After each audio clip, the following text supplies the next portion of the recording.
Good morning, good afternoon, good evening, I mean, if you don't have a sun or a moon, just good existence. Hello, my name is Ronan Vector, here back in your timeline, ready to be a cult leader some more. It's stupid how bad I am at this game, but how much fun I'm having with it too. So, to me, that's the mark of a fun game right there. So we're not gonna we're just gonna jump right into it. We're starting with a brand new story. Well, new to this channel, new to my channel. We're doing the Spider-Man Spider-Verse trilogy, not to be confused with Miles Morales Across the Spider-Verse thing, you know. But it's got a lot in common. I sorta. You'll see. There are many Spider-Men in the entire multiverse. What if those Spider-Men had to team up in the Spider-Verse to take down big bad Ultra there's villains? PlayStation That's the Spider-Man. storyline today. We're going to be bringing you Spider-Verse, Spider-Geddon, and then the third Spider-Verse, Spider-Verse 3. And this is the Comicstorian channel where I take some of your favorite trade paperbacks and single issues and I break them down into digestible bites to help you understand. Then I read them dramatically back to you, giving you a synopsis of the storyline so that you have a general idea of what is happening and allow you to go to your local comic book store or digital retailer to get more context and more of the art. With the new Spider-Man movie coming out, the announcement of the new Spider-Verse movie, we thought it would be a good time to bring you a compilation of all three Spider-Verse comic books. There's Spider-Verse, Spider-Geddon, and Spider-Verse 3, and while they don't directly connect, the same concept applies in all three of them. The enemy is so big and so bad, they need all the Spider people to take care of it. Let's get into the first one, the original, the one that kicked off this entire concept, Spider-Verse.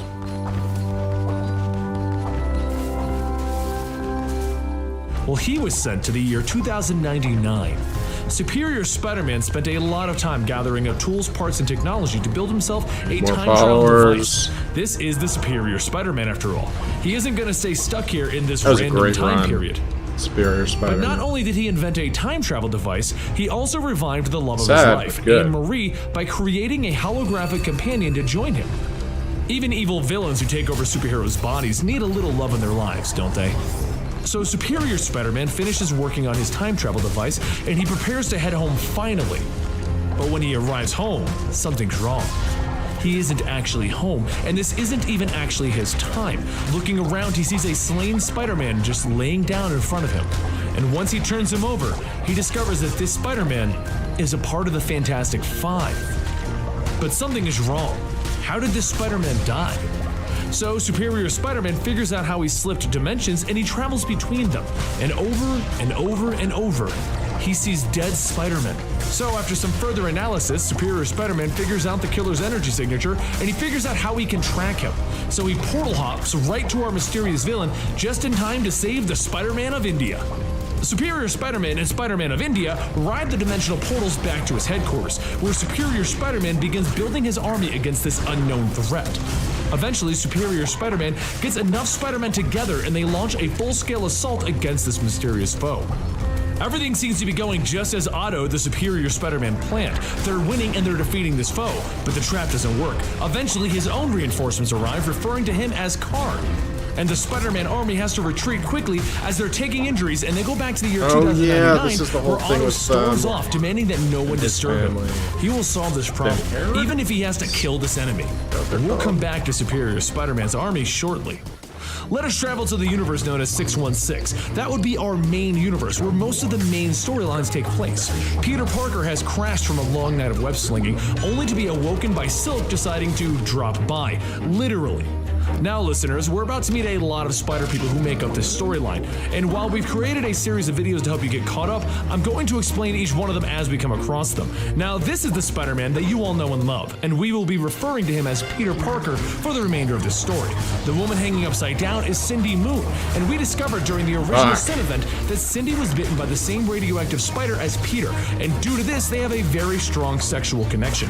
They are starting to have a very strong relationship. I don't know what the point of it was. So Peter and Silk go on patrol, and they end up taking down a giant robot. They did nothing with that. It's like they just wanted to make when two something Spider interesting people happens. so they could fly. Jessica Drew, whom is Spider-Woman and also They an did Avenger, nothing along with with it. Anya Corazon, also known as Spider-Girl, show up.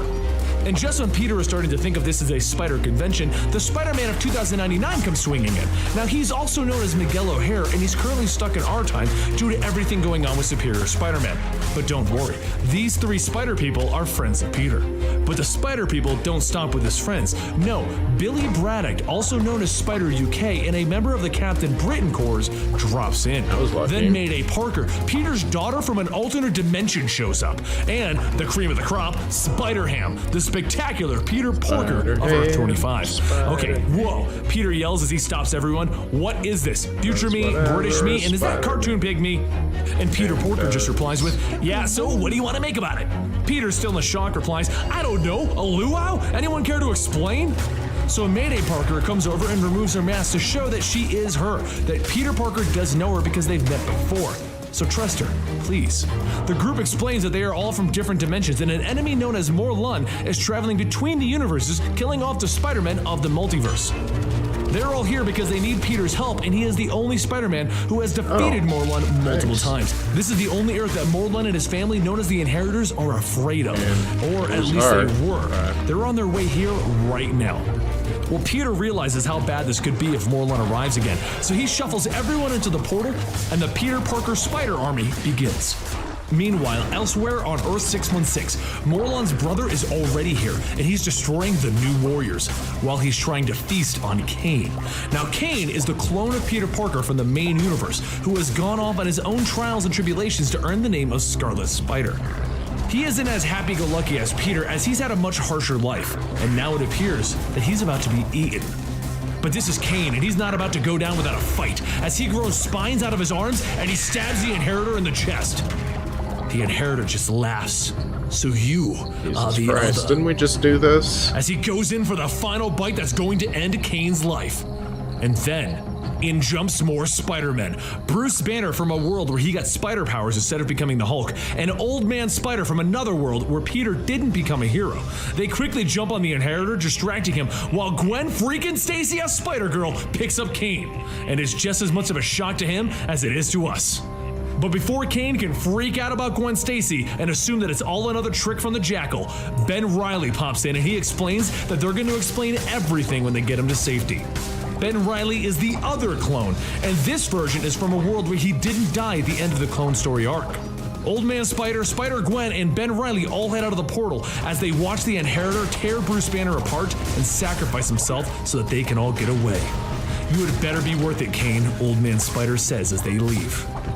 All of the Spider people converge on the Spider Refuge, a world where Spider-Man stayed as Captain Universe and therefore has all of the powers of the universe at his disposal. In this world, he can manipulate the very fabric of time and space, and the Inheritors dare not venture here. They count their numbers as 20 strong, and they tell Peter, we need you. You're the strongest one out of all of us. Meanwhile, over in the Ultimate Universe, Miles and this version of Jessica Drew are standing in front of the graveyard visiting the Ultimate Peter Parker's gravesite, when the Inheritors decide to pop in and say hello. But before anyone can even fight, Superior Spider-Man and Spider-Punk both arrive to collect the two younger of the Spider Totems. Back with Peter Parker, Old Man Spider explains that there is a second group, and it's time for both Spider-Man groups to meet up and combine forces. So they all jump through the portal and into Superior Spider-Man's base of operations with his Spider-Man army. Spider-Man Noir looks at them and he calls out for Superior, hey, we've got company. And Spider-Monkey looks at Spider-Ham and he yells out, oh my god, a talking pig! And Spider-Ham just looks at him and says, you're kidding, right? Superior Spider-Man walks out and declares, you idiots! Which of course surprises the entire group. I've been working on a device to help cloak our unique energy signatures that are traveling across the universe, allowing us to hide from the Inheritors, but it only works up to a certain point, and you brought both of the largest signatures to our doorstep. Kane here is a unique signature and is called the Other, and Silk is another unique signature called the Bride. But while Superior Spider-Man is ranting about how this other group screwed everything up, Peter Parker realizes that this is Dr. Octopus. This isn't another Peter Parker. This is happening during the period in which Superior Spider-Man is lost in time. And almost as if on cue, one of the Inheritors comes jumping through a portal. Superior Spider-Man braces himself and he tells everyone, do not panic. I'm here now. Everyone attack like I've trained you. Everyone jumps in with Ashley Barton, Spider-Girl, Spider-Monkey, and six-armed Spider-Man taking point. But the Inheritor just laughs as he punches a hole right through Cyborg Spider-Man, taking him out of the fight. So Spider-Girl, Mayday, Parker, and Kane jump in to continue the assault. But Peter Parker sees the problem. This plan is going to fail. It can't continue. And just as he thinks that, Kane uses the power of the other to spear and kill the Inheritor. Everyone stands there in shock, but within minutes, another version of the same Inheritor, and now his siblings arrive. The fight isn't over yet. Kane turns to Ben Reilly and he says, "Reilly, you thinking what I'm thinking?" And Ben says, "Clone, gotta be. Let's get to their location." So they open a portal back to wherever the clone came from, and then Ultimate Jessica Drew, the female clone of the Ultimate Peter Parker, joins them as the clones go on their own adventure. But we'll come back to the clone adventure eventually. Peter Parker realizes that they're losing Spider-Man left and right, and he starts to order everyone to escape out of here. But Silk realizes that the Inheritors are following her energy signature. So she runs past Peter, grabbing one of the fallen Spider-Man's teleporters.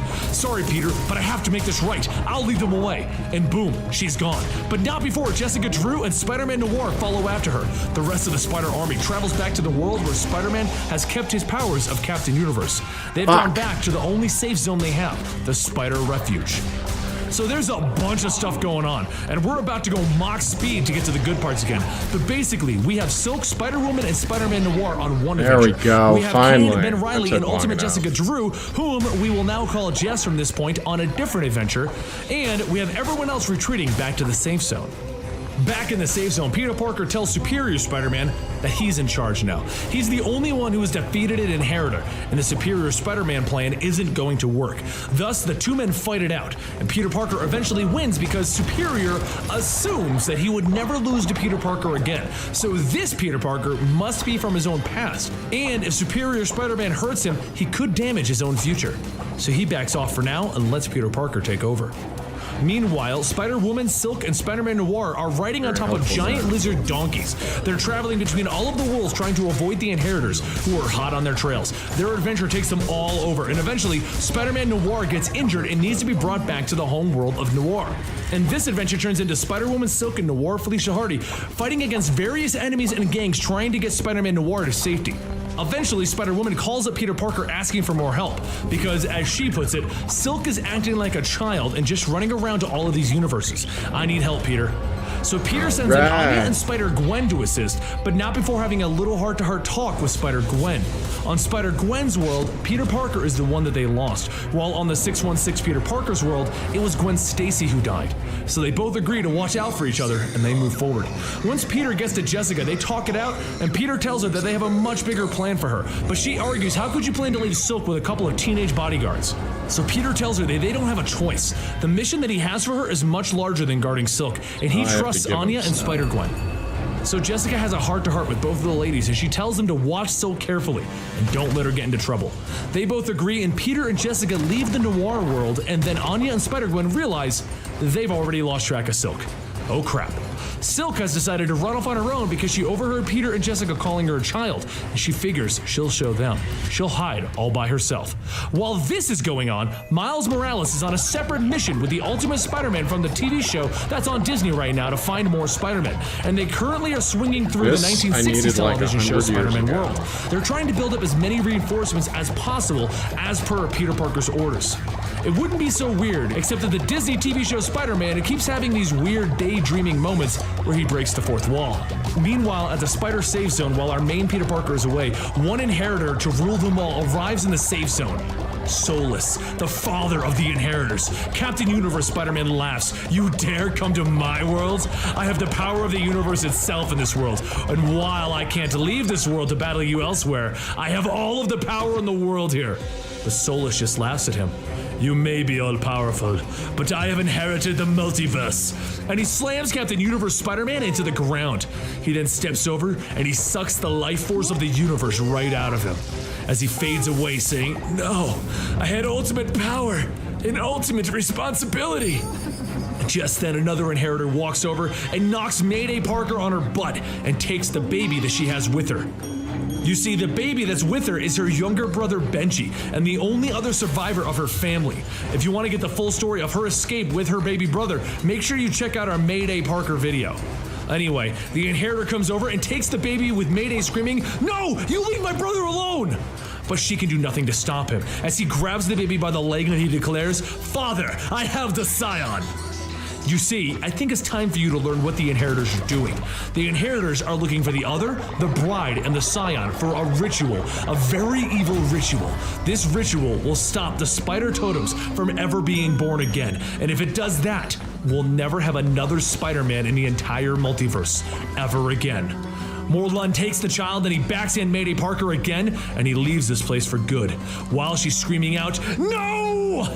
But Morlun taking the child is the least of our worries, as Solus just cuts down as many of these Spider-Men as possible. He's killing them left and right. But just then the main Peter Parker returns with their savior, the Japanese Spider-Man jumping through the portal with their giant Japanese Spider-Man robot, Leopardon. But Solus just starts to tear apart the giant robot, calling it simply a toy. The entire Spider-Man army realizes that this is a losing battle, and they quickly jump worlds to get away. And while Peter Parker is panicking, trying to figure out what they need to do next, Jessica Drew dials back in and informs Peter that she's currently on Loom World, the home world of the Inheritors, and she has the perfect disguise. You see, the Jessica Drew of this world is one of Morlun's maids, almost as if it was planned out by something like the Master Weaver. You see, the Master Weaver is the one being that controls the fates of everyone, and right now, he's the prisoner of the Inheritors. Peter realizes that her being the maid has to mean more than it actually appears, but he decides to check in on Ultimate Spider-Man and Miles Morales to see how the recruitment is going. They are apparently on a world with a chibi Spider-Man, a cowboy Spider-Man, a catchphrase Spider-Man, and a talking car Spider-Man being chased by the police. Miles replies with, "Recruitment is going fine, but this is the moment where my life jumped the shark." And Peter tells them just to keep at it, while Ultimate Spider-Man yells out, "Web Warriors, away!" And Miles just shakes his head. "I never agreed to call us that." Peter then checks in with Spider-Man 2099, and him and Lady Spider are dissecting an Inheritor in the future, so they're gonna be a while. But before they can share any more information, Genix, one of the Inheritors, taps in. "We've been listening to everything you're saying, and now it's time for that to stop. This little Spider-Man army stops today." And just then, the Inheritors arrive on the new world that the Spider-Men are on. The fight rages on once again, but just then, Jessica Drew teleports in a gift from the Master Weaver, the prophecy scrolls that explain everything that's going on. Who the Bride, the Other, and the Scion are, and the future of the Inheritors, and why they're stopping everything. It's all right here. And then, Silk calls up Peter Parker and tells him, "Bring everyone to my location. I have found us a new safe zone." The entire Spider Army jumps into World 3145, and immediately the Inheritors stop and refuse to follow. But all of the Spider-Men also get sick right away.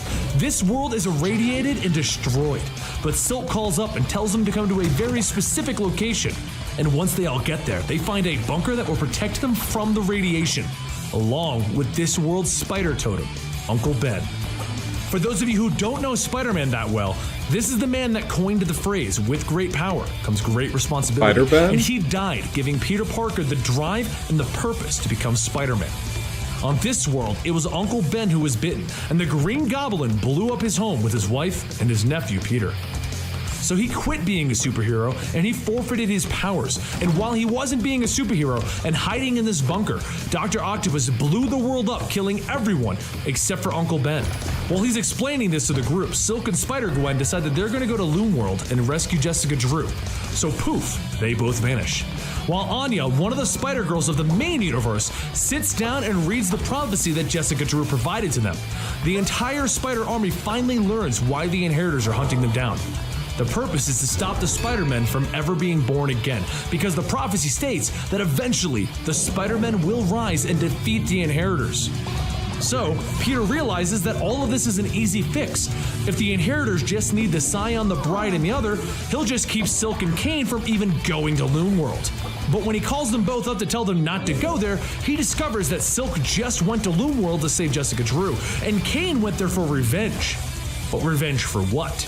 While we get to that, Peter Parker and Uncle Ben will try to calm down Mayday Parker because she's freaking out right now that Benji, her little brother, is the Scion, and the Inheritors are apparently about to sacrifice her only living family member. So what happened to the clones this entire time? Well, as with most of this story, it's yet another massive tale, so we're gonna have to move through it quickly. Now the clones are Kane, Ben Reilly, and Jess, and they've got it all figured out as to where the inheritors are coming back from, because it's a cloning technology, and they used their technology to trace the original portal back to the world where the clones are made. And when they enter that world, they discover a world full of clones. Clones everywhere, and the entire world is run by Genix, one of the inheritors. So they sneak by an evil Tony Stark, and they go as deep as they can into this world until they eventually arrive at an entire facility filled with inheritor clones. Jess takes off because she's questioning their purpose. She doesn't understand Kane and his rage, and she doesn't understand Ben Reilly's just goofy nature. So she decides to climb to the top of the facility, where she's going to disconnect the transmitter that the inheritors use to tell their clone to wake up because their main body died. Well, while they're doing this, Ben Reilly and Kane discover all of the other clones. And by other clones, I mean Genix's ultimate plan. You see, he was trying to clone the spider totem. He's trying to make an endless supply of spider totems for his family to feast on so they don't have to go hunting. Well, as they discover all of these spider totem clones, Genix arrives to fight it out with them, and Kane begins to lose control. You see, Kane is the other, a being filled with the powers of a spider god, and the angrier he gets, the more he begins to change. Spikes and talons begin to form out of his body, and he begins to beat senselessly on Genix, until he eventually kills him. Ben Reilly stands there in shock, and Kane tries to get a grip on himself. But none of this matters because a new Genix awakens right there, and he stands up, ready to fight again. And so while their fight continues, Jess tries to get to the top of the building where she's going to turn off the transmitter. But Johnny Storm shows up. You see, this is an evil Johnny Storm who works for Genix. So she begins to battle with him, and she crawls along the top of the building, fighting it out to the best of her ability. Back on the battle down below, Kane begins to lose his steam, and he begins to wear himself out because every time that they tear down a Genix, another one gets up. And Ben Reilly ends up getting sidelined by a dislocated shoulder. Ben realizes that there's only one resolution for this, and as Jess ends her battle with Johnny Storm and she joins the battle against Genix with Kane, Ben begins to go back to the roof, and he grabs every single one of the explosives that are up there. All three of the clones are supposed to go home. All three were supposed to return to their worlds. But Ben Reilly is just always destined to die, isn't he? So he tells Kane and Jess to get away from the building, escape while they can, because at least two of them have to survive. And as Jess drags the injured Kane out of the building, Ben throws the explosives at the tower, taking the entire tower out of the equation. And as it explodes around him, and as he begins to die, he thinks to himself, maybe I can make it out of this one too. Kane looks up furious. Ben Reilly had to die again? And he tells Jess, stay here. He has a monster inside of himself that the inheritors are scared of, and he's gonna bring it to him. So he strands her in this world as he leaps through a portal into Loomworld, prepared to end this himself. We now go back to Peter Parker calling into Kane, and Kane responding in a very angry tone that he's already in Loomworld to end this. It was time to stop running, because they can't clone themselves anymore. So Kane lets it all go. He lets the other take control, and the powers of a spider god begin to course through his veins, and he changes into a monstrous, hulking spider beast. The inheritors arrive to the pulse of the other awakening on their own world, and they stand there in awe at his power at first. And then Kane begins to wreck them, throwing them around like flies and growling at them until he gets an open shot at Solus, the father of the inheritors himself. And he impales him with his spikes on his arms, killing Solus. And Solus doesn't have a clone anymore to revive himself with. But this just pisses off Morlun as he jumps onto Kane and tears off one of his own spider talons and shoves it through the back of Kane's head, killing him right there. Kane falls to the ground, and the inheritors drag his body off to their home to get ready for their ritual. Meanwhile, back with Peter Parker, he realizes that they need to move again. They've convinced Uncle Ben to get ready for the fight, and Mayday has calmed down enough that all of them are ready to go to Loomworld. He calls into Miles and the Ultimate TV Peter Parker, and he tells them, get to Loomworld now, we're ending this. And Miles tells Peter that the Web Warriors will swing by and pick up Jess, and then get there. And Ultimate TV Spider-Man is just so happy that Miles finally said it. He called them the Web Warriors.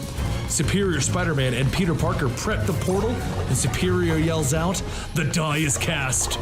But Peter stops him. Hey, I'm the one running the show. I get the big line.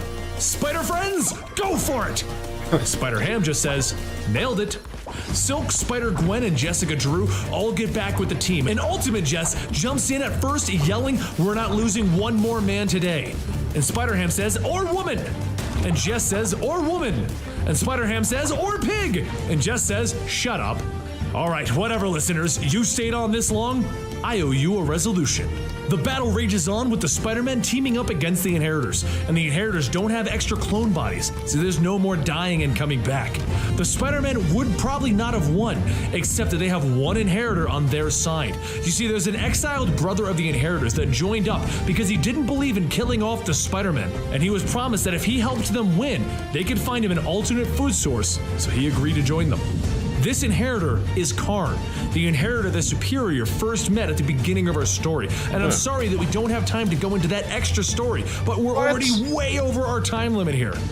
They fight and they fight until Morlun realizes that the Inheritors may lose. So he runs to the baby that's suspended in the Master Weaver web. The baby that once killed will end all of the spider totems forever. And he gets ready to kill him finally, only to be kicked by a hoof in the face. You see, while Morlun was fighting, Peter Parker swapped the baby with Spider-Ham. At the start of this battle, Uncle Ben took Benji, and he returned back to their original world. Morlun is furious. How could their plan be unraveling? Everything was going so perfectly for the Inheritors. And Peter tells him that this is all a part of his plan. You're done, Morlun. And he yells into the communicator, Spider-Man 2099, do it now. And just then, Spider-Man 2099 comes riding in on a repaired Leopardon, the giant Japanese robot Spider-Man. The fight rages on with the Inheritors obviously losing until eventually Superior Spider-Man decides to enact his own plans. And he jumps over everyone and kills the Master Weaver. Everyone stands there. The Weaver of life itself, of existence, has been murdered in this fight. Morlun begins to fill to the brim with rage, and he jumps on Peter Parker. If he's going to lose, he's going to at least finally get his revenge on the 616 Peter Parker.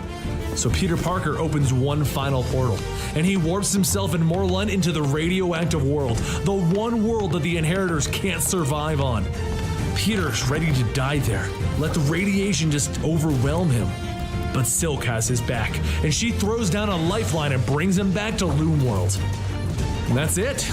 Karn throws each of his family members into the radioactive world. Without clones or a way to travel the multiverse, they'll be stuck in that world without power. And Peter just sits there in Silk's arms. His life force is drained away, weakening him, but he'll survive. After a brief time of relaxing, the Spider Army parts ways back to their homeworlds. First up is Mayday Parker, who returns to her world where she lost her father, mother, and boyfriend. And when she gets there, she's in shock because her boyfriend survived, and he pulled Mary Jane out of the fire.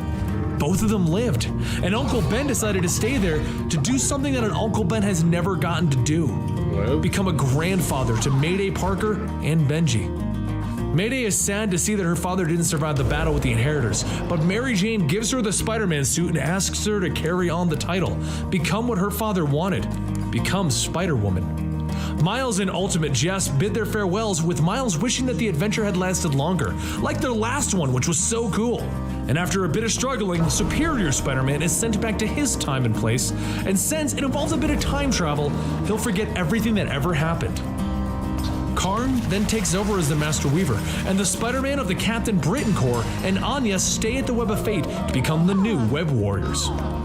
So, the rest of the 616 Spider-Men and Spider-Women all head home. Home to relax, and finally, not have to deal with all this crazy multiverse Spider-Verse stuff.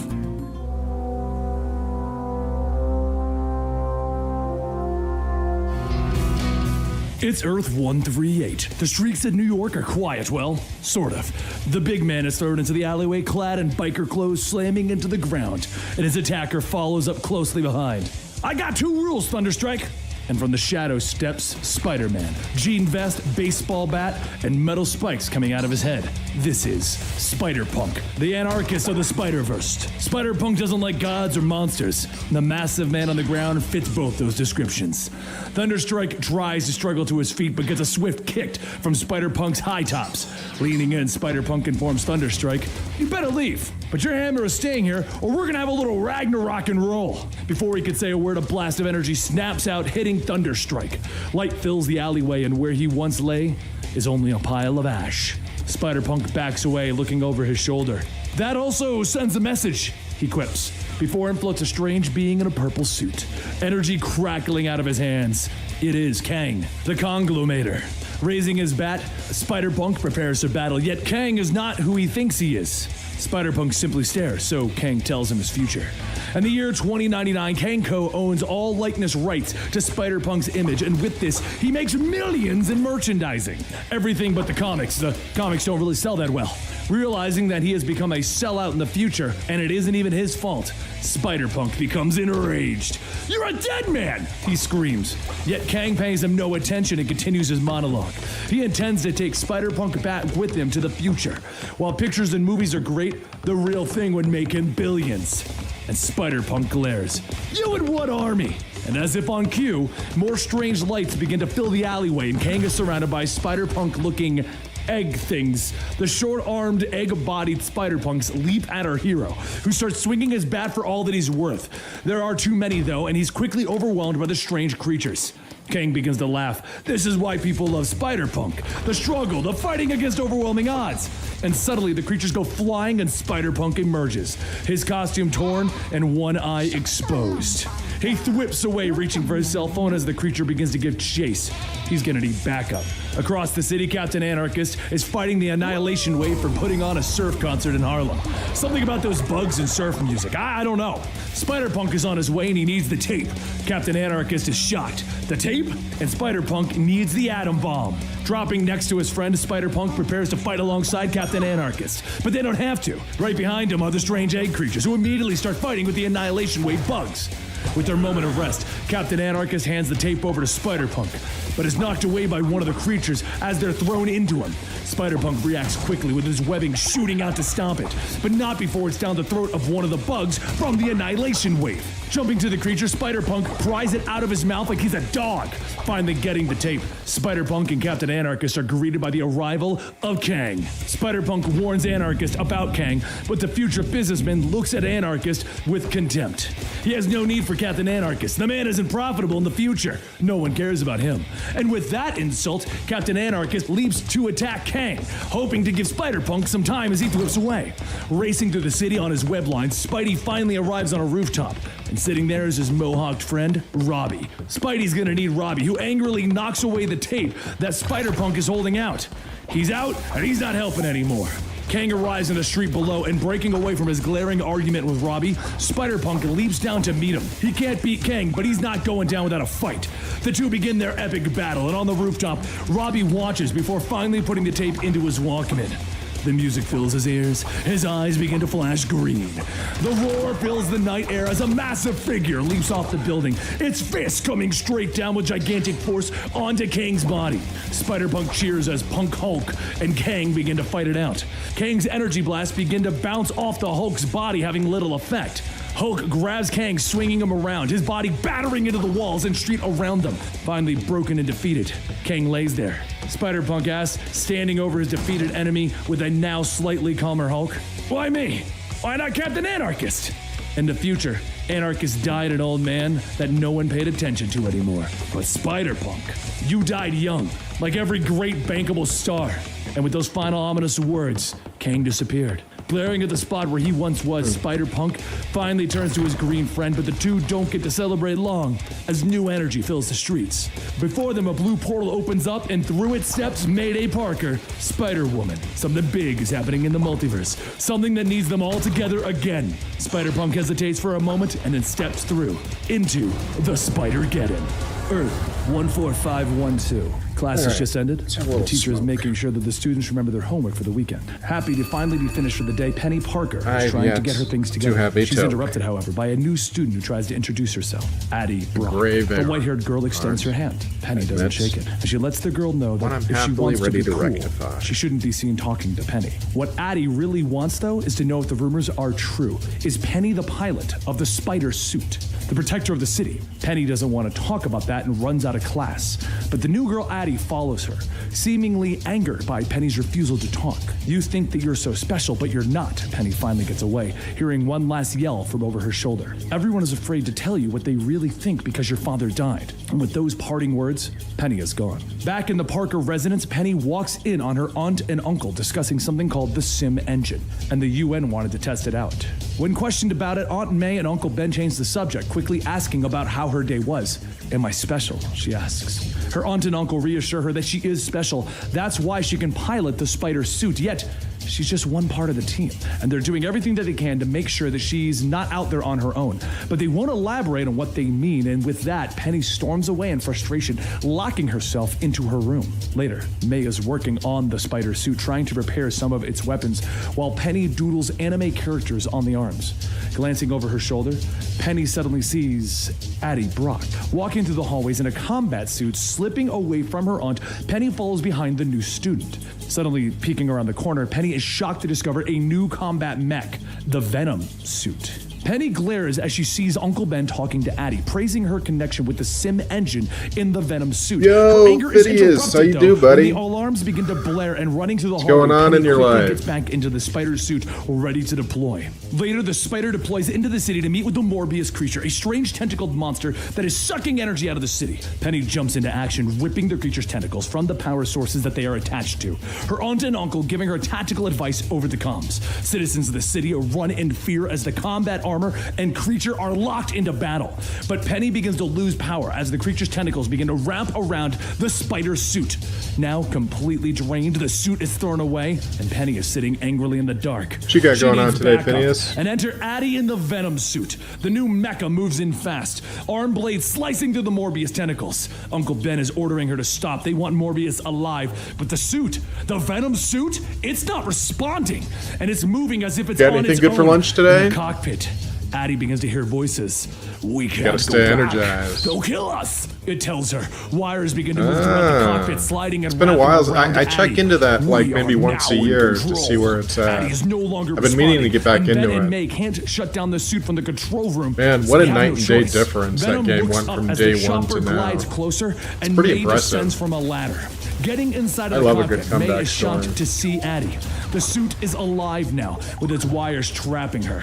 Addie seems barely there anymore, her eyes Nice. a blank glaze. The voice that is issued from her throat isn't man, I hers. could really go for and some May tries to cornbread help, right but the now. wires begin to engulf her as well. She screams for Ben over the radio, but then all is silent. Ben has managed to get power back to the spider suit, springing back Man, up. yeah, Penny you're gonna locks have a into lot to combat get with back the to. Venom suit, trying I remember to being save kind her of aunt. The overwhelmed suit when is I more think the last animal time I than logged machine in was now, like a with year and a long half tongue ago. of wires sliding out of its mouth. I remember looking at all Venom the new is stuff faster in and like more the hub heavily armed, areas, and Spider I tries to didn't even stop know it, where to start. but she can't.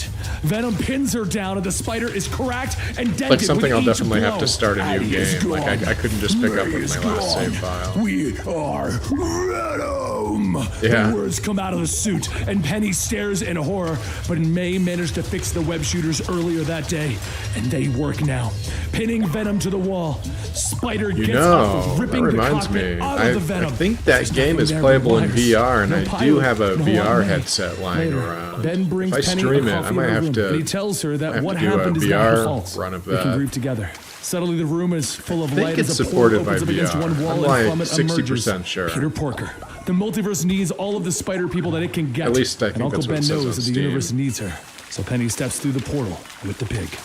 On an unknown Earth, in a bar called Stacy's, Ben Parker is parked at the counter. He stares down at the dead phone in his hands, and next to him a man is webbed to the counter. Struggling against his bonds, the bartender is a friendly sort, offering to charge no, the phone this is while he my- hands Ben my a beer. uniform. The It's, criminal tries to struggle some more and is rewarded all with a me. blow from Ben's fist. Drinking his beer, Ben tells the bartender his get a story. whole- You see, some time ago, Ben has fallen while all coming me. out of the subway. His heart had given up on him, and he was lying down on the paint that's what I spilled wear when he when I go dropped into it. His timelines. breath had come in gasps as the people Keeps of New my York body simply walked safe, around him, completely temperature ignoring someone in regulated. distress. And a little while later, Barely Peter need is to watching eat. a video of Spider-Man webbing up Jameson as he sits in the very doctor's waiting advanced room. technology, In the office, you see. Ben and May have just heard awful news. But should they tell Peter? May doesn't want to. Let's just let him be a kid for a little while, she suggests. Another time jump. Peter is outside the let me pharmacy ask you. while Ben learns that his health Did you go insurance see won't Deadpool cover and his heart Wolverine? medication. Instead, he gets some pain medication. Because and I exits keep the pharmacy running into to people that discover want to that see Peter it, but isn't still where he haven't left seen him. it yet. Peter can't help himself and is posing as Spider-Man for people with their phones. This is unknown to Ben, though, who starts to walk down the street, not seeing the man shadowing him quickly, or the gun that he my pulls. God. The shots, they echo throughout the street. And the I don't know how that's transfusion from Peter possible. saved Ben's life. I feel like It was I'm in, like, sometime some later weird, before Ben like, discovered time that it loop. also gave him powers. That was when Ben knew that Peter was actually Yeah, man, Spider-Man. the He movie has wasn't made more posing that money day. than, like, Ben began to Passion of the help Peter, Christ stepping now. in to save him from the wrecker. It's- The old man doesn't it really is know much that about the good. superhero business, I but he's mean, tough. I don't know that He can Passion put of up a the Christ fight. was They that argue. good, Is it but right for them to stop the Deadpool, wrecker? Wolverine, And Ben learns that he was yeah, just I would- defending I his would neighborhood from the definitely developers who were stake out trying to some put time people for out of it, their 'cause homes. it's Peter worth counters. it. But what if he heard I've been someone meaning to doing go see it The again. two begin to I work just- together, stopping I villains also while haven't Peter had tries to time to go decide see on it what their names should second be. time. Apparently, Spider-Ben and Petey was too on the nose. The two worked well together, I fighting missed crime, the even beginning taking of it. part in the big spider war. And then it all went wrong. Itsy Bitsy Spider, the grade red. The dirt shook and trembled as Ben punched his way out of the Dude, if grave, you lived near me, gasping for breath. I would take He didn't you have in a time to rest. He heartbeat. needed to save Petey. The love rain that fell as movie. the lightning flashed over the house. I in the missed the distance, beginning of and it Ben when I Parker saw stomped his it, way forward. Thoughts of stealth and because secrecy I gone. went through my first Inside, beer the sounds faster of than Ben's I thought I fist would. impacting with the So Craven I the went Hunter's back face out, could be heard to over get the another rain beer. and the thunder. The questions But didn't when I matter. went to go They back only served as inside to, punctuation you know, for each blow. Ben the is movie finally was, interrupted I as had to Petey, wait still in line groggy so from they the could check my drugs, ticket again. tells him that Craven fed him. And there was a He huge hugs Ben line, so I scared. missed, like, the This first is over. 10, 15 We're minutes of done, the Ben movie. told him. But Petey argued. Why does he get to decide that? Then Petey sees Craven, his face a bloody mess. But I did and come back shocked in time and for the action horrified at what scene, Uncle Ben so did. Petey that worked picks out. him up and he carries him out. But he tried to kill me, Ben whispers, not understanding his nephew. Ben It has is. finished his story Yeah. and his beer. And I did it The phone drunk, is finally charged with a stoned. few parting So, words. Ben exits I had a lot- the bar. I had a lot to You never elevate know me how between long the you have in friends this and world, and Ben knows that better than anyone. recreational Petey, it may chemicals. be long gone, but he's still here. He stares down at the phone, a sad smile playing over his face as he sees pictures of him and Petey.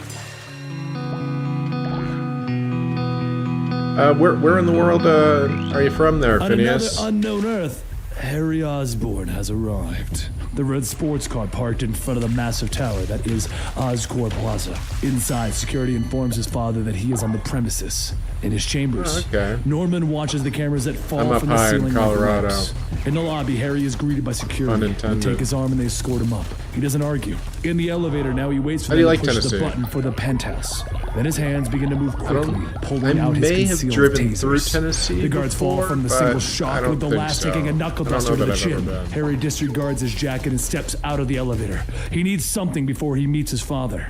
Back at his chambers, Norman questions why he even bothers with security, his forearms flexing as he climbs down from his platform. The letter that Harry received from his friend Peter told him everything that his father was doing. It told him how to stop him. It told him where the kobold armor was.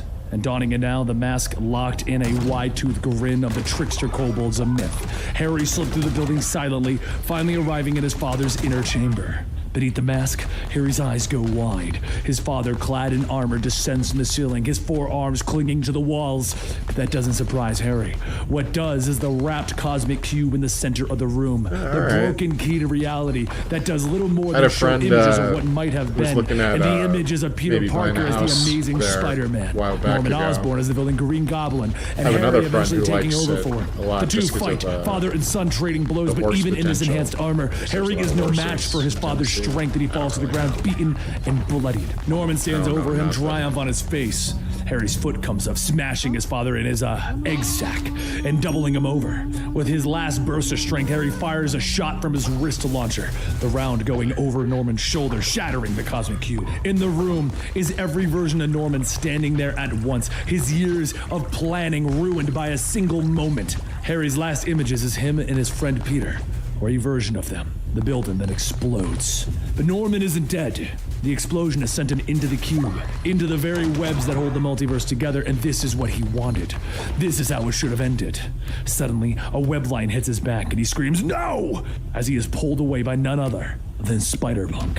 What would you And say back your on Earth favorite thing about 616, Tennessee is? Dr. Otto Octavius has taken up residence in San Francisco. Once, he be was one of nature, Spider-Man's greatest people, villains. Then, for a short time, he became Spider-Man. But not potential to make just Spider-Man. money He or was the something. superior Spider-Man, doing the things that the true hero couldn't bring I lived himself in to Florida do. for a good Since while, returning as a too. clone of his younger self, Otto has decided to missed try the and become an beach. even better hero, the superior octopus. The bus travels down the street on a quiet night, and with that, the conversations have ended by a shovel being thrown through the front window. Shot to the driver swerves, and the bus begins to tip over.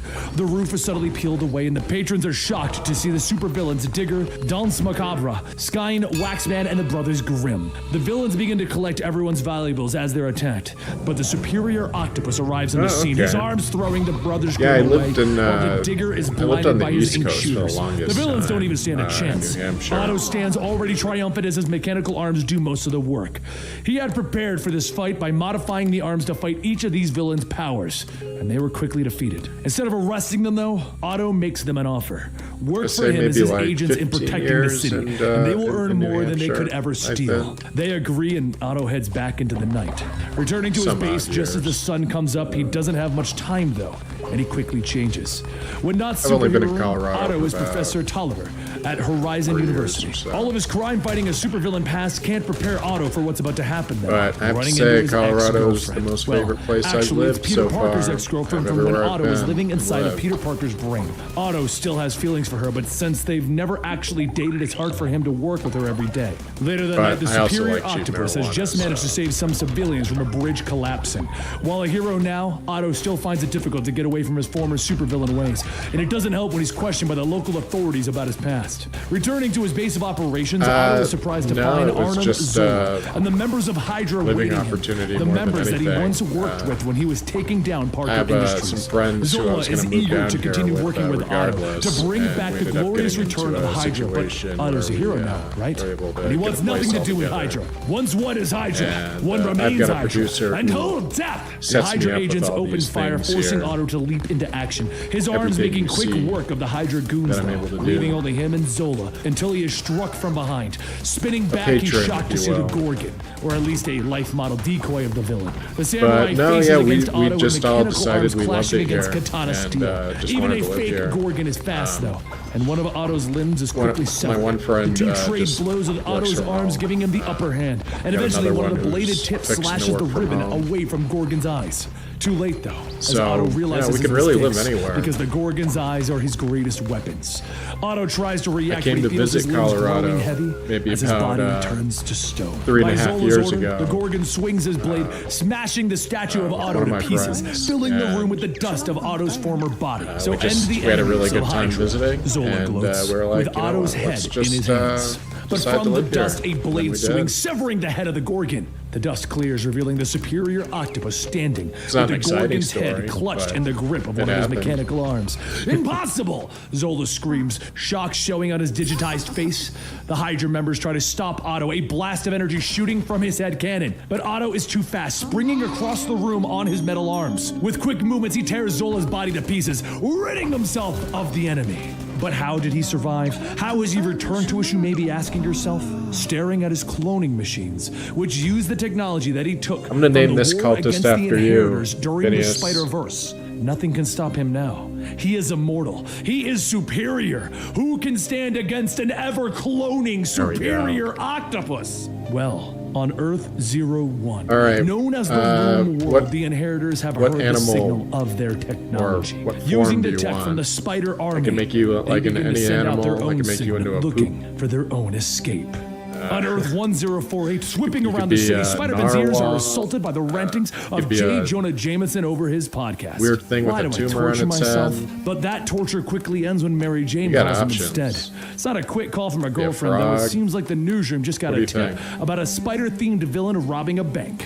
The last thing Spidey needs is bad publicity, and so he swings into action. Arriving on the scene, Spider-Man is greeted by the Tarantula, a villain armed with mechanical arms. The two begin to fight, and Spidey dodges the Tarantula's arms while using his web bombs on him. Before he can deliver the finishing blow, however, he's interrupted by the superior Spider-Man. Not sure why a second spider-based villain has appeared, the two begin to trade blows. But with a spider sense and heightened agility, keeping both of them from even touching each other, do you want to be? Spider-Man finally do you want to be an realizes animal? that this Do you want to be a man, weird demon? Spider-Man is another You could be a bush. Do you want to be a this gives bush? the tarantula just enough time to free himself. Two Spider-Men working together isn't always a good idea, thing. because then the two of them begin to get into each other's ways, becoming trapped in a web bomb. Finally freeing themselves, both Spider-Men retreat to the rooftop so they can finally talk. So the superior Spider-Man fills in this Peter Parker on the cliff notes as to how we've gotten here. There's alternate realities. There are hundreds of Spider-Men, and there are inheritors, vampire creatures trying to steal the energy of Spider people.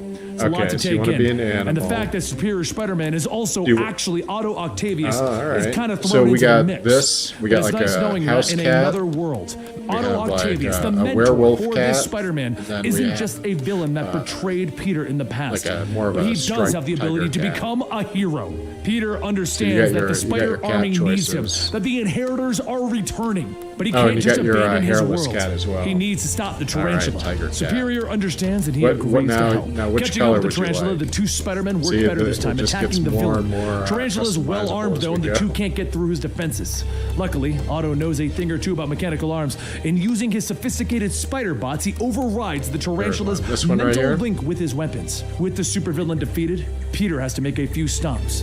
He checks in with Miles Morales, a friend who has been developing his own set of powers. His girlfriend, Mary Jane, whom he shares a loving embrace with before going off to war. With this taken care of, he joins Otto Octavius, traveling through the multiverse to stop the Spider Gang. You can have a little down stripe. You can have a little updo with a downward, in Spider-Geddon, the inheritors have recently risen, they've begun work on cloning their bodies and raising their father.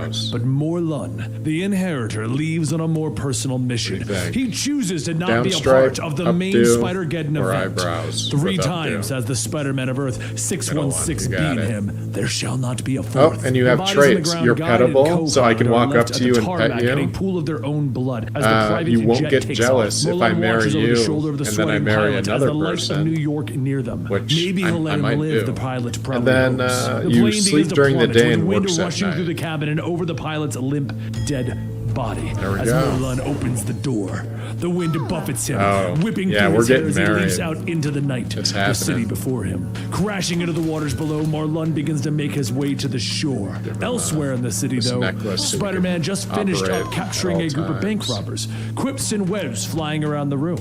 Walking past the large stacks of money the men have been able to steal, he peers out the window and he's greeted by the red and blue flashes of the police. Hey, look, that's my cue. Flipping out the window, he shoots a web and he swings away. You and Morning, boys. The bad guys are all webbed up for you. You're welcome. He calls to the incoming officers. How about the paperwork? One wonders.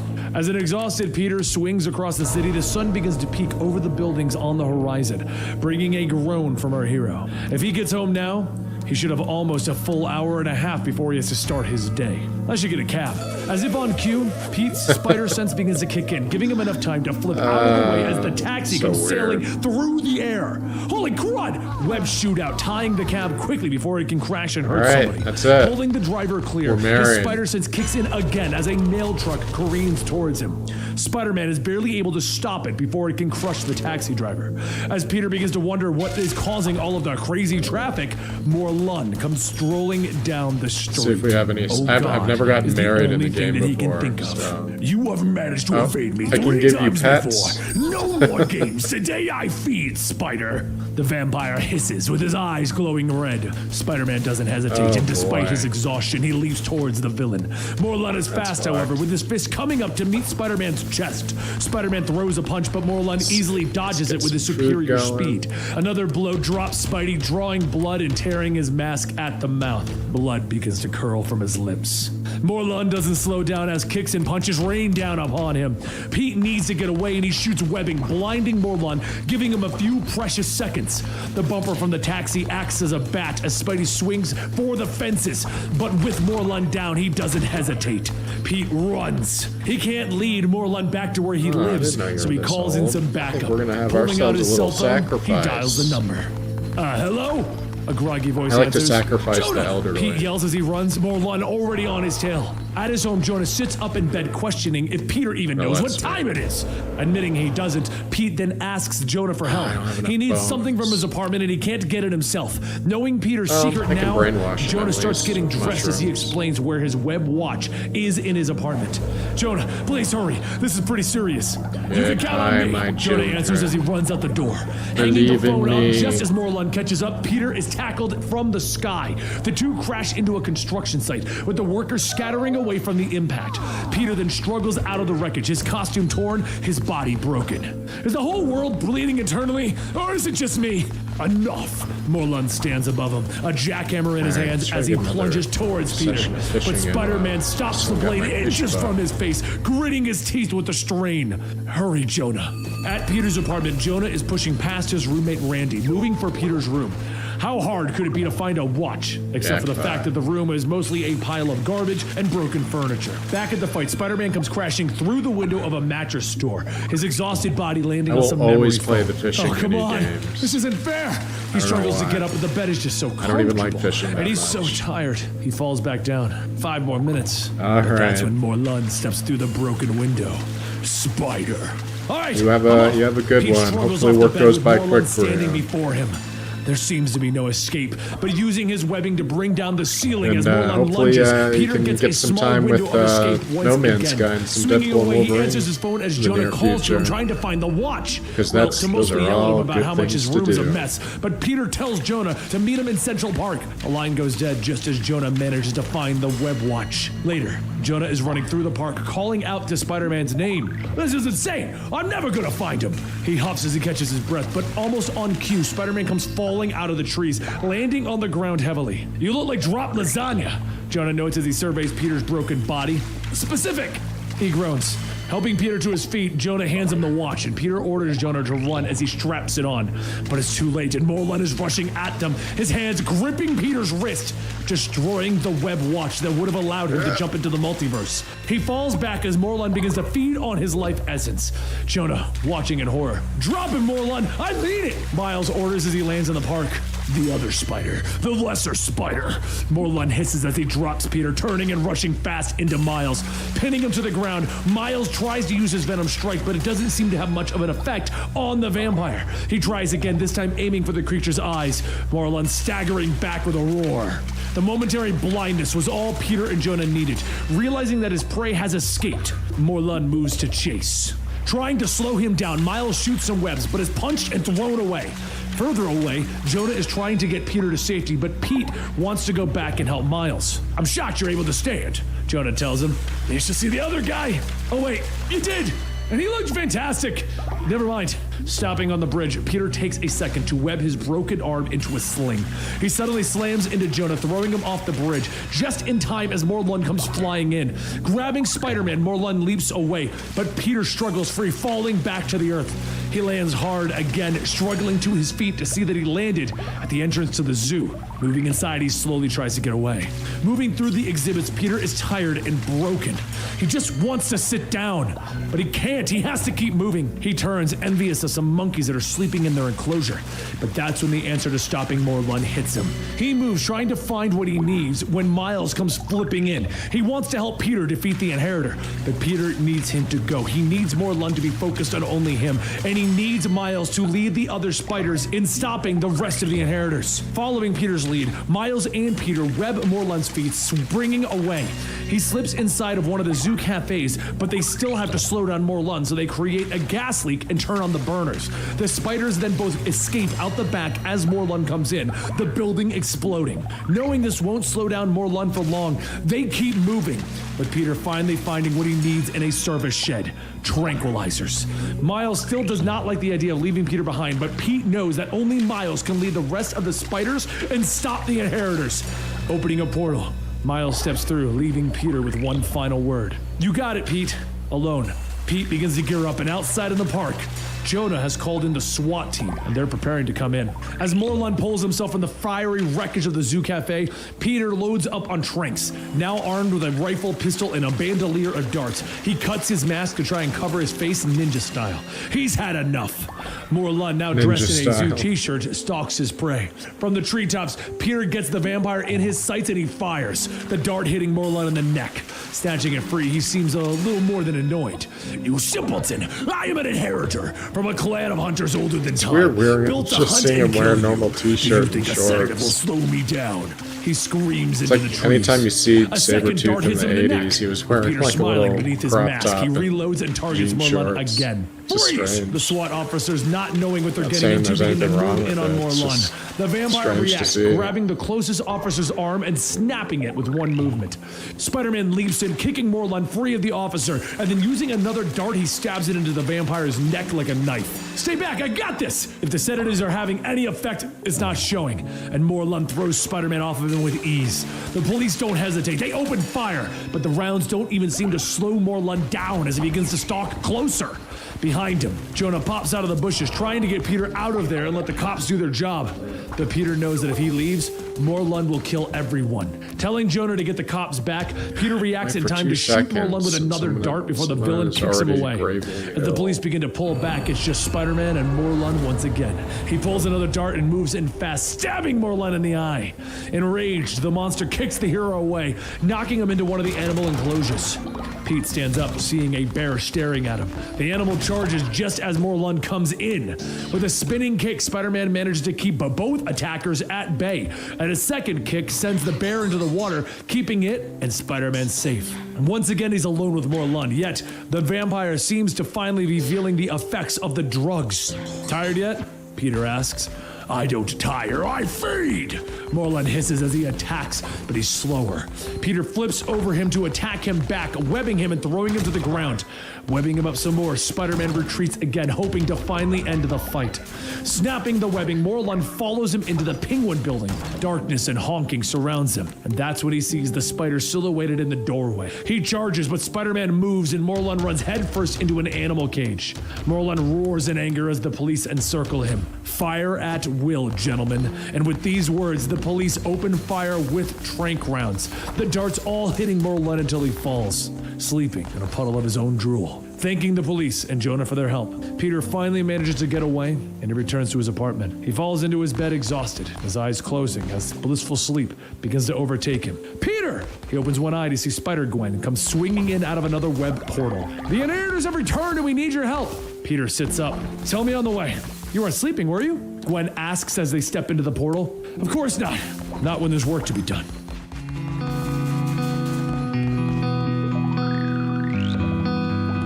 High above the streets of New York, Miles Morales is fighting against the Vulturons, 4 vulture-suited supervillains that are so laughable, the other Spider-Man doesn't even mention them. Using his Venom shock and superior agility, Miles easily stays ahead of the second-rate villains, smashing 2 of them together. One of the vultures lands amongst a rooftop party.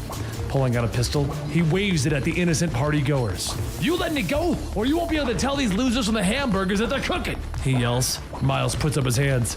It's him that they want. If they let the people go, Miles will even give them a free shot. So the vulture agrees and fires 3 rounds.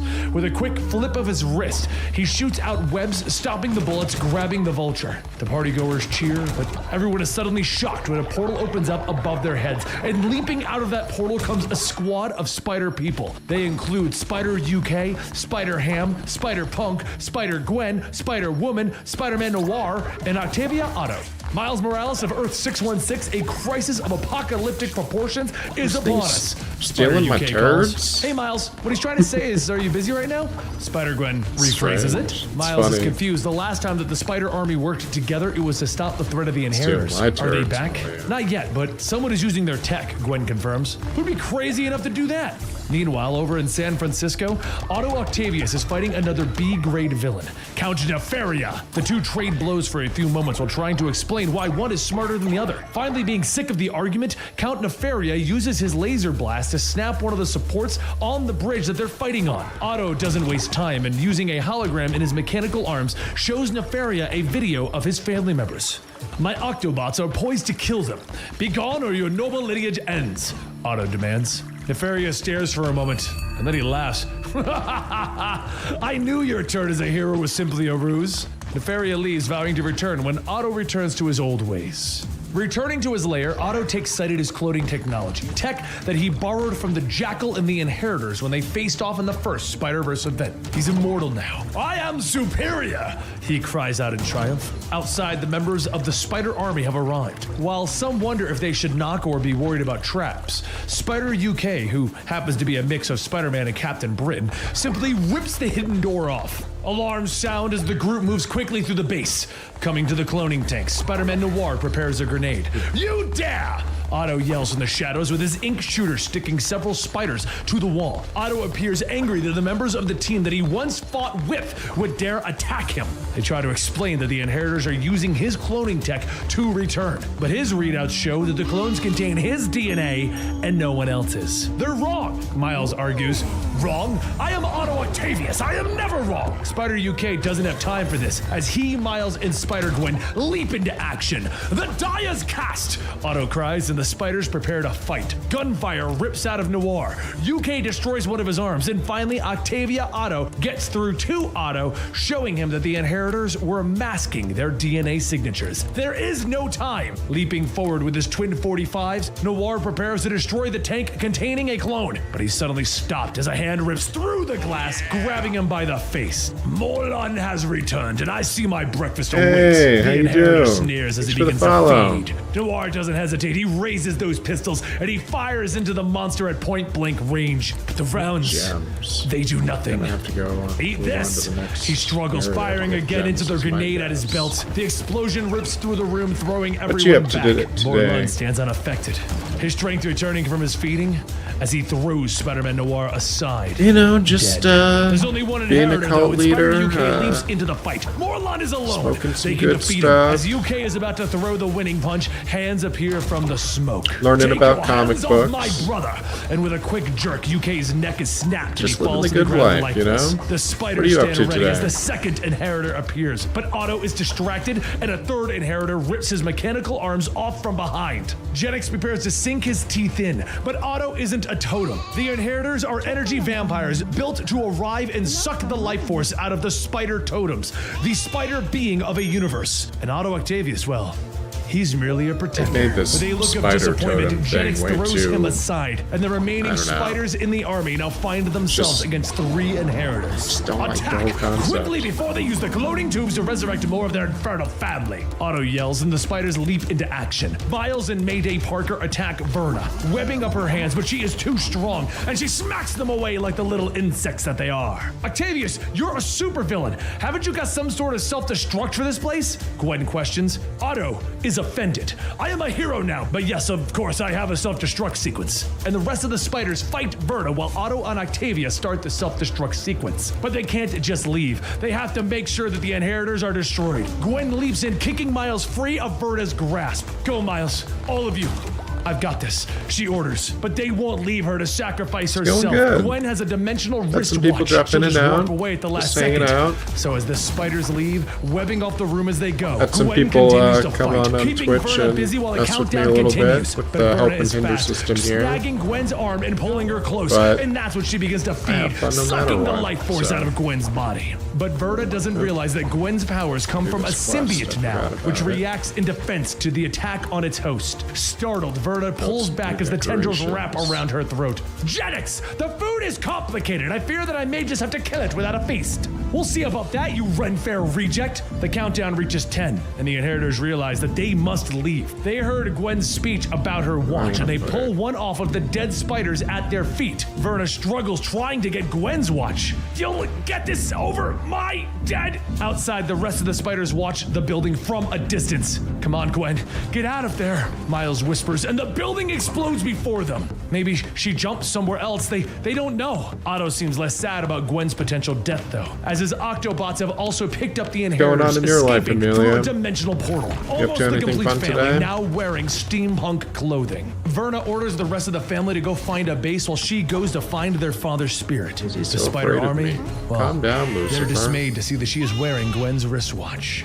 What does this mean? Did Gwen survive? Mayday wants to keep fighting, but Spider-Punk knows that they need more help. Otto deduces that the inheritors will try to rebuild the clone facilities, which gives them time. So they head to the Jackal's cloning facility at New U. They need to regroup, and opening up a dimensional portal, the team heads to Loom World, the home of the Web of Life and the Destiny. That's where they meet Karn, once a member of the Inheritor family. Karn now watches over the Web of Life, the thing that ties the multiverse together that all of the spider totems are destined to protect. The group begins to discuss that they are going to need backup. People like Peter Parker and Jessica Drew of Earth 616, or Anya Corazon. Otto disagrees. They do need backup, but not the imbeciles that everyone has mentioned. They need spiders that will not hesitate to put down the inheritors once and for all. He suggested this last time, but everyone disagreed. The room quickly becomes divided. Spider-Punk and Octavia side with Otto. They need spider individuals who are willing to kill, while Mayday, Miles, and Spider-Ham are against killing.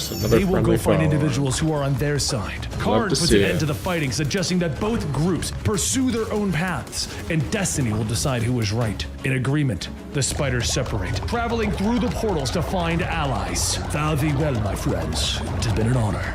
Karn whispers to the empty room. Or is it empty? Ah, brother. A voice hisses from the shadows behind him. Verna steps out, mocking her brother for becoming the Master Weaver. It has made him soft. Killing you will be a mercy. I should have done it a millennia ago. She smiles. I could say the same, dear sister. To death, then.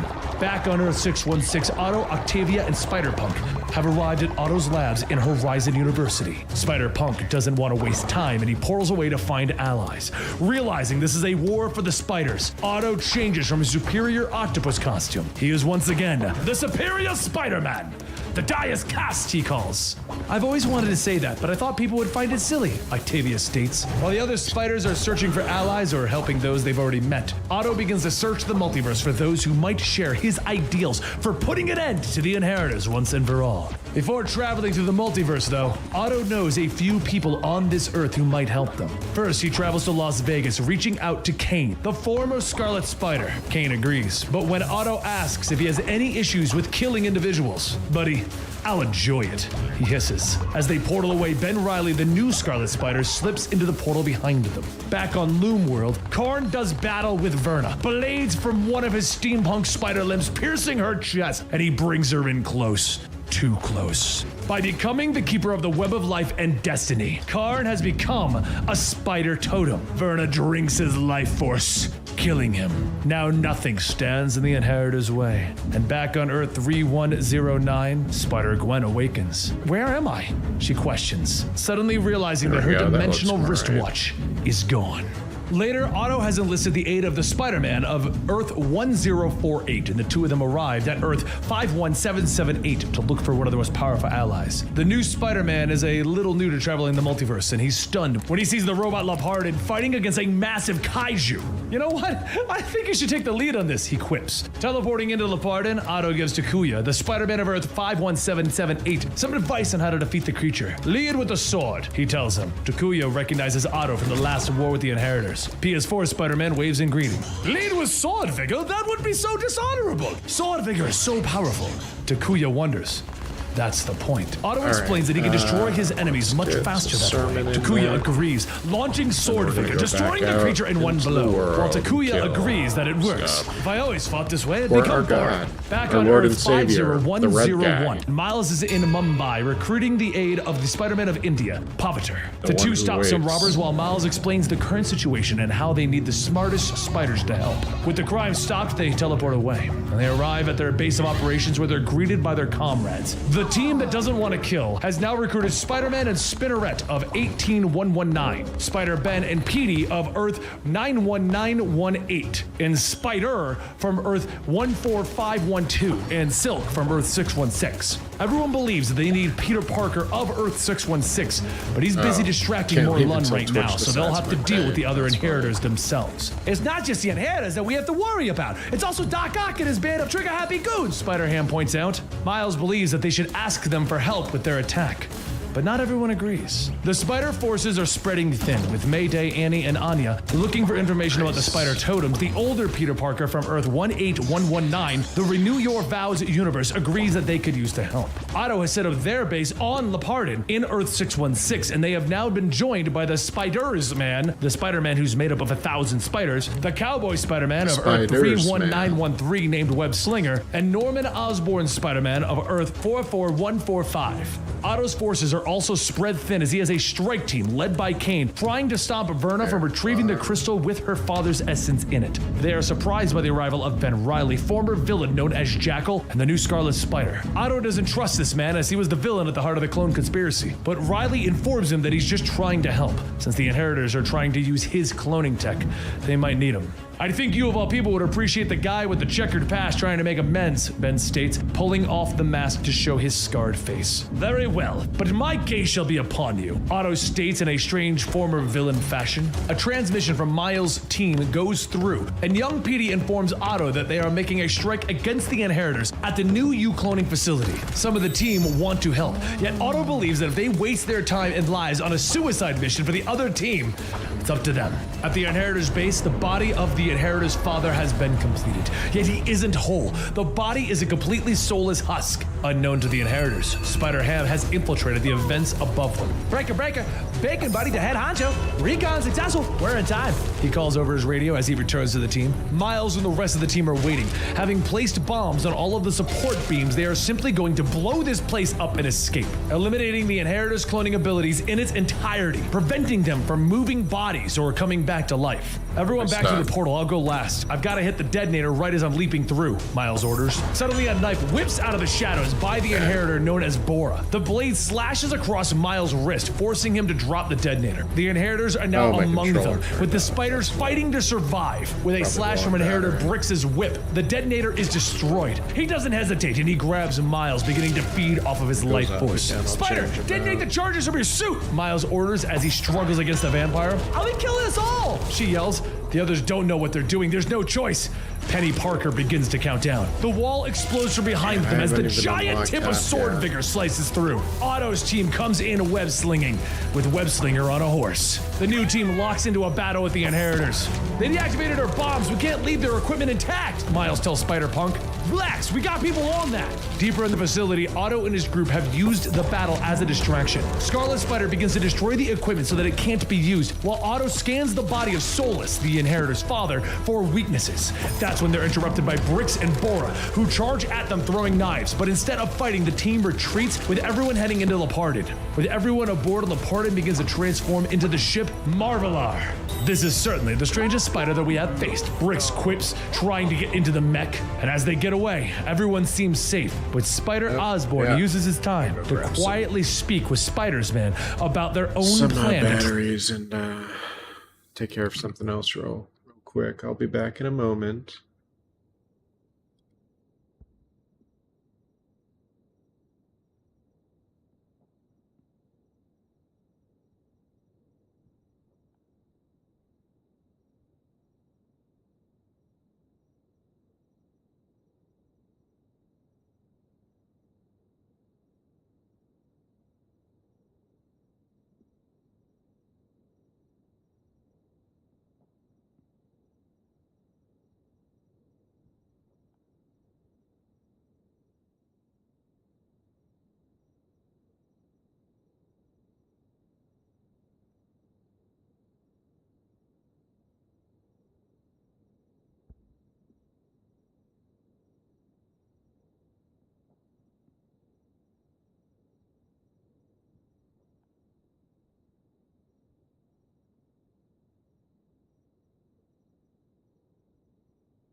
Alright, we're back.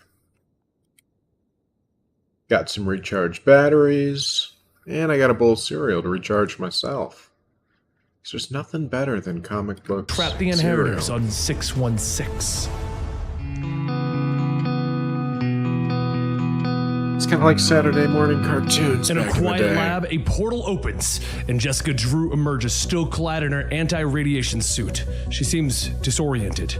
In her hands, she holds the Soulless Crystal, a stone that traps the essence of the Inheritor's father. A clawed hand moves fast, snatching the stone from her, lifting her by the throat. Our dear sister Verna has sent us a gift, Genix snarls, his fangs displayed in a grin. Jessica tries to struggle, but she is thrown away. When Deimos quickly tries to feed off of her, though, he is weakened. Jessica receives her powers from a radiation blast, and radiation poisons the Inheritors. This is good news for Genix, though. They can study her DNA and learn how to eliminate the weakness to radiation that they inherently have. Yet, there is time for that later. With a smile of triumph, Genix places the crystal into the machine with Soulless's body. A growl issues from their father's throat as Soulless finally awakens. I live! I live! He cries, maniacal laughter filling the room. His children all bow before him. But back with our heroes, the Spiders have taken up a field trip in Earth 13. The place where the Spider Army first fought the Inheritors looks like a battlefield. And erected there is a statue of this world's Spider-Man, a spider that had combined with the powers of Captain Universe. Yet this still was not enough, and he fell to Soulless. Otto Octavius has brought everyone here so that they may analyze the powers cosmic, so that he may find it in their own universe. Spider Norman believes that this is a waste of time, and some of the team begins to bicker about their next course of action. A portal opens up, and Spider-Punk pops his head out, interrupting the conversations. Guys, we really gotta get back to the base. I got some bad news. Back at Lepardon, the giant robot mech Spider-Man, Octavia gives the team the bad news. Soulless has awakened. Spider Norman doesn't believe that it matters. They need to stop putting their hopes on things like Captain Universe and come up with a plan. That is enough, Otto states. Otto, who's also known as Superior Spider-Man, has changed his mind, and the team does not require the help of Norman Osborn anymore. The rest of the Spiders agree, regardless of whether they agree with Otto on the way to stop the Inheritors. And the room stands against Norman. I'll just go back to my world and work on a real solution, Osborn states, opening up a portal. He offers Spiders Man a chance to join him, and the creepy hero that is actually made up of millions of little spiders that believe themselves to be Peter Parker accepts. The web watch, Osborn. I will not have you gallivanting across dimensions causing trouble, Otto orders, and Norman Osborn tosses back the device. Wouldn't dream of it. Have fun storming the castle, idiots. And with this insult, Norman is gone. The team goes back to their planning, with Otto believing that they have all the brute strength of Lepardon and sword vigor, the weapon of Lepardon. Miles doesn't think so, though, and he wants to bring in more spider individuals, more allies. The two compromise. Otto will come up with a plan. The unneeded spiders will gather more allies. But Norman and Spiders Man, they did not go home. They have arrived on Loom World. Norman once saw it through a cosmic cube, and all they find is the body of Karn, the former Inheritor and the former Loom Weaver. Spiders Man sends out some of his little spiders, making a meal of Karn, and Norman ignores him, slicing off a piece of the Web of Life and Destiny. With the Web of Life and Destiny, I can go anywhere. But with all of these web watches out there, someone will stomp us. Reaching into another dimension, Norman Osborn pulls forth a can of radioactive material. But what if the Web of Life did not exist? Back on Lepardon, Miles is running down a list of new potential spider individuals to join their battle against the Inheritors. One is a giant red T-Rex, and one is a grizzled cop with a mustache, a Spider Cop. Spider Cop exists? I can't express how happy this makes me, PS4 Spider-Man whispers. Suddenly everyone's web watches short circuit and deactivate. Moments earlier on Loom World, Spiders Man has separated himself and gone into different dimensions. Norman too steps through a portal, and at the last second he presses a switch on his detonator, destroying the Web of Life behind him. Back on Lepardon, the spiders realize that they are now trapped, and without their web watches they can't see into the other worlds. They can't travel. Some have children that they've left behind. Someone trapped the Inheritors on World 616 with them. Miles tries to calm everyone down. We're gonna get through this together, guys. Otto, he says, turning, but the Superior Spider-Man has disappeared, and Scarlet Spider, Ben Reilly, with him. Otto and Ben have arrived in the lair of the Inheritors, slipping quietly inside, with Otto wanting to make sure one more time that Riley will not betray him. Don't worry, I'll do my part, Riley states as he turns away from Otto. Then so will I! Otto declares with one of his mechanical spider arms slicing down on Riley's back, knocking him unconscious. He picks him up and he moves forward. I have fulfilled my bargain. Show yourselves, inheritors. His enemy stands before him, and Otto Octavius offers Ben Riley as a sacrifice. I must admit, we were intrigued by your offer, Genix smiles, taking Riley. Once he absorbs the life force, he will know all he needs to know about this universe's cloning equipment. Otto cares nothing for the inheritors, just hold up their end of the bargain and spare 616. I agree to your terms. We will show this world mercy. Though they made no promises as to those that would interfere with their work. Otto turns away as the vampires descend upon Scarlet Spider. Back aboard the Barden, Miles has sent a message out to the Enigma Force, the power of Captain Universe, and they have gotten a response.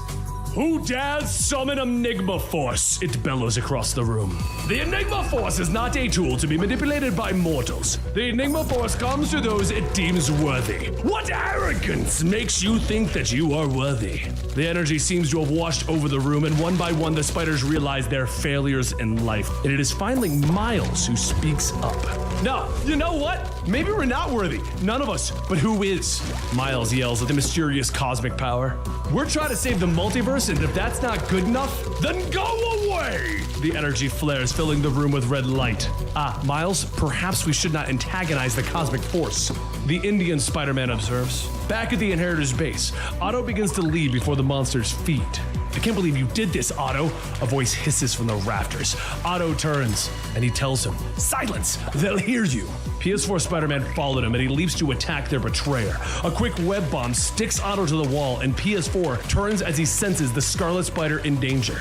Then Riley's vision begins to blur as he wakes up, his eyes focusing, and he stares into the face of a monster. Genix begins to feed on his life force, gaining his knowledge as well. Yet knowledge is not all that Ben Riley has locked away in his mind. Memories of his 27 deaths and resurrections at the hands of the Jackal, causing the shattering of his mind, which is also passed to Genix. I'm dying! Again and again, I'm dying! Genix screams as insanity overtakes his mind. PS4 then realizes Otto's plan, but before the two of them can make up and, get along, the Inheritors are upon them. Solus's sheer strength forces them back. Trying to gain the upper hand, the two are knocked into one another. They are no match for the Inheritors, and Solus stands over them. I claim this kill. From behind, he is hit with a powerful cosmic blast, though. Turning, they see the spiders led by Miles Morales, now with the power of Captain Universe.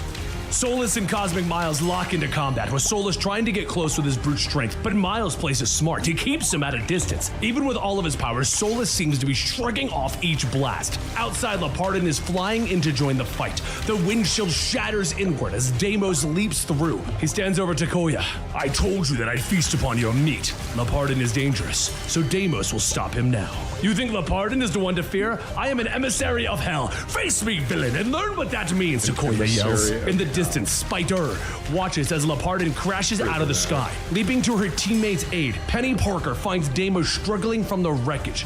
Back inside, the spiders have met the Inheritors in battle, and taking this moment, Otto grabs Octavia and the two of them slip away. Otto has a plan, and Octavia finds one of their allies, freeing Jessica Drew. The battle rages on even now in that direction, but we have a different mission, Otto states, and without hesitation, Jessica runs off to join the fight. Otto's plan is simple, to right a wrong. The spiders are losing, with Cosmic Miles fighting Solus. The rest do not have the strength to defeat the Inheritors. Older Peter Parker and Spinneret MJ from the Renew Your Vows universe share one last kiss, hoping that their daughter, Annie Mae, will be alright. But that's at the exact moment that we hear. Mom, Dad, we talked about being gross in public. Annie Mae, their daughter of Earth 18119, yells as she comes through a portal with Mayday and Spider-Girl. It turns out that the three young spider women are actually the pattern makers. In a move straight out of the Power Rangers, the three women suddenly power up wearing spider armor from the Web of Life and Destiny. With this added strength, the battle continues, and the spiders now stand a chance. The battle rages on, spider against energy vampire. With Mayday attacking Deimos, her heart set on the revenge of the death of her father in the previous war. The Spider-Verse! Grix and Bora are bleeding, with Jetix fighting a mad rage, his mind now broken. Still, it might not be enough. Miles continues his fight with Solus, trying to stay ahead of the monster. Suddenly, another portal opens, and more spiders emerge, led by Spider-Gwen and Peter Parker from Earth 616.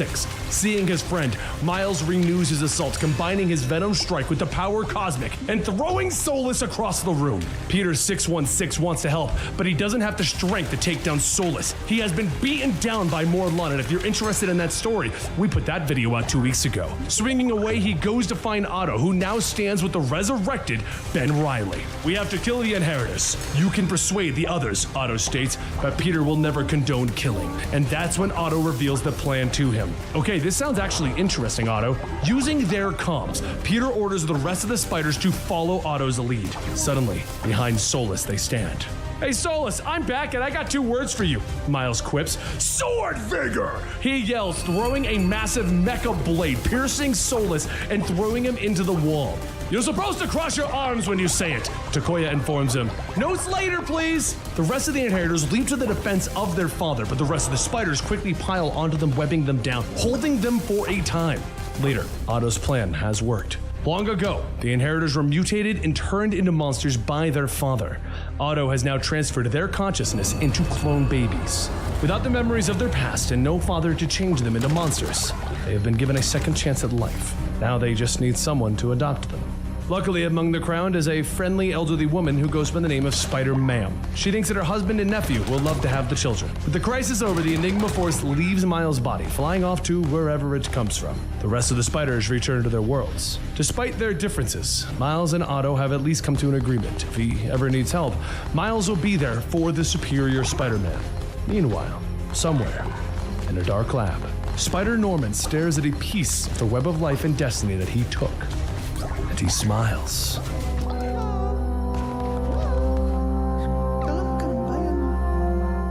It was just another day of crime fighting as Spider-Man Miles Morales takes down the villain 8-Ball with none other than a mop cue stick. As he knocks the crook down, he yells, "Corner pocket!" Get it? Because you're 8-Ball. An 8-Ball sighs, telling him that this is getting to be too much. He's going to move to Houston. But as Miles finishes webbing 8-Ball up, he hears a female voice calling out to him, and his spider sense begins to go crazy. He gets away from the villain, asking what's going on. He stopped the bad guy, so what is this? The voice calls out again, and Miles shouts, "Who are you? How are you yelling in my head?" "It's Spider Zero. I'm nanocasting through the arachno frequency to lock your ultra-spatial coordinates down. Get ready."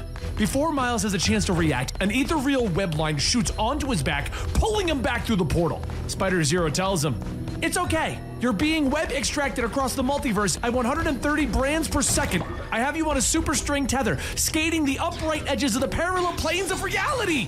The web is life. The web is destiny. Just hold on a bit longer, Spider-Man."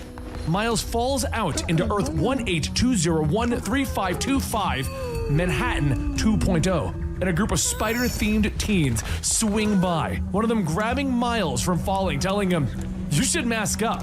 You want to get pinched by the Iron Men?" Miles is confused, asking who, as he looks around and he sees the Goblin Club up ahead. But Spider-Zero calls out to his mind again, "You're in the wrong place. Where are you?"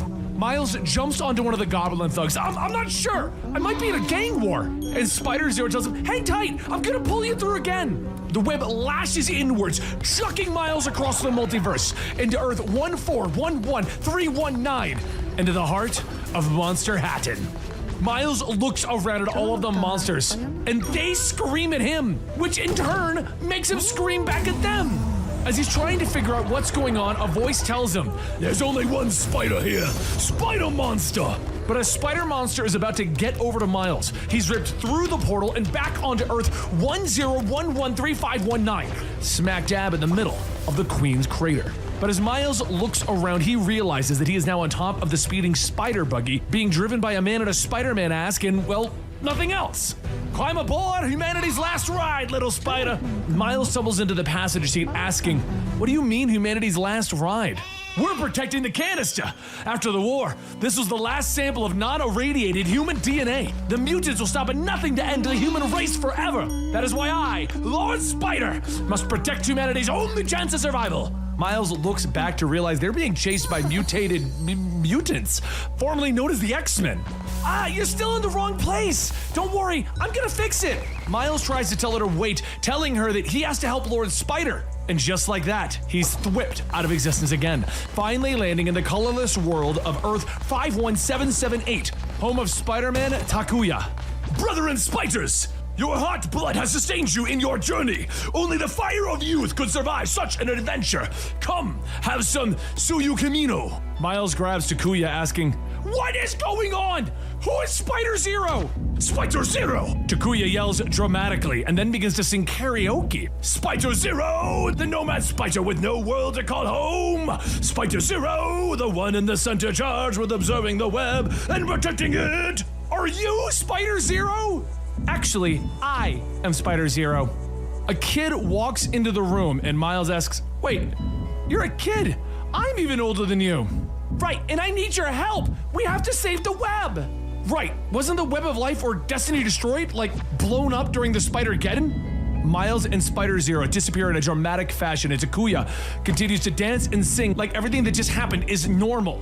Moments later in Earth 001, formerly Loom World, where the Inheritors live, formerly the Hall of Spiders, Miles looks at the web of life and destiny, stating, "Oh yeah, it is back." Spider Zero tells him that there must always be a web of life and destiny, and when it was destroyed, the pattern maker wove it anew. Pattern maker? You mean Annie Mae Parker, right, Spiderling? Yeah, Annie Mae was selected to make the web, just as she was selected to be at the center of it and watch and take care of it. And what's more, the web is sick, corrupted. No matter how much I cut away, it continues to spread. We have to heal the web and find Annie Mae. Miles looks at her. "Why don't you get the real Spider-Man? Like, why not Peter Parker?" "Because we're the new generation. You, me, and Annie Mae. There were others before us, but these are our jobs now. We're new, and this web is new. It all fits. We're the ones who have to do this." "Yeah, okay, you got me. Let's get all the crazy kids together and save the universe. Where do we even start?" Spider Zero looks at the web. "We start everywhere." The first world that Miles has to visit is the world of spectacular Spider-Man, a world where Peter Parker wasn't the one bit by the radioactive spider, but actually Aunt May. In this world, Peter is helping Aunt May by building and designing her gadgets, making sure that she is always one step ahead. One day, Peter came to a shocking realization. They all know that they live in the multiverse, but how many other universes are there? What if there are evil versions of themselves waiting to strike, waiting for the perfect moment, which coincidentally enough is this exact moment, dear readers? Just then a portal rips open and an evil Peter and Uncle Ben step out, led by Carnage May. Carnage May yells out, "We are here to prove that nothing really matters in the multiverse. Get ready to die, Spider-Man." As the evil doppelgangers begin to take over the heroes, Miles pops out of an alleyway, punching Carnage May, telling her, "Thanks for making it easy to decide which one of you is the good one." Miles and Spider-Man knock Carnage May out, webbing her up. And as Miles begins to explain what is going on, she explains to him that there's no need to explain. She knows exactly what's going on, and it's very good to see you again. Spider-Man begins to ask about the Carnage May, explaining that her costume is so powerful, so Miles explains what a symbiote is. And to demonstrate the weakness of the symbiote, he charges up his venom bite, shocking her, transferring the heat of the shock with Carnage May screaming in pain, falling over. Spider-Man asks if there are other spider people like him, but he tells her no, I'm an original.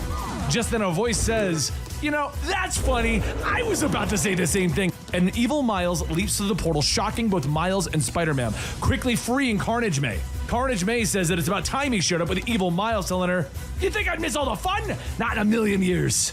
The evil versions begin to make their way towards Peter and Uncle Ben, but Miles whispers that he's still in the game. That shock doesn't affect his suit like the evil him thinks. The brawl begins to start again, with Spider-Man asking Peter what could they do. Clearly they can't win with sheer strength. So Uncle Ben comes up with the idea of sending them back to their world, so Peter figures out an idea that will help that happen, how he can make an interdimensional portal. Peter's idea is that the parallel universes are all overlaid in the same 3-space dimensional location. But that would mean that it's possible that the exact spot of impact can coexist across the multiple realities, and it could open and close an interdimensional tear. The only problem is they're going to need trillions of parallel Spider-Mams and other timelines shooting webs in the exact spot, and there's no way to tell them that. So Spider-Man smiles and says, "Never say never! Miles, the logo!"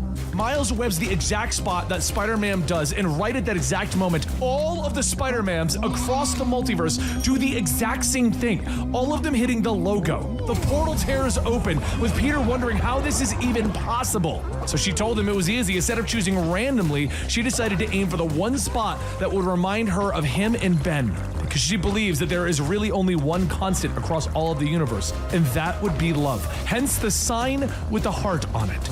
The evil doppelgangers all begin to get sucked into their interdimensional universes, but it doesn't appear to be enough, and Peter tells Spider-Man that the alternates need to join them as well. All of the alternate Peters and Bens join in, and the portal's strength grows, pulling all of the evil versions of themselves into it.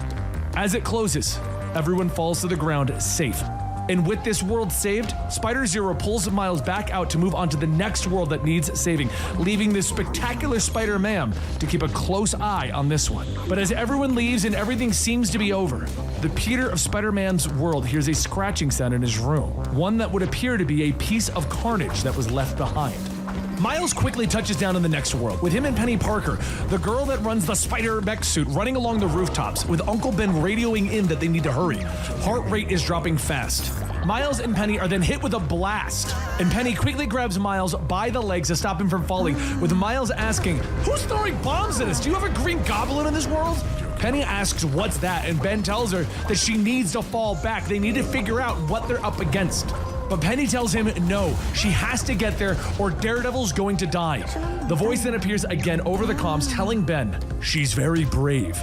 You must be very proud." Ben realizes what is going on, that this is a trap, that Daredevil is being used as bait. Miles and Penny are then hit again, and they begin to wonder where this blast is coming from, with a voice telling them that once he died, he was reborn. It was his thoughts that brought him back from the frozen vaults of death, back to the hunt. Miles' spider sense begins to go off as a distorted figure moves, but he tries to get ahead of it, with Penny taking the direct hit, forcing the spider suit to reboot. Penny shouts in frustration, telling Miles to go on ahead and get to Daredevil. He needs to save him. She can't do anything until her suit is back to 100%. And the distorted man says, "Yes, you are of no use to me. Only the spider." As the man appears, Ben says that it looks like it's Kraven. And Miles tells Ben, "Cool, we got a Kraven in my world too. This is gonna be dope." So Miles webs up Kraven's arms, charging and punching him to the ground. Ben watches as Miles fights Kraven back, telling him, "You're supposed to be dead. How is this possible? It is mysterious.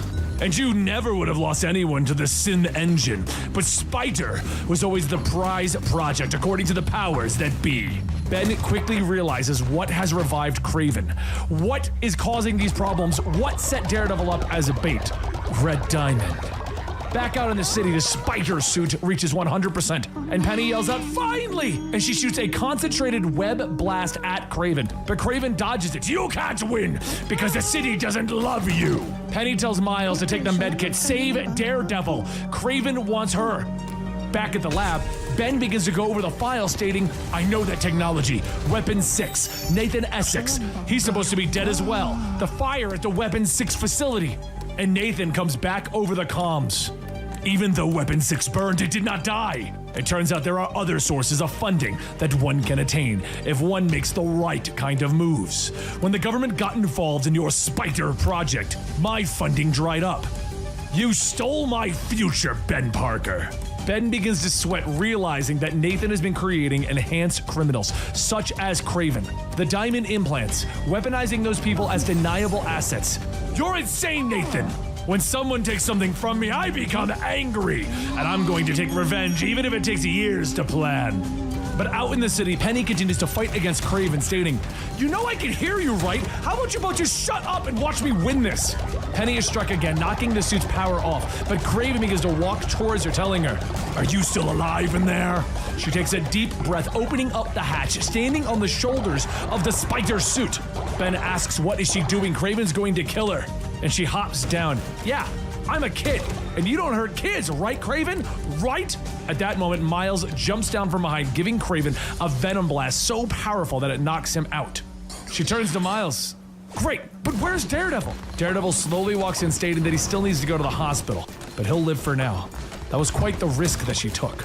Penny smiles, telling him, yeah. She explains that Kraven was after her father, and that is who he wanted to hunt. So she used herself as a bait, so she had her own invisible hunter, Miles. Nathan radios to Ben asking, "Do you think you've won? I will send more Weapon 6 enhanced criminals after you and her." And Ben pulls out the radio from his ear, telling Control to shut down the channel. Full security work up on this breach. Block Nathan and figure out where he is. Ben then takes a picture out of his coat of his wife, and Penny Parker asks, "What are you doing?" But Miles is continuing his adventure. He continues to go through the multiverse to save the other spider individuals, to save the Web of Destiny. And his next stop is Earth 31913, the home of a man that folks call the Web Slinger, the cowboy Spider-Man who fires webs from 6 shooters. As the train comes chugging along the tracks, Web Slinger flings himself atop the train cars as a group of bandits begin to rob the train. He lands asking the men if they've got their tickets, and one man yells, "This don't concern ya, Web Slinger!" "Yeah, reckon they didn't sell tickets to ride the roof anyhow." The leader tells everyone to jump shot, but Web Slinger smacks the hammer on his guns, webbing everyone's arms to their holsters. The bandit leader jumps to the front of the train, grabbing the engineer, stating, "If you make one false move, partner, the engineer gets it." Web Slinger tells him, "I could either use the kisser, that's the one on my left hand, or biter, the one on my right. Biter scars, though." The leader throws the engineer at Web Slinger, kicking the lever to max as he jumps out the window. "Adios, Web Slinger!" The train begins to pick up speed as it goes barreling towards a stack of dynamite placed on the track. So Web Slinger grabs the engineer, tossing him out. "This is for your own good." With one quick pull of the trigger, Web Slinger webs the engineer to a trigger. Web Slinger then jumps out, pulling the trigger, realizing he's out of webs. As he falls into the river below, he pulls himself onto a shore when he sees Miles in a sombrero and poncho. "There you are. Remember me, Web Slinger?" Web Slinger shakes the water out of his hat. "Of course. You're the fella that zapped me into the future to fight some sucker dandies. What brings you back?" "I'm here to help. Thanks, but no thanks. You stick out like a bison in a ball gown. Folks don't take kindly to your kind." Miles then tells Web Slinger, "First, I would like to introduce you to political correctness, and regardless if you want it or not, I'm here until the next jump." Web Slinger whistles to call his horse, and as the horse turns the corner, it bolts in his direction. Miles asks how the horse is so fast, and Web Slinger explains that him and Widow get bit by the same bug, and ever since they've been able to talk to each other without talking. He calls it rider sense. Miles looks at the horse, asking what the point of the mask is, and Web Slinger says so that folks don't recognize him. The two sit by a campfire later that night, getting ready to turn in for the night, when suddenly they hear a snapping of a twig. Web Slinger grabs his guns, yelling to the intruder to show their hands, but a young girl stumbles out of the bushes, yelling in Spanish. "Sorry there, I don't speak." But Miles begins to talk to her. She explains to Miles, and he relays it to Web Slinger, that there's a small village in Mexico with a group of bandits that are taking all of the food and money, and when they can't pay, they take the women. We're gonna help her, right, Web Slinger? So Miles continues to translate, and it turns out that a villain known as El Scorpion, or the Scorpion, is the one in charge of it all. Miles and Web Slinger begin to make their way towards the village, and as they get over there, they hear the Scorpion yelling out, "Rapido, amigos! El uno una pelea!" Web Slinger spins back, slapping Widow, telling them to go on again. Miles tries to state that he can stay and help, but Widow speeds off before he has a chance to finish his sentence. Once clear, Web Slinger fires a web line into a nearby cactus and a rock, creating a trip line, knocking everyone off of their horses. Web Slinger then jumps onto one of the horses, with Scorpion getting to his feet to chase after.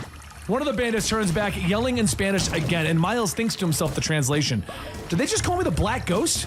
I kinda don't hate that."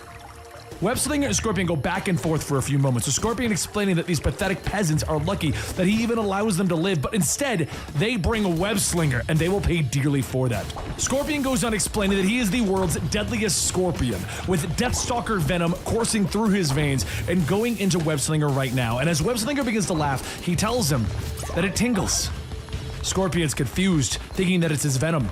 But Webslinger informs him, it's my rider sense. Suddenly the Widow kicks him in the back of the head.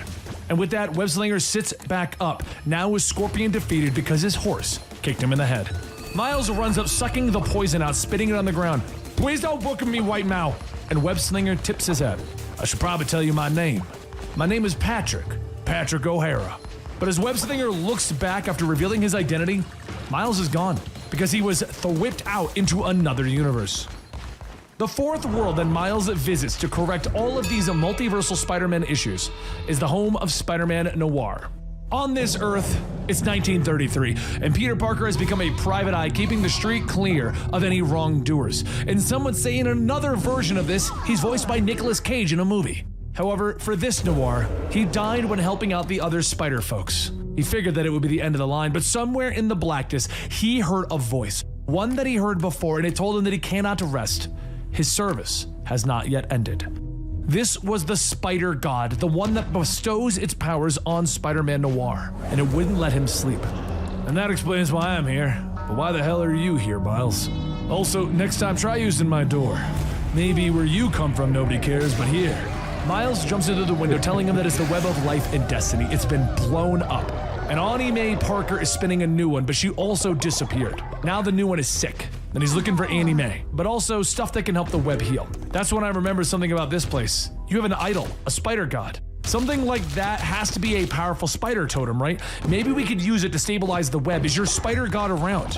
Noir tells him, last time I checked, the goblin had it, but he doesn't have it anymore. Or anything else. How about we go out and turn some rocks and see what crawls out? Hopefully the idol isn't with someone worse than Norman Osborn. Elsewhere, a woman hooks the spider idol to a machine, stating that this is fascinating. Even damaged, her instruments are clearly reading the power within the primitive relic. Once this was worshipped by subhuman fools who would do anything to serve the spider god, but today it will serve her and the Reich. Back at the Black Cat Club, Ox and Montana live it up, telling everyone that they got everyone covered for the night, so long as they're ladies. Noir hangs down. Now that is downright discriminatory. Ox jumps up, swinging his chair, shouting, "You're the one who cost me everything!" And Noir asks, "Really? Looks like you're doing fine." Montana cracks his whip to grab Miles, but Miles asks, "Do you really want to do that?" All right. Miles sends a shock back through it, stunning Montana. Noir then grabs Ox, telling him, "We came here to talk about the spider idol. Just tell us where it is, or we can skip the electrical chair and you can ride the lightning, courtesy of my partner's Venom Blast." Ox yells, wait, I'll talk! We're having problems selling the damn thing. Then this woman Strum showed up. From what I heard, it was for Adolf Hitler himself. As the two leave, Miles says that he knows that they were just getting information, but he isn't so keen on threatening to kill people. Around here, life has a way of tossing you a lot of things you're not comfortable with. Case in point, I'm not too partial to Nazi blimps flying over Manhattan, but here we are, Miles. Miles looks up to say that when Ox said cargo ship, this is not what he had in mind. The two men enter a building after calling out to Strum, and they find a box full of bees hooked up to Spider Idol. She goes on to explain that the true power of such things lies in merging them with science, combining the totemic energies of the Spider Idol with her preferred insect, bees. And after this, she will become a god of the bees. The bees swarm around her, and the men take the idol out of the machine with Miles and Noir jumping and webbing them all up. Noir says that he can see why the idol brought him back. It didn't want to work for Hitler. Even ancient spider gods have standards. The only thing I don't get is what's with the glass tube full of, but before he could finish, the glass shatters and Strum floats out in her new bee form. Miles realizes what is going on. I knew it! You want a Nazi made out of bees? That's how you get a Nazi made out of bees! Strum informs him that she will now refer to her as her new name, Madame Swans! Noir webs up the room, telling Miles that they gotta get out of here, and Miles tells them that they do need to get outside. But as the two get out, Madame Swarm yells, "You fools! I have 1,000 more bees outside!" Soon Madame Swarm's body grows in size with all of these bees, and Noir tells him that he has an idea. He read in a Life magazine that those blips are full of hydrogen, and Miles tells him he can see where this is going. Noir swings it back around, calling out to Miles that he has now cleared out the blimp, and Miles yells for him to get out of the way. He sends a venom blast into the blimp, blowing it up from the inside, burning away all of Madame Swarm's bees. The two then create a giant web blanket to catch the wreckage, with Miles stating, "Oh, the bee-manity! I only understand half of anything you ever say, Miles." As everything is cleared, Noir tosses Miles the idol, and Miles asks, "What happened if you die again? Don't you need this? If you get killed again, that's it." "That's how it works for everyone else. I don't get special treatment. Sure as hell don't deserve it. Take it. Do what you gotta do. I'll manage just fine with my fists and my 45s. Miles asks him, "Okay, Noir, you always sound so cool. Do you practice?" And at that moment, before he can get an answer, Miles is pulled away, disappearing. And Noir answers, "Yeah, I practice. With great power, there must also come great responsibility. But that don't mean you can't have a touch of class." Now, instead of going to another world, though, Spider-Zero brings Miles back to the world that started it all, Loom World. "I did it! I found you! I also brought some help from the other spider people." Spider-Zero looks at the idol that Miles brought and tells him that her spider sense couldn't find Annie Mae because Annie Mae isn't on any world. This idol will act as a sort of antenna, a signal booster from the Great Weaver. It will let me feel Annie Mae where she is. And I found her in the web itself. She's trapped in the tangle. Everyone jumps onto the tangled web ball, and Spider-Zero yells, "Wait! I can feel pain! Pain everywhere!" She falls to her knees. "The tangle! It's alive! The web's power, knotted and snarled, is running back over itself over and over again, creating primitive consciousness. It's in pain, and it doesn't understand why, but it feels pain, it feels us, it wants us gone." Everyone's spider sense goes off as dozens of portals rip open and monsters begin to pour out. Those portals are from Earth 51778 and brought monsters from the Monster Earth to stop us from getting to Annie Mae. Miles asks what are they, and Spider-Zero explains that it is the Iron Cross army made to destroy Spider-Man. But everyone charges in as Miles answers with, "This many spider folk? They're welcome to try. Get them, spiders!" Lord Spider jumps in, punching one of the monsters. For the future! Everyone engages the monsters, with Spider-Zero telling Miles that they need to get inside the tangle. If they don't save Annie Mae, it will get worse. So with everyone battling the monsters, Miles realizes that they need him, so they're going to need more spider people to save the day. At that moment, another portal opens up, and a giant robot punches into them with a voice yelling out, "Golapardin, the god of demons, the emperor of death! I am the emissary of hell!" The robot then stands up and it kicks one of the monsters as a Japanese Spider-Man jumps onto its shoulder and yells, "Spider-Man!" But in Japanese. Miles looks up stating, "Takaya will do. I can go. I'll help. I can go find Annie Mae." And Spider-Zero looks over. I don't know why, but I did not expect him. While all of the other Spider-Men are handling the monsters, Miles and Spider-Zero begin to try and figure out how they're going to untangle this and free Annie Mae. The two of them can't figure it out, so Spider-Zero puts her hands into the tangle, asking if it can hear her. A shock of pain rushes through the young girl as she relays what it's saying. Hurt, hurt, only hurt, must protect the pattern maker from the hurt. Spider-Zero tries to tell the tangle that they are there to help, that she knows what it's like to be in pain, to be afraid, to lose everything. Spider-Zero shares her life, and the tangle finally begins to unravel as it finally begins to understand. And as the tangle is unraveling, it begins to pull Miles in. It pulls Miles to the center, where Annie Mae is being held. Miles calls out to her, and she asks if it's him. But the tangle screams, "No! Hurt! Protect!" Spider-Zero tells the tangle, if it keeps Annie Mae in here, it will kill her. The web needs her back. So Miles and Annie Mae pulled themselves out. She wants to know how, but no one knows what they did or how they managed to get away. But Annie does know that she's the pattern maker and that she can fix this. The tangle cries out alone, and Spider-Zero tells the tangle no, she will stay. Annie Mae tells everyone that she appreciates them all coming to help, but it's time for them all to go home. The ethereal tethers reach out, grabbing all of the Spider-Men, pulling them back to their home worlds. And as everyone disappears, Miles notices that Spider-Zero also isn't there. The Tangle tells them, "No more hurt." And Spider Zero tells it, "No more hurt, no more alone. I told you, I would stay with you." As Spider Zero is pulled into the nothingness with the Tangle, Miles reaches out, grabbing her with a thwip. Everyone is yanked back onto solid ground, and Miles asks if the Tangle is gone. And Spider Zero says, "Yeah, it became undone. It wasn't evil, it was just scared, in pain, and lonely." And there's a lot of that out there. And Anime says that is why there are spider people at all times. Everyone says their goodbyes as Miles returns home. Spider Zero tells herself that on whatever world, whoever they are, spider people are here to help.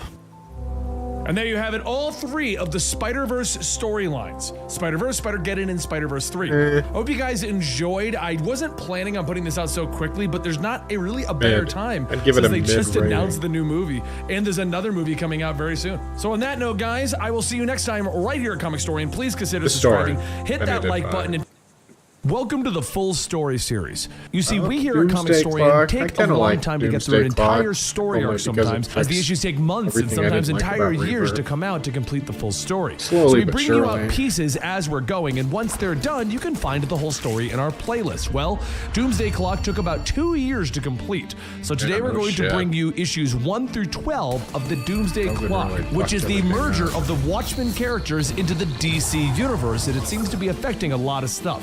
Hope you guys enjoy. Let me know what you think in the comments down below.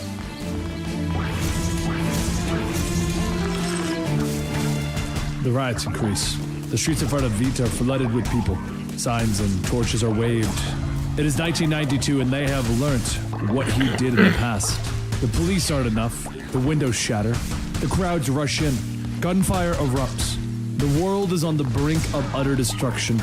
And Adrian Veidt's office is empty. The world hunts for a man who killed more than 3 million people with his plan to unite the planet. Special forces move in on Veidt's base in the Arctic. But it is empty. Nothing but the sounds of horror that grip the planet in the news. Nuclear war is a certainty. Prison guards rush through the corridors to evacuate. One of the prisoners reaching through the bars, yelling to be released. The guard is punched from the side and the keys retrieved from his body. Fear crosses the prisoner's face as he backs up. "You still want out?" Rorschach asks, dangling the keys, but the man backs up. "I'm cool." Rorschach moves through the prison. It's the last day on Earth and he's hungry. His routine was thrown off this morning and he couldn't eat his pancakes. Syrup was cold. He stops in front of a door marked 13. Was it 13? No, 31. He keeps walking. He stops at door 31, turning the key. Elsewhere in the world, the keys to the missiles are turned. Rorschach opens the door, and the woman inside stares at him from the shadows. Eureka Manson, the marionette. The woman backs away, but Rorschach moves forward. They only have 3 hours, 36 minutes until the prison will be turned to ash. You said you'd throw me down an elevator shaft the next time we met. She stammers, backing away, and Rorschach laughs. Wasn't me. Different guy. Marionette tells him to prove it, but he's sick of proving it. And he simply removes his glove, showing the dark skin underneath. He hands her an envelope that is sticky with syrup. Payment for a job. Marionette opens the envelope, discovering the picture of a child. Come with me, do job. Find out where the boy is. Anger flashes and the woman rushes him, demanding to know where her son is. But he doesn't know. His partner does.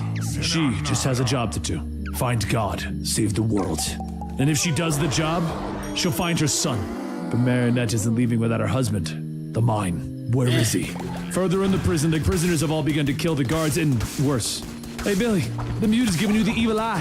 One tells his buddy. Look it up, they see Marcos Miaz sitting quietly in his cell. You got something to say? The thug yells, stalking into the cell, but he doesn't talk. Everyone knows that the mime doesn't talk. They pick him up and they beat him, blows raining down on his face and his stomach. He sags against them. Baby! Marionette calls out to him from a window with Rorschach over her shoulder. She knows that he's in the middle of a performance, but they gotta go. Suddenly, Mime isn't sagging anymore. Bones break and blood splatters as he takes apart the group of prisoners, finally ending with a flourish and a big smile on his face. Finally meeting up, Rorschach tells them, reunions have to wait. Cause trouble, I take an eye. But they can't leave without Mime's weapons, so they go to lockup and Mime smiles as he picks up nothing. You have problems. The group escapes into the woods, and Marionette continually asks questions, but Rorschach refuses to answer. He leads them to his getaway car, which, judging by the smell, also acts as his home and his bathroom. They drive back into the city, the place that everyone is trying to escape from. Riots and looting continue, but the group escape into the sewers quickly. The tunnels are dark, and Rorschach seems to be easily confused, trying to remember if it's left or right. Mime draws a gun that doesn't exist from a belt that he's not wearing. "Don't point imaginary guns at me," Rorschach warns. And finally, they take the right, coming to a large door. Rorschach gives it a single knock. With a rusty grind, the door opens, revealing the light to them.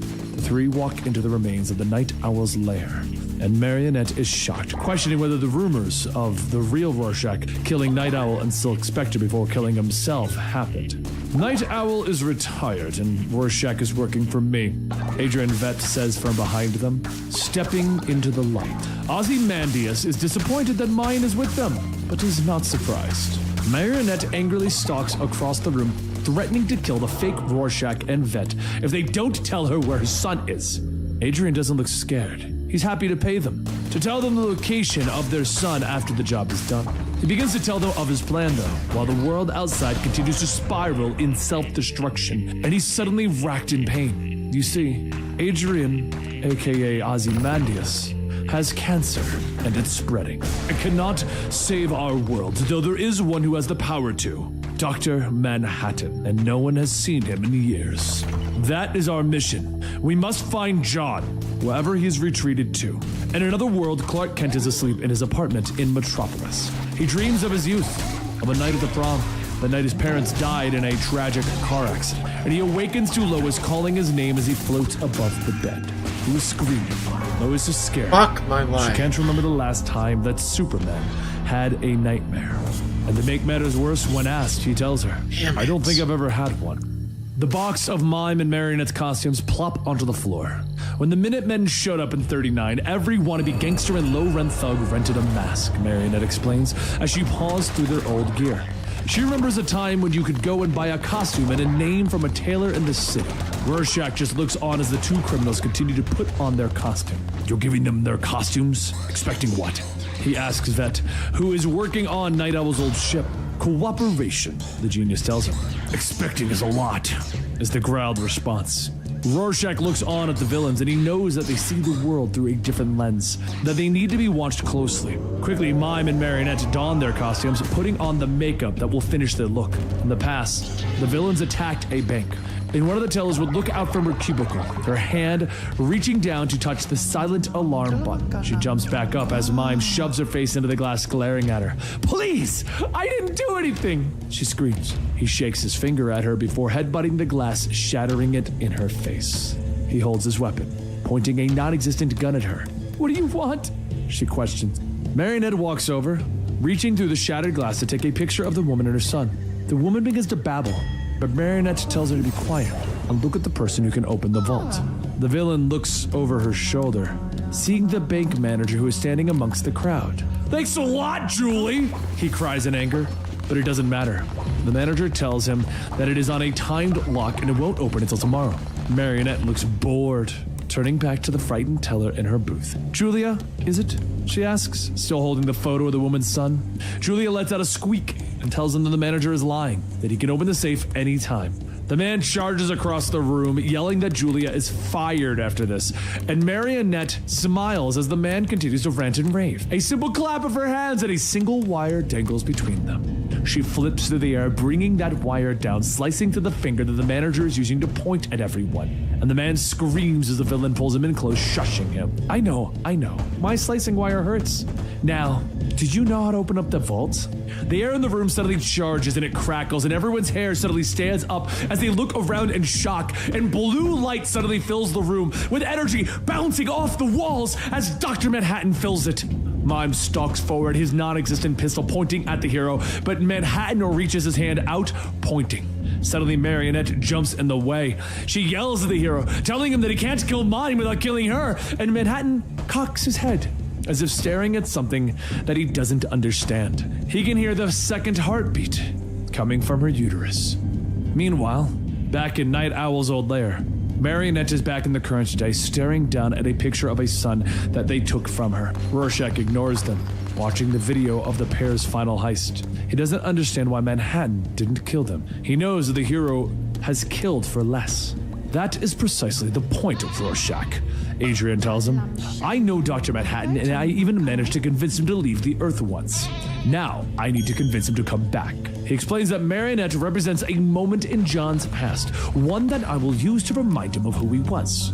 Suddenly, the screens go staticky, and Adrian turns to see Rorschach. 4 hours are up. Are the nukes in the air? Rorschach looks down at his watch as Adrian powers up the machine. Sorry, watch is slow. The machine lights up and Adrian beckons to the two villains to get on board. Outside, the city streets are filled with rioters and looters as the end of the world nears, and one points to the sky as Night Owl's old vehicles takes to the air. The missiles cruise towards the city as the Owl ship takes flight, with Adrian babbling about the technology that will take them through the quantum tunnel. Everyone hold on. It's going to be a bumpy ride. The missile hits the city, blowing apart the buildings and people in a fiery blast. The Owl ship shakes, it shudders, the blast hitting the hard hull, and then the world falls apart. Meanwhile, Bruce Wayne looks dismissively at the Rorschach image before him. A boat, he answers. The doctor nods, holding up the next one. A yacht. Another of the images is then held up. A speedboat. Finally, the doctor puts the test down, questioning what is on Bruce's mind. I've got a friend waiting for me at the marina, he answers, and I don't like to keep her waiting, so if I could get your stamp of approval, or whatever it is you need to do, I can be on my way. The billionaire answers with a bored smile. Walking out, he falls into step with his old friend Lucius Fox.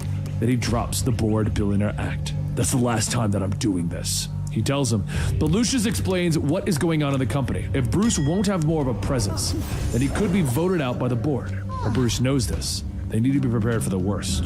Gotham needs Batman. The two look down into the streets, and the people of Gotham seem to think otherwise, though. They're protesting everywhere with anti-Batman slogans and images of the vigilante being hung everywhere. The world has gone upside down from the Supermen theory. They don't trust Batman anymore, Lucius tells him, and Bruce looks up into the night sky, seeing the signal flashing into the night. When have they ever? Over in the city, the Owl ship bursts through the cloud coverage and trembles as it heads towards the Earth, bouncing off a building and careening down its path. It smashes through an old closed-down Ferris wheel until it finally comes to a creaking stop in the old carnival. Inside, Adrian finally comes awake as a spark pops over his head, and he turns, looking through the dark cabin to find Rorschach on the floor. Trying to shake him, Adrian jumps back, startled as Rorschach comes to life with anger. Adrian! He gasps. Kill you. Adrian pushes through the man's confusion, finally getting him to calm down. What happened? Rorschach gasps, and Adrian smiles and nods. I brought us to the universe that Dr. Manhattan traveled to. Now you and I will have to fight him. Rorschach struggles to his feet, nodding to the two villains that they remain unconscious on the floor. What about them? Quickly, the duo grabs and handcuffs Mine and Marionette to the Owl ship. What's going on? Marionette snarls as she comes awake. Adrian quickly explains that they need to make sure that the two villains stay put long enough for them to find John. He opens up a compartment, revealing his small creature, who simply meows at him. Right, Wiper and Cat. Leave Pet here with other animals. Adrian explains that the animal isn't a simple pet, that she is a compass that will lead them to John. And stepping out into the streets of Gotham, the pair start their quest, with finally Adrian stopping to pick up a newspaper. The city is called Gotham, he tells his companion. Gotham? Yes, I know. The two stare at the world around them, which isn't wholly different from their own. They need to catch up on the world that they have found themselves in and quickly head to the Gotham City Library. Inside, the pair look at one of the computers where Adrian discovers the major differences between their worlds. The biggest difference is the sheer number of men and women wearing masks, he tells Rorschach. I believe that it is possible that Dr. Manhattan could be one of these heroes, possibly wanting a second chance to save the world. He continues to search through the computer, realizing that they have to find someone to help them on this world. I have identified two of the smartest people on the planet, Lex Luthor and Bruce Wayne. Rorschach nods, suggesting that they split up. It'll be quicker. Which one do you want? Adrian grins. The smartest, of course. Meanwhile, at Wayne Manor, Rorschach slips quietly through a window, making his way through the dark manor, until he finds a stack of pancakes in the kitchen. He sits in the study, ready to dig into his impromptu meal. But a loose piece of paper suddenly blows across the floor by a draft. The hero investigates, finding a draft coming from beneath an old grandfather clock. He notes the time, seeing that it's wrong, and then he yanks, pulling the hidden door open and heading down into the dark cave. Meanwhile, in the city, Batman looks up as a sensor from the cave suddenly goes off in his cowl. And at LexCorp, Lex Luthor enters his office to discover someone standing there. Excuse me, how did you get in here? Adrian doesn't even bother to look at him. I let myself in. I am the smartest man on my Earth, and you are the smartest man on yours. Quickly, he explains the past events to Luthor, filling him in on everything that happened up to this point, and finally Luthor turns to the man who invaded his office. If you are the smartest man on your Earth, then I hate to meet the dumbest. Suddenly, he senses movement from behind, and Adrian dodges out of the way as a gun goes off in the shadows. The round hits Luthor, and Adrian turns shocked to see who is stepping out of the darkness. Last time you came at me, I was confused, drunk. The comedian smiles around his cigar as he holds up the pistol. This time, I'm ready for you, Adrian.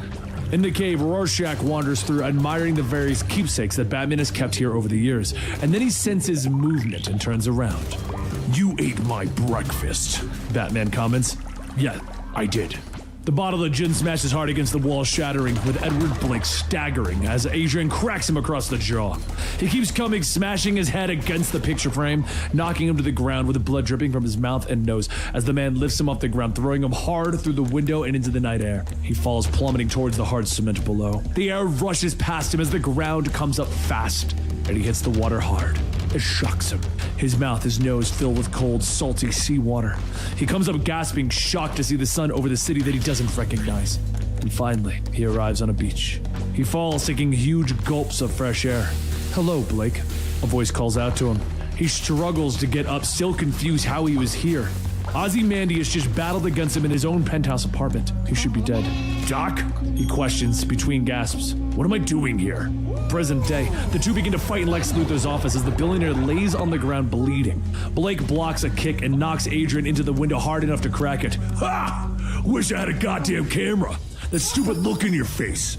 Adrian jumps, hitting the light switch on Luthor's desk, plunging them into darkness. Blake just laughs again. He's never been afraid of the dark. He is the comedian. A pen comes flying out of the shadows, slashing the comedian across the face, and Adrian comes at him, attacking now, throwing a kick and a punch at his enemy. Clearly, John has something to do with this. Where is he? More blows hit Edward Blake, staggering, and with Adrian slipping on the blood, his next blow missing, giving the comedian a chance to counterattack. Blake draws a pistol, rapidly firing, with the rounds missing Adrian each time as he dodges. He smiles, drawing another pistol, but Adrian doesn't give him time, leaping through the open window, plummeting to the earth below.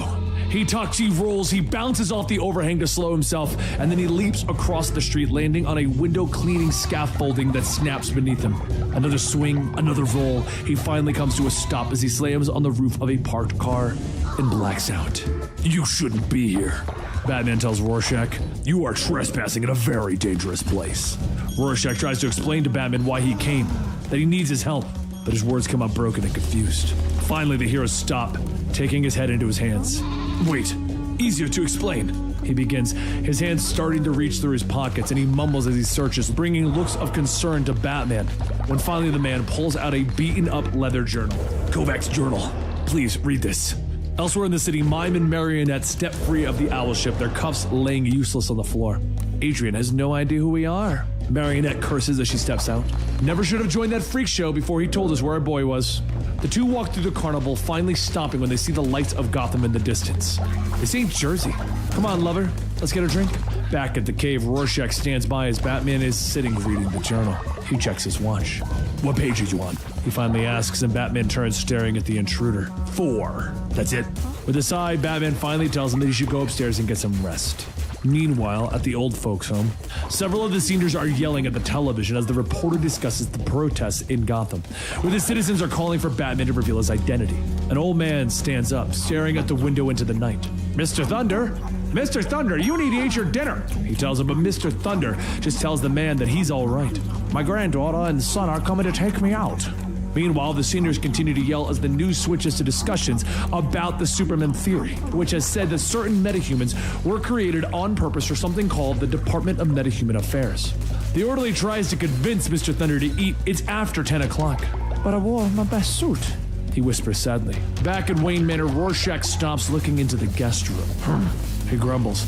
and he explains that he didn't need a big room. Yes, well, I've taken you to every guest room that we have. Alfred begins as he enters the room behind the man. And this is the smallest.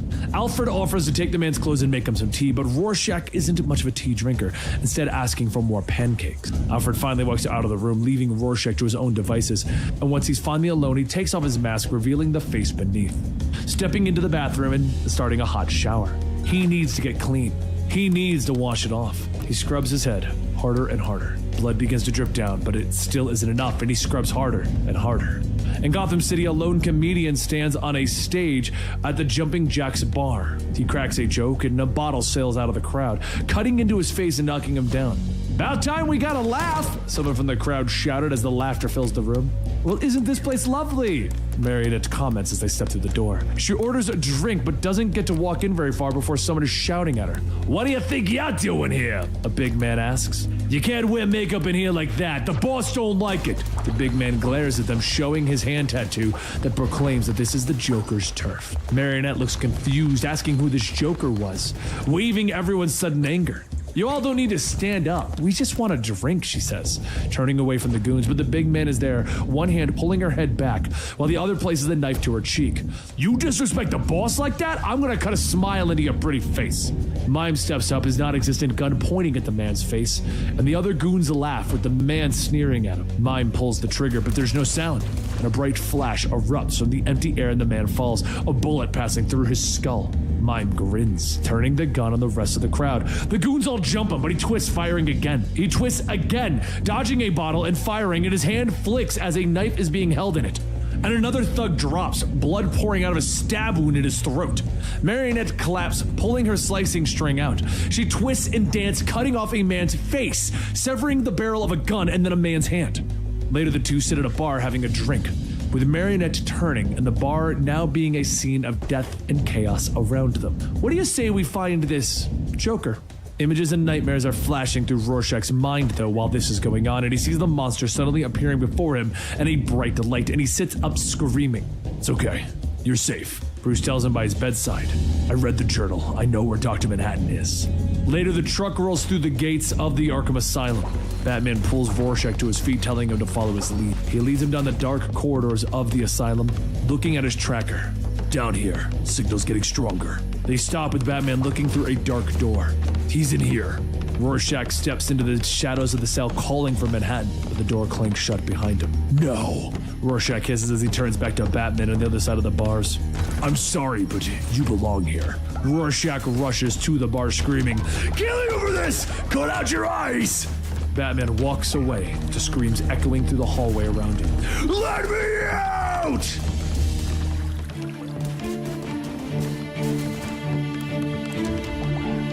The cook drops a pile of slop onto Reggie's plate. He stares straight ahead, barely noticing the world around him until the cook yells for him to move. The line of the cafeteria of Arkham shuffles forward, and Reggie with it.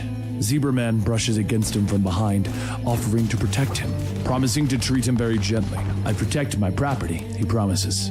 Reggie looks into the man's eyes, his mind flashing back to his childhood, his own world. He's a boy, sitting on the floor as the news discusses the dark turn the world is taking. His parents talk behind him, talking about the future, the world that they live in. His father is a therapist, waiting for his big break, waiting for his time to write a book. Now he's back at Arkham, the guards dragging him down the hallway, screaming, blood dripping from his mouth as he spits out a chunk of Zebraman's flesh onto the floor. Now he's back in college, talking to his mother on the phone while the people protest the war and Dr. Manhattan's involvement behind them. "Why didn't you tell me, Mom?" he asks, having seen a report of his father beginning to work with the recently captured Rorschach. She tells him not to worry, that he's making some real headway with the costumed hero. They've even become friends, she tells him, but he doesn't like the tone of her voice. That night, Reggie packs a bag and he loads it into his car. With the threat of war, classes have been canceled and intends to visit his parents.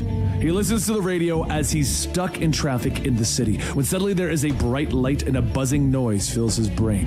His eyes go wide, and he begins to scream into that bright light. He's screaming in Arkham right now, in current day, struggling to get free, but he stops as that door opens. "Good afternoon. I'm Dr. Matthew Mason," the therapist tells him with a smile as he enters the room. He begins to talk, asking Reggie his name, mentioning that none of his DNA, fingerprints, or dental records match any database. Reggie stares as an eye opens on the man's forehead, and the creature looks at him. He recoils back from the shock. Millions died in the attack of the creatures in his world. Ozymandias opened up a portal into another universe and invited monsters to invade their world. Thousands survived, but their minds were broken and hospitals were overflowing. He was in his car. He was stuck in traffic. The firemen asked him to lean back on the glass, but Reggie can't hear them. And the glass shatters at that time, and the men pulled him free. But he was still screaming. He was still struggling. Reggie is now in the mental institution, fighting against the orderlies day after day. Driven mad by the sights that he had seen that day, and at night he screams that he could still see them. He could see them all. Until finally he breaks free, rushing through the building to the roof. That's when he stepped on the ledge and he screamed into the moonlight. He beat his head against the wall, and he finally stopped and he turned, and a man stands nearby, a sheet blowing around him in the night breeze. "Hi, nice night, Fort," the old man says, not even looking over his shoulder. "You're gonna jump too?" Reggie asks, strangely calm now. "Oh no," the old man says with a smile, looking over his shoulder. "I can fly." He steps off the ledge, throwing the sheet away from his naked body. Reggie watches as the handmade moth-like wings unfurl from the man's back, and he stares, stunned, as the man flaps away in the moonlight. Even when the orderlies finally appear and they wrestle him to the ground, Reggie is too stunned to fight back. Now, he's back in the hospital with the doctor holding up a Rorschach test, asking him what he sees. The image of his parents dead in front of him flashes in his mind, but finally, he calms down. A moth, he finally tells them. His days in the hospital pass slowly. Byron, the former Mothman, was returned, and the two became friends. The world continues on the outside, with Adrian Veidt working alongside the world leaders to rebuild their world, the one that he destroyed. But back in Arkham, Reggie is returned to his cell. He can hear a voice in his head calling his name. Years passed in his world, and Reggie and Byron became good friends. Reggie was sick of being pushed around, rage filling up inside of him. He had no one to blame. The creature that had killed so many and left so many others broken mentally was dead. Byron taught him to fight to channel his anger. He fought back against the orderlies that pushed around the patients, striking out against their mistreatment. And finally, in October of 1992, the world learned the truth. Adrian Veidt was suspected of orchestrating the alien attack, of creating the creature that left Reggie's mind snapped and broken, and had killed his parents, and killed millions. Everything's changed. I have someone to blame, he thinks to himself, and that night he packs his meager belongings. But why? Byron asks him, standing by his bed in the dark. I stay and I get shipped out to a government psych center, while the rest of the world gets their hands on Veidt. Reggie hisses. What if he didn't do it? Did it? Anyone can see it. Reggie answers angrily. And that night they set the laundry on fire and they sound the alarm, with everyone rushing in. Reggie and Byron escape into the woods, the hospital burning down around them. But Byron stops, turning back to stare at the glow of the fire. Why are you stopping? Reggie asks his friend, and Byron finally looks over his shoulder. It's been calling me, he says, pulling off his jacket to reveal the moth wings again. He walks forward, ignoring Reggie's cries for his friend, and Reggie watches as Byron disappears into the flames, a moth drawn to the light. Later, Reggie would find the map that Byron had left him, the letter telling him where to find Adrian Veidt's secret lair, the mask once having belonged to Rorschach, and Reggie would push through the Arctic, his journey long and anguished. The last night of his journey, he drew out the mask, pulling it on over his head. He became Rorschach. He pushed onward in the blinding snow, finally entering the secret lair of the man who had killed his parents. He stepped through that building, crossing through the great chambers, passing rows of computer screens. And he entered a medical room with his prey sitting nearby, head in his hands. Rorschach moves slowly, drawing a scalpel from one of the trays and stalking forward. If you're here to kill me, I might thank you if you make it quick, whoever you are. Adrian turns, staring at the man. You're obviously not Kovacs, he tells him. As surprised as I am that you are dressed like him, I know why you're here. Because of what I did. The mistake that I made, Adrian tells him. Mistake? You killed my parents, Reggie tells him, beginning to slam his fist into the side of his own head. Screeching of creature, ruptured eardrums. A child's body burst open like a balloon full of spaghetti sauce. He roars in anger, lashing out, slamming Adrian against the wall. He presses the scalpel to the man's throat, drawing a bead of blood. Then do it! Make the world cheer in celebration, Rorschach. Adrian tells him, a tear forming in his eyes. I wanted the world to see a monster, but I am the monster. What have I done? He opens his eyes, staring into Rorschach's face. I'm sorry. I saw the light. The words make Reggie pause, and he thinks of Byron, and he drops Adrian Veidt. They both sink to the floor. Back in his cell at Arkham, in the current day, Reggie hears a voice. This time he looks up and he sees a blonde woman standing at his cell door. I'm Jane Doe. I've been in your mind for a few days, and whoa, what a busy place. We need to get you out of here before it's too late. I won't be around much longer. She smiles at him, light seeping through the door. She opens the cell and Reggie holds out his hand. Who are you? A friend. The doctors look at the man's x-ray, showing no signs of any distress in Adrian's brain. This man was lucky. He fell 20 stories and all he ended up with was a fractured rib and a pulmonary contusion. Other than that, he's perfectly fine. The doctors leave the room, leaving only the police to stand outside. The drugs he was given should keep the man out for hours. But as the door closes, Adrian Veidt opens up his eyes. He sits up, gritting his teeth in pain, and he tries to move, but his hand is cuffed. Outside, the two officers react as quickly as they hear the beep of Adrian flatlining within. They rush inside and they find the man lying quietly in bed. Forget it. You can downgrade the 5 alarm, one officer states, reaching for the fallen sensor. His sensors came loose, that's all. Yes, I pulled them loose to bring you back in here, Adrian tells him, his voice startling them as he holds up the unlocked handcuffs. So I could get the keys to my cuff. Now please, sir, take off your uniform. The officers reach for their guns, anger flashing in their eyes, and moments later, Adrian enters the parking garage dressed in the officer's uniform, with his gun pressed into the back of his partner. They come up behind several other officers and an animal control worker who wonders at the sight of Babastis. My uniform and my cat, he tells them, pointing his weapon at their backs. I'd like them both back. Minutes later, Babastis meows as Adrian points the van out of the parking garage and rumbles down the road. Elsewhere in the city, Rorschach and his new friend have broken into a used clothing store. I can't wear real leather. It's outlawed where I come from, Jane Doe yells. Where do you come from? Rorschach asks, pulling his belongings from Arkham's evidence bag. Never mind, it's fake, she says, ignoring him and pulling on her jacket. Don't even know your name. Not important, but you can call me Saturn Girl. Saturn reaches into her own bag, pulling free a gold ring with an L and a star engraved on it. Need to find Manhattan, Rorschach tells her as the two step into the night air. Any ideas? Oh yes. We need to find a great light, Saturn Girl tells him. Meanwhile, over in a retirement home, the orderlies open up the door to Johnny Thunder's room, but the old man is gone.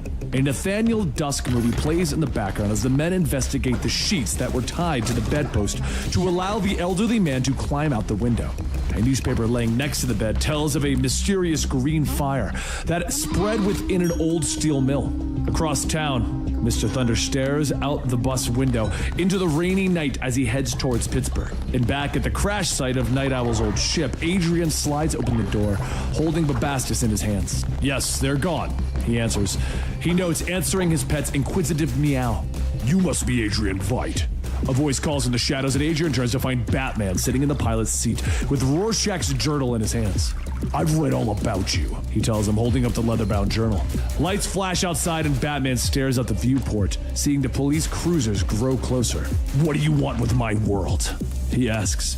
I don't want any trouble, but it seems that's all you have to offer, Adrian notes, taking his seat at the aircraft controls. We know you're in there. Come out with your hands over your head. The police call over their loudspeakers, lights still flashing in the dark. The officers fall back, though, as the airship rises into the sky. The ship floats through the night sky as Batman watches out the viewport. Rorschach escaped, he tells Adrian, turning back to him. Of course he did, but we have more immediate concerns. Beneath them, the streets of Gotham teem with people, rioters protesting the exploits of Batman, and they look up, seeing the ship above, and they shake their signs at it. It stops now, Batman tells Adrian, gritting his teeth, but Veidt smiles. And Batman thinks that he is responsible for the troubles that have overtaken his city, his world. I've read and seen enough to know that you are tripping over your own capes, playing a game of tag while the world falls apart around you, Veidt tells the Dark Knight. Meanwhile, over in Pittsburgh, a bus finally pulls to a stop and Johnny Thunder steps off, standing before the all-American steel mill, rain falling on his bald head. He ignores the no trespassing signs and he makes his way inside and out of the rain. They must have tried to melt it down with the rest of the scrap, he notes, staring at the pipes that have burst apart as it torn through with incredible energy. He turns, voices echoing in the building behind him, and 3 drug addicts see him stopping short. He's security? Nah, maybe he got something. One notes as the 3 move towards him. They reach out their 2 skinny arms, their rotting teeth and stale breath blowing into Johnny's face. Give me what you got, they snarl. Give me your wallet or I'll poke your eyes out. Johnny pushes them away, trying to run, but the thugs just laugh. We'll give you a 5-second head start, old man. Over in Gotham, Adrian continues to evade the police choppers while berating Batman on his colleagues' failure to fix the world that they were given. You're too busy putting these supervillains into prisons with revolving doors. You've ignored the world's real problems, he tells him. And Batman reaches for him, trying to stop him, but the aircraft smashes into the side of a building, throwing the Dark Knight to the floor. Outside, the riots have continued, Mime and Marionette stepping out onto the GCPD rooftop, where some thugs are throwing the bat signal into the street below. Isn't this lively? I hope they have fireworks, Marionette laughs. Adrian pulls up, Batman tumbling back, rolling across the floor. What have you tried to do to make your world a better place? Adrian asks, rolling the craft. Batman tumbles again, this time falling out the opened hatch. He plummets towards the streets of Gotham and the angry crowd below. Reaching for his grappling gun, he fires it. He swings on the tethered line and the crowd reaches for him, trying to pull him down. Fists and feet begin to pummel him, blood spurting from his nose. Meanwhile, at the steel mill, Johnny rounds the corner, the crowing cackles of thugs echoing behind him, and he stops short, his eyes falling at the sight of the Green Lantern sitting before him. I found it, he cries triumphantly as he picks it up, but it's ripped from his hands and fists begin to rain blows on his aging face. The green light fills the ground as he's knocked to the floor. One of the addicts raises the lantern, prepared to bring it down on Thunder's face, but a club comes out, cracking hard against the man's bone, snapping it. He falls away screaming as Rorschach steps forward, launching into a fight with the remaining addicts. Mr. Thunder? Saturn Girl asks, reaching to comfort the old man. Don't worry about them, she tells him, pulling his head away. They were going to die of an overdose tonight anyway. Meanwhile, over in Gotham, Marionette looks down into the crowd below, which have begun to crawl over the destroyed bat signal. This is fun! She laughs. You two have caused me a little trouble tonight. A voice calls from behind them, and the villains turn to see the Joker walking across the rooftop, a smile on his face. Hey, boss, one of the goons calls. I'm monologuing! Turning with anger, he stops, looking down at the beaten body of Batman before him. At the steel mill, Rorschach turns away from the beaten bodies of the addicts on the ground, and he reaches for the Green Lantern. He turns back to Johnny Thunder, holding it aloft. Tell us, what is Lantern?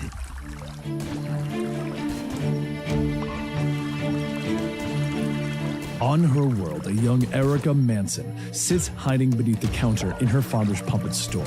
Tell us what the doll is, old man! Someone shouts. Her father is knocked to the floor in front of her, and Erica cries out, tears in her eyes. In the present day, Marionette and Mime are walking down a sewer tunnel, their hands held up by the Joker's goons who are pointing guns at their backs. I can't have you and Cat Got His Tongue cartwheeling around the town slaughtering men like pigs. Pushing the broken Batman in a wheelchair before him. It makes me look bad. Our mistake won't happen again, Marionette tells him with a smile. The Joker smiles wider, telling her, I would usually carve off your face, but I'm not in the mood. The bat, at last, is mine! They suddenly stop, seeing 3 of Mr. Freeze's goons lost in the tunnels ahead. The men seem scared as the Joker and his crew grow ever closer. The men seem lost, and the Joker smiles wide.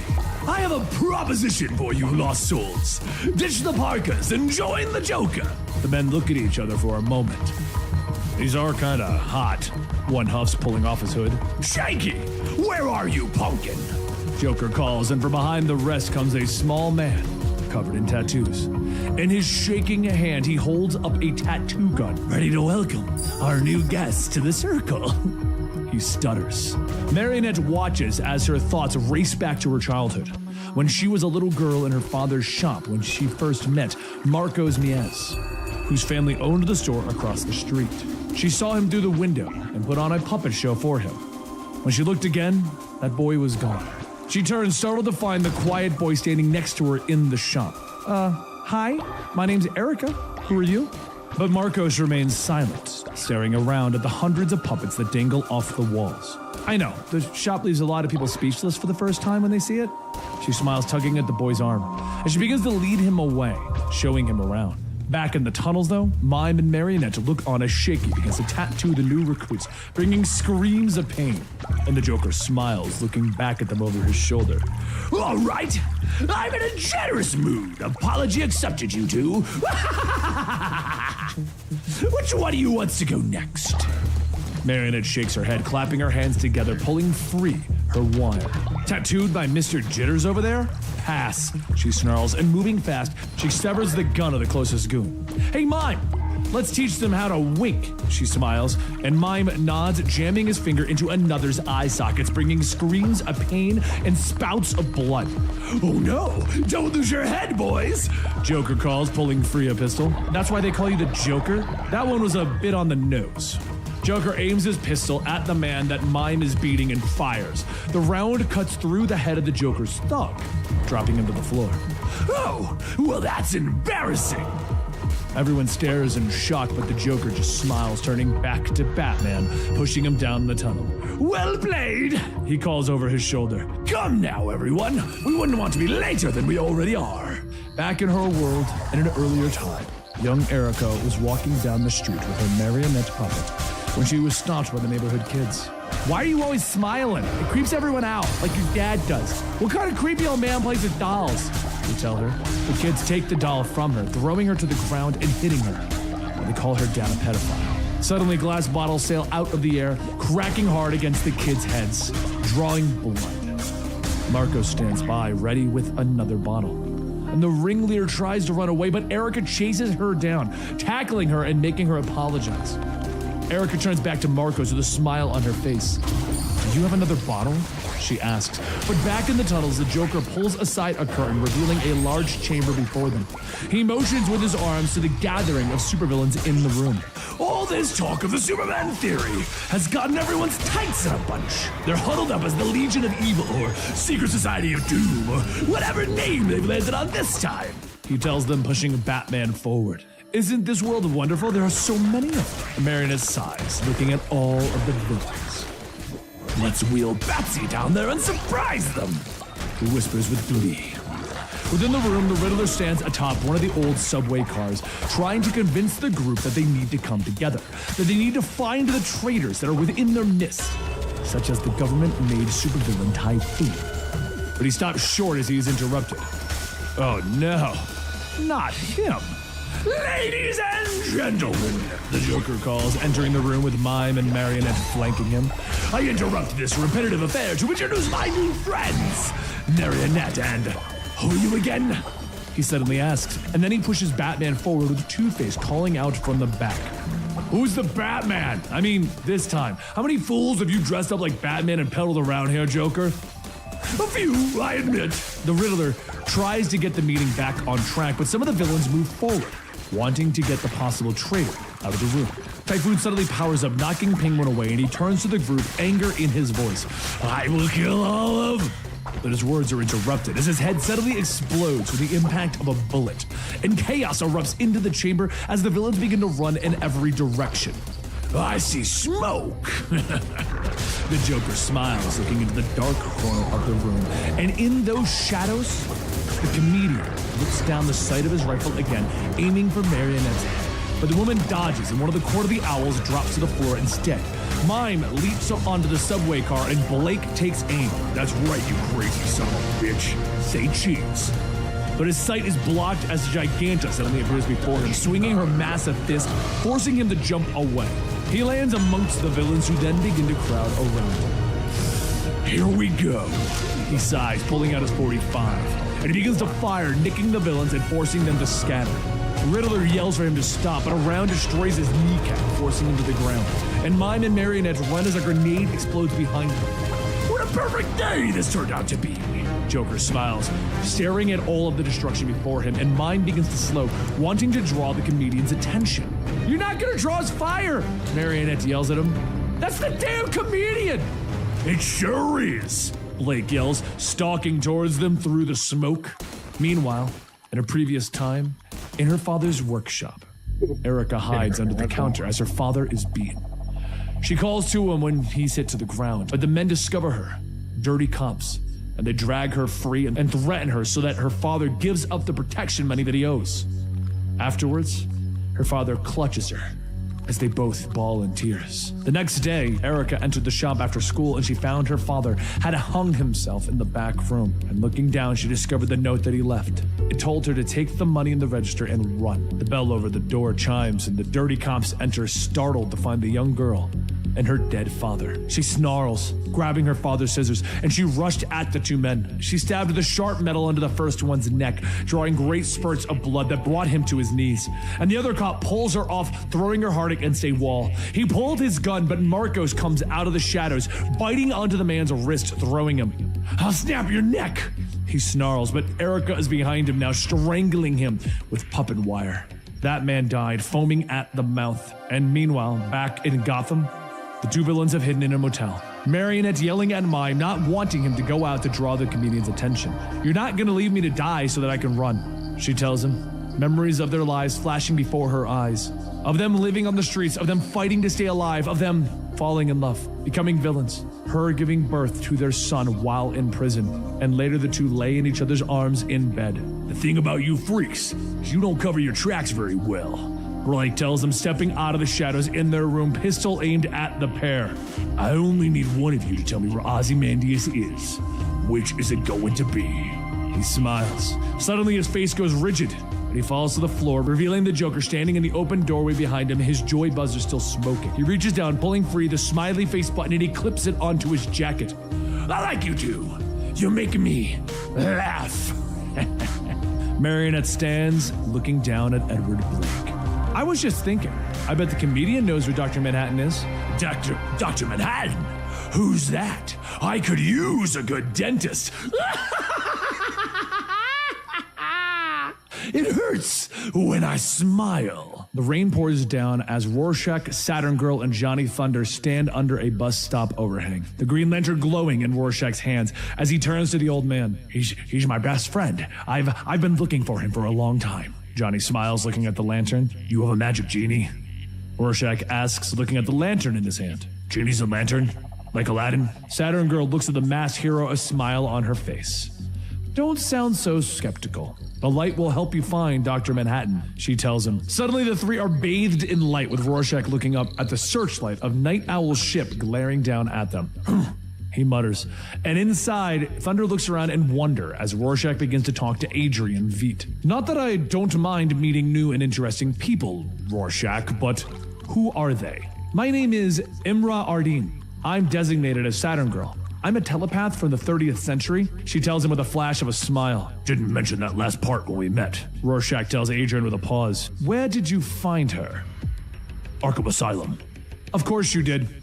Adrian sighs, and the news begins to play on the screen behind them, showing the world its distrust of the superheroes. An image of Superman saving children in Benghazi runs next, and the newscaster explains that despite all, the world has maintained trust in the Man of Steel. Superman's why I serve the Legion of Superheroes, sent here to cleanse the time stream of the unknown anomaly that threatens him, Saturn Girl tells them, placing her hand against the screen. "Reconsidering my suggestion of bringing them with us," Rorschach nods. "I would imagine," Adrian agrees. He suddenly lurches forward, clutching his head, but Rorschach places his hand on his back, asking him, "How long you have?" "Maybe none at all," Adrian tells him, and Bobastis begins to meow, his eyes and mouth glowing blue. "What's Cat doing?" Rorschach asks. Adrian explains that Bobastis is linked to John and is getting his scent from both the Lantern and the two others on the ship. When it comes to Dr. Manhattan, there are no coincidences, Adrian tells his partner. Meanwhile, elsewhere in Gotham, "Do I see a smile?" Joker asks. "Because if I don't see a smile, I can make one." Edward Blake looks up at the strange clown now in front of him, struggling to ask where he is. The Joker's funhouse hideout surrounds them with all of its flashing lights and bright paint. The clown prince of crime comes forward, pinching the man's cheeks. "You've caused quite a stir with my brethren, but I will give you 5 stars for that shot to Edward Nigma." What's green, red, and missing a kneecap? Behind them, Marionette is admiring the Joker's wall of weapons and power tools. Don't be shy. My home is your home, he calls out. And the woman takes hold of a power drill, stepping forward to the restrained comedian. She leans forward, demanding to know how the comedian arrived in this world. How he didn't die. Why don't you uncuff me and I'll show you, sweetheart. The drill is driven into his arm, spouting blood and screams. Tell us where Dr. Manhattan is and I'll only drill into your arm. Who knows where and when that asshole is? Blake spits. All Doc asked me to do was take Veet's cat, okay? I was just having a bit of fun with the two of you. Marionette brings the drill close to the man's arm again, but she is interrupted when Mime taps her, making an image of bat ears with his fingers. The two look over to see that Darknet has freed himself and is stalking across the room. He throws a smoke bomb and the two villains leap at him, but he barely ducks underneath Marionette's garrote as it shears off one of the ears on his cowl. The kick sends her across the room, though, with Mime firing his invisible gun. The round cracks a window instead, though. I didn't see that coming! Outside, though, the Night Owl's ship is hovering outside of a building. Adrian prepares to step out, telling Thunder and Saturn that they should wait behind. He takes the lantern from them, basking in its glow. Inside, Batman tosses Mime away, throwing his hands up in time to stop Marionette's wire from cutting off his head. He screams in pain and anger, though, as the wire cuts into his wrist. A burst of flames erupt from the other side of the room as Joker places a flamethrower between his legs. Is that a flamethrower in your pocket? Or are you just happy to see me? Come on, somebody laugh! No time for laughing. Rorschach grumbles behind him, and on the other side of the room, Batman steps through the smoke, brushing the flames off of his cape. Rorschach, I was wrong about you. He growls, and Adrian agrees, stepping into the room. He greets Blake and Babastus meows as his eyes glow blue. What the hell is so special about that cat? Blake asks from his chair, and the cat begins to glow brighter, and energy begins to crackle between the cat and the lantern. Babastus sees John's temporal fingerprint on this lantern and you, Edward. As she feeds, John should feel a strong pull to her. To deny it would prove painful. The energy begins to shoot out around the room, with Adrian crying out, John, I demand that you show yourself! Suddenly, the energy stops, and Dr. Manhattan stands in the center of the room. Hello, John. I know who you are. Batman growls, and Joker throws up his hand, shielding his eyes from the naked Dr. Manhattan. Whoever you are, put clothes on, for God's sake! Or at least for mine. John doesn't do anything, though. Instead, he seemingly traces a circle around himself and the others from his world. What is he doing, Veet? Rorschach asks, and Adrian steps forward, still holding his cat. I'm sorry for summoning you here like that, John, but we need to talk. Batman and the Joker shield their eyes as the room is filled with a bright flash of blue light. The group of strangers is suddenly gone. The circle on the floor appears, floating over a waterfall in a deep jungle. So let's talk, John tells him. Adrian stands before John, asking him to return to their world to save it. You've come a long way for nothing, Adrian. I'm not going back, he tells him. John tells him that he is in the middle of something. That he knows that Adrian brought Marionette and Mime here to try and appeal to his humanity. You believe that I was hesitant to use extreme force when I learned that Erica Manson was pregnant, he says, turning to look at the woman. But I did not spare you because you were pregnant. I saw what your child would do and I chose to save. Are you fucking kidding me? Marionette crosses the small space, angry, demanding to know where her child is. Find some new what will he batteries. do? Again. What child? John asks, stunning her. You're pregnant again. The two villains look at each other before pulling one another into a tight embrace. You will not change my mind, Adrian. I'm disappointed in you. I was, I am, I will be. He tells the man, and Rorschach steps forward, trying to convince John. Adrian has changed, dying from cancer. John pauses, glancing at Veet. Adrian does not have cancer. Rorschach doesn't understand, and Adrian tries to calm him, but Reggie grabs the man. You tell him the truth, Adrian, because you know I will, John explains, reaching out for the butterfly that is floating by him. Adrian looks at Rorschach, explaining that he lied to him because he needed him. Reggie, you see what I want you to see. You saw a man that wanted to fix the things that he broke. You wear the mask of the man you believed to be your father's friend. In reality, Rorschach broke your father. Your parents didn't die in each other's arms. They were separated because your mother was so unhappy.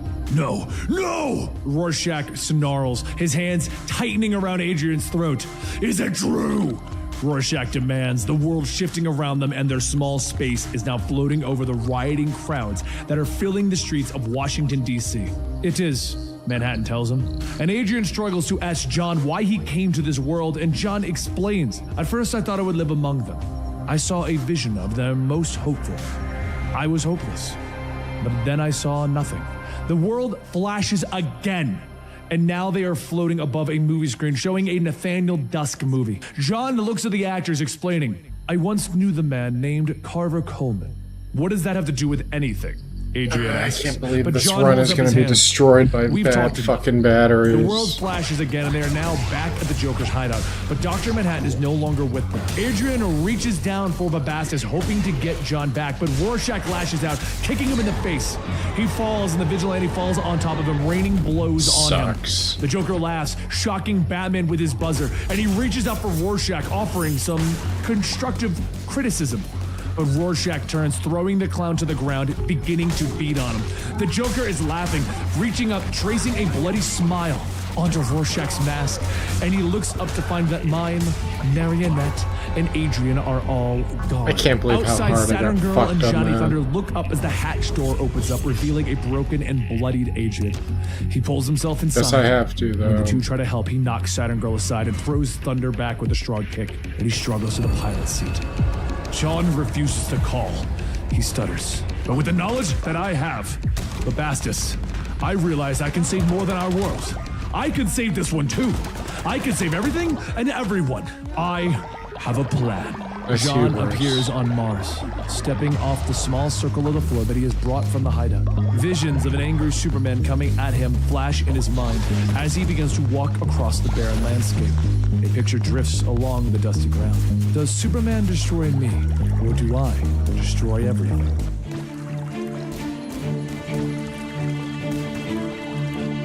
Babastis yawns, his mouth stretching wide, as he sits on the floor of the Oval Office. The seal of the President of the United States beneath him. Behind him, bathed in moonlight that floods through the windows, Adrian Veidt holds up the file that he was looking for. Adrian Veidt. Yes. This one will do nicely, he whispers to himself. Back at the Daily How do you Planet, say Lois that and Clark name? stand talking to Perry White as he leans out of his office, it was yelling for Bob. Lois to White. finish the story that she owes him. I'm working on it, Chief, she promises. And when she turns back to her it's desk, hard she to know, finds an too. envelope You're addressed right. to her with no return. She reaches forward, curiosity overcoming her. Breaking news from Moscow! The news suddenly blares behind her, bringing everyone's attention to the TV. And Clark comes over, putting his arm around his wife as they watch the events unfolding. The reporters confirmed the nuclear hero known as Firestorm has invaded Russia when the country began to round up citizens that they believed had a metagene. Speculation that he is connected to the Superman theory continues, although Firestorm has intensely denied the accusations. The reporter states, and Lois looks at her husband, questioning him. Firestorm wasn't created by some secret government program, Lois, Clark tells her. Ronnie Raymond and Martin Stein were in a nuclear accident that fused them together. Ronnie is in control of the body while the professor advises him telepathically. Ronnie's just a kid known for his temper. The news continues to show the fight as Perry leans out of his office again, screaming who wants to go to Russia, and both Lois and Clark raise their hands. Meanwhile, over in Moscow, Firestorm and Pazar trade their blasts of fiery energy with Pazar's teammates lashing out, eventually bringing the nuclear hero to the ground. With his fire extinguished, Firestorm drops into the Russian crowd below, hands reaching for him as the crowd lashes out. And Ronnie begins to scream, "Let go of me!" His fire ignites and begins to blast over the crowd. And when the flames recede, Ronnie stands, looking out at the crowd of people that have turned to glass around him. He stares, fear and sorrow on his face. My God, what did I do? I didn't mean to.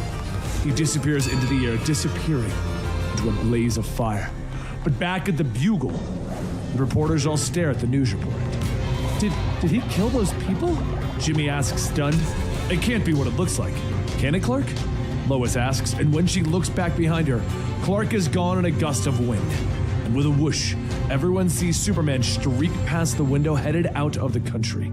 But Superman doesn't head to Moscow, and in the capital of Kahndaq, the hero known as the Creeper looks up from handing a child an apple. A bird, a plane, a Superman. He chuckles as the Man of Steel lands nearby, offering him a wave. Superman looks up as Gigantus steps up to him, and the two nod at each other, with the supervillain leading the Man of Steel to their leader's throne. Hello, Superman, Black Adam calls, sitting on his throne, leaning on his arm. He stands, stalking across the room to stand before Superman. A moment passes and the ruler extends his arm, offering it. Welcome to Kahndaq.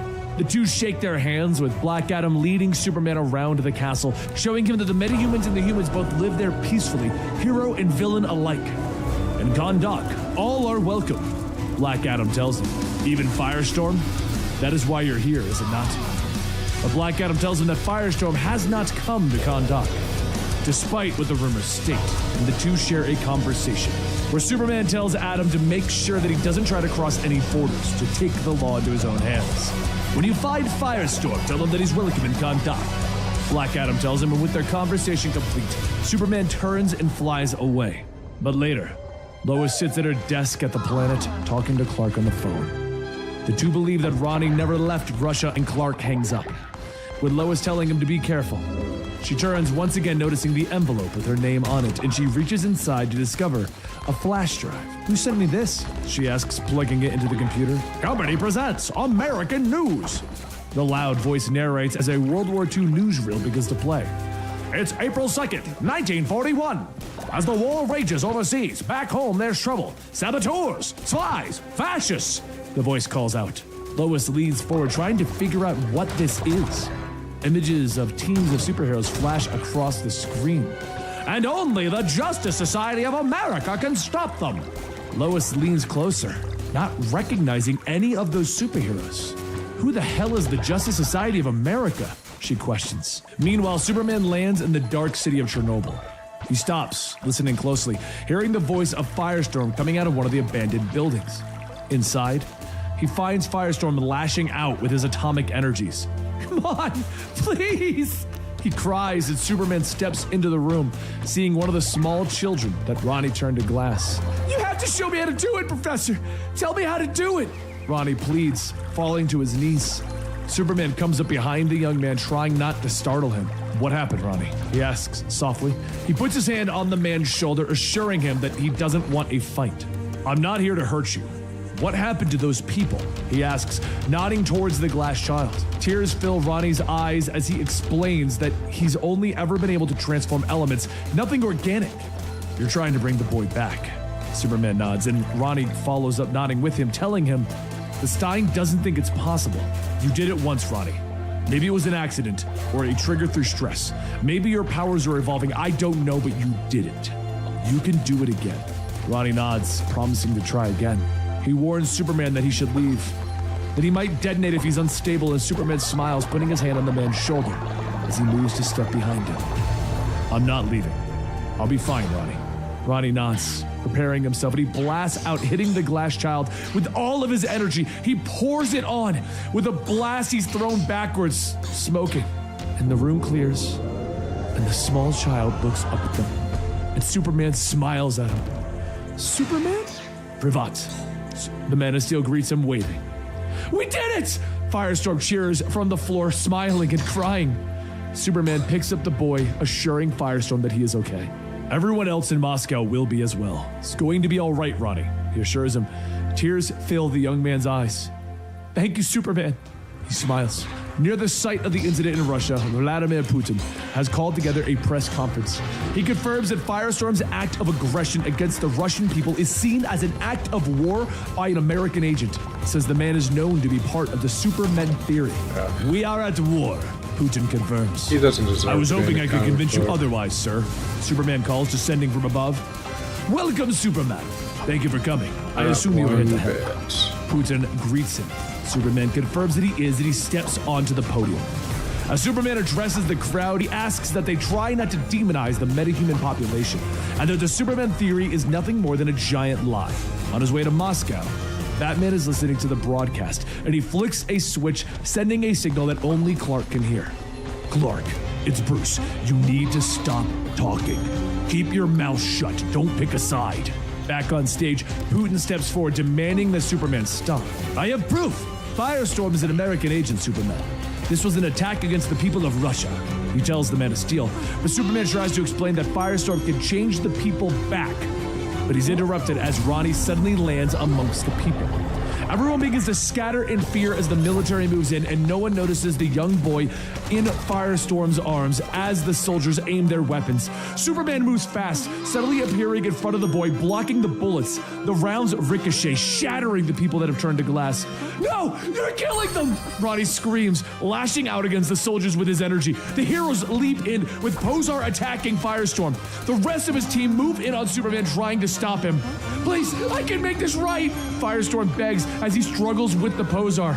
The tanks begin to rumble in, rolling over the glass statues. As Superman sees this, anger filling him, and he throws the other heroes off of him. He flashes forward, throwing his shoulder into the tank, knocking it backwards. Firestorm falls amongst the destroyed statues. Tears are in his eyes. No, I can fix this!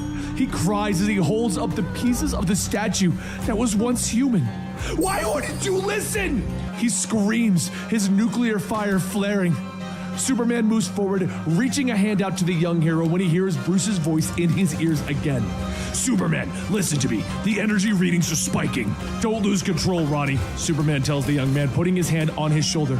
Ronnie closes his eyes. The energy dissipates. I'm okay, he breathes. Superman suddenly pauses as he hears Bruce's voice in his ear. He is screaming, "It's not Firestorm!" The blue light flashes around them, destroying everything. The blast hits the Batwing, shattering the cockpit. And from his command center, Adrian Veidt is watching the events unfold on the news. And he smiles. It begins. A gold ring floats through space, droplets of blood sticking to the cold vacuum. In the future, Dr. Manhattan sees a young Legionnaire give his life to save the Earth's sun. The explosion sends the ring back, and Manhattan looks at it in his hands. Something is wrong, though. Time is fluid. Manhattan cocks his head to the side.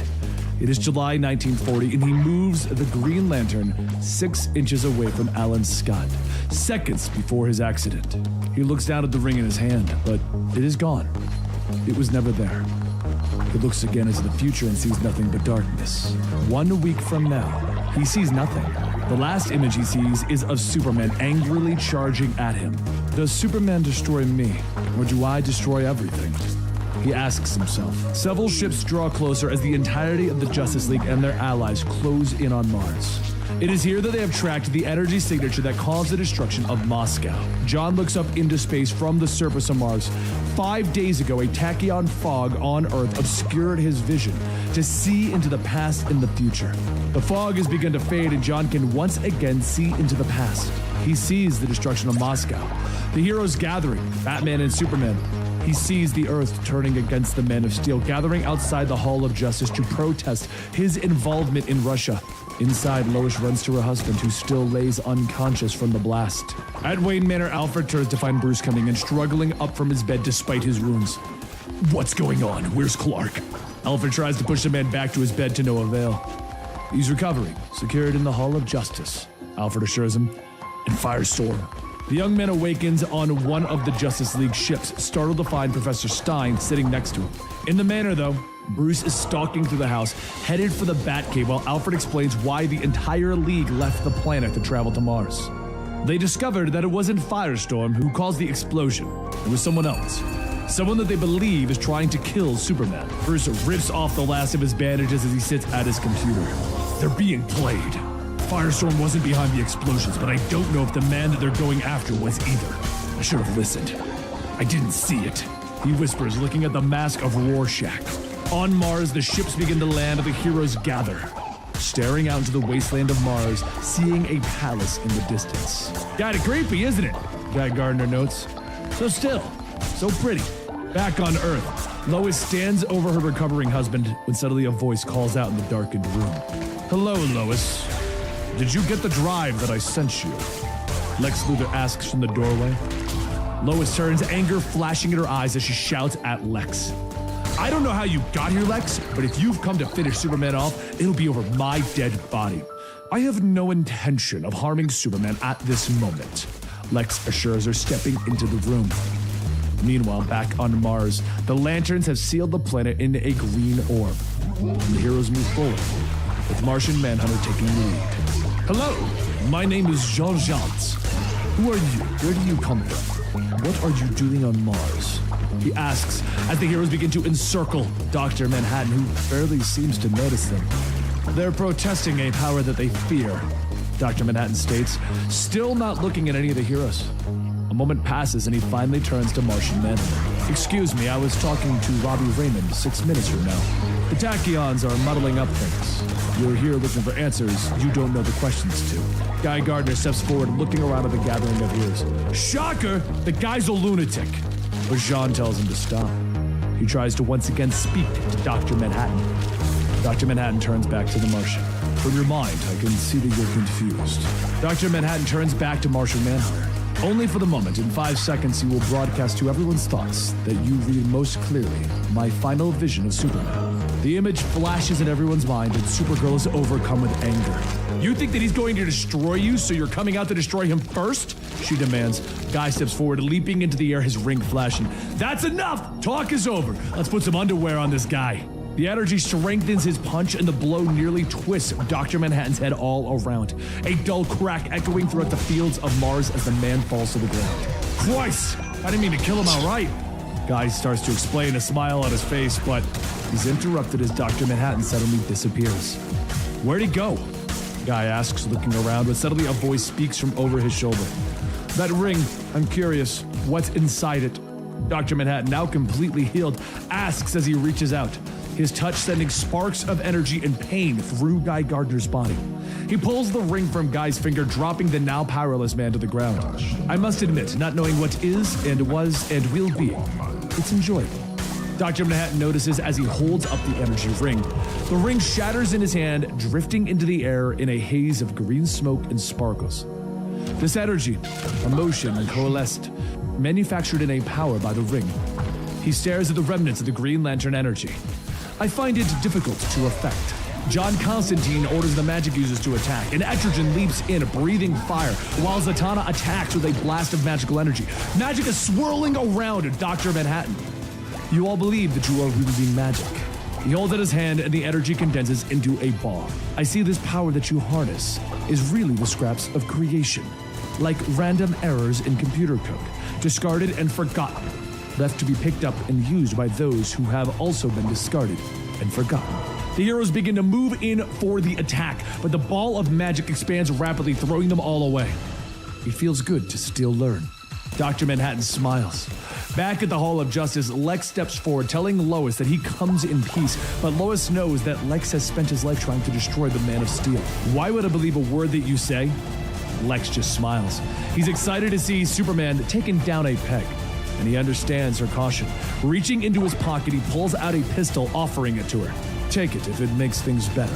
Lois nods, taking the weapon, aiming it at Lex, gritting her teeth. Don't take a step closer to Superman, she warns.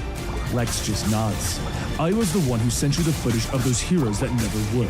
It's proof, Lois. Proof that there is a force out there that is undermining not only Superman, but all of creation. On Mars, our heroes have pressed their attack, lightning crackling along the Marvel family, throwing them to the ground. Starfire leaps in, but her energy blasts are turned aside. The Doom Patrol is thrown as if they mean nothing.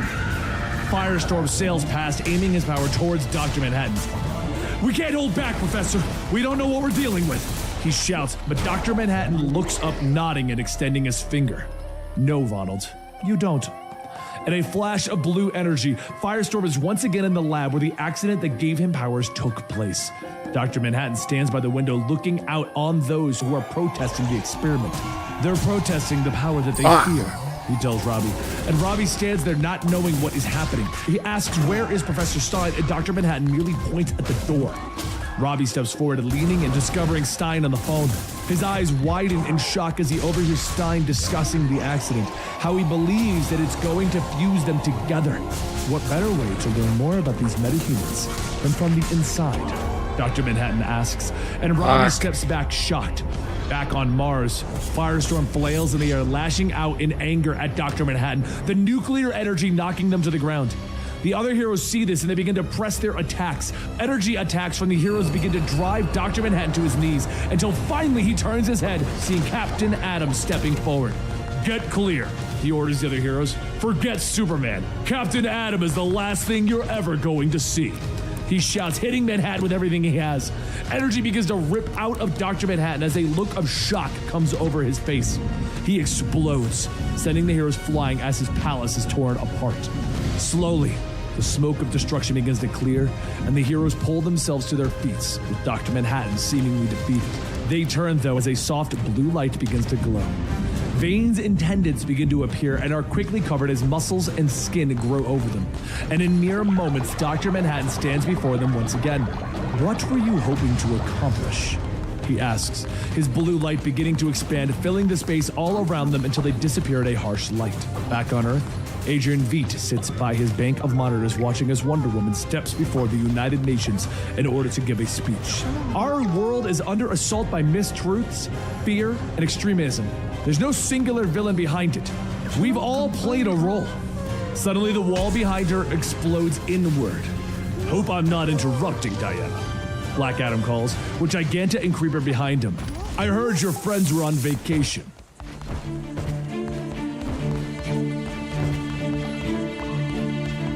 Dr. Manhattan stands on Mars, looking up into the vast void of space. Time is fluid in his eyes, and he can see everything that was, is, and will be all at once. It is November 2nd, 1985 in his world, and he enters the multiverse. In April of 1938, he is drawn to the world of Superman for reasons he doesn't understand.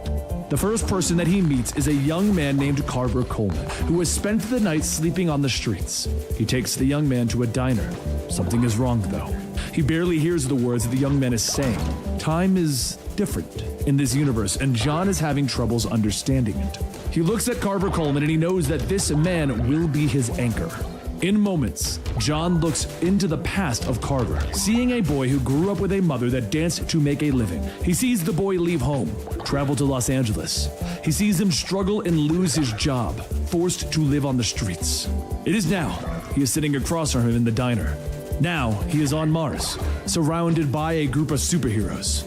He moves quickly, creating other versions of himself, stopping heroes from moving against him again. I need you incapacitated for reasons that will become clear, he explains. It is now April in 1938. John is standing in front of Carver in an alleyway. Are you an angel? The young man asks. John looks away for a moment, thinking over the question. No, he finally responds. He is sitting in front of Carver in the diner, and the young man explains his troubles. It is a year later. Carver is happily telling him that he got the part in the big movie. It is 1943. Carver is dressed in a fancy suit, explaining that they want to make another Nathaniel Dusk movie.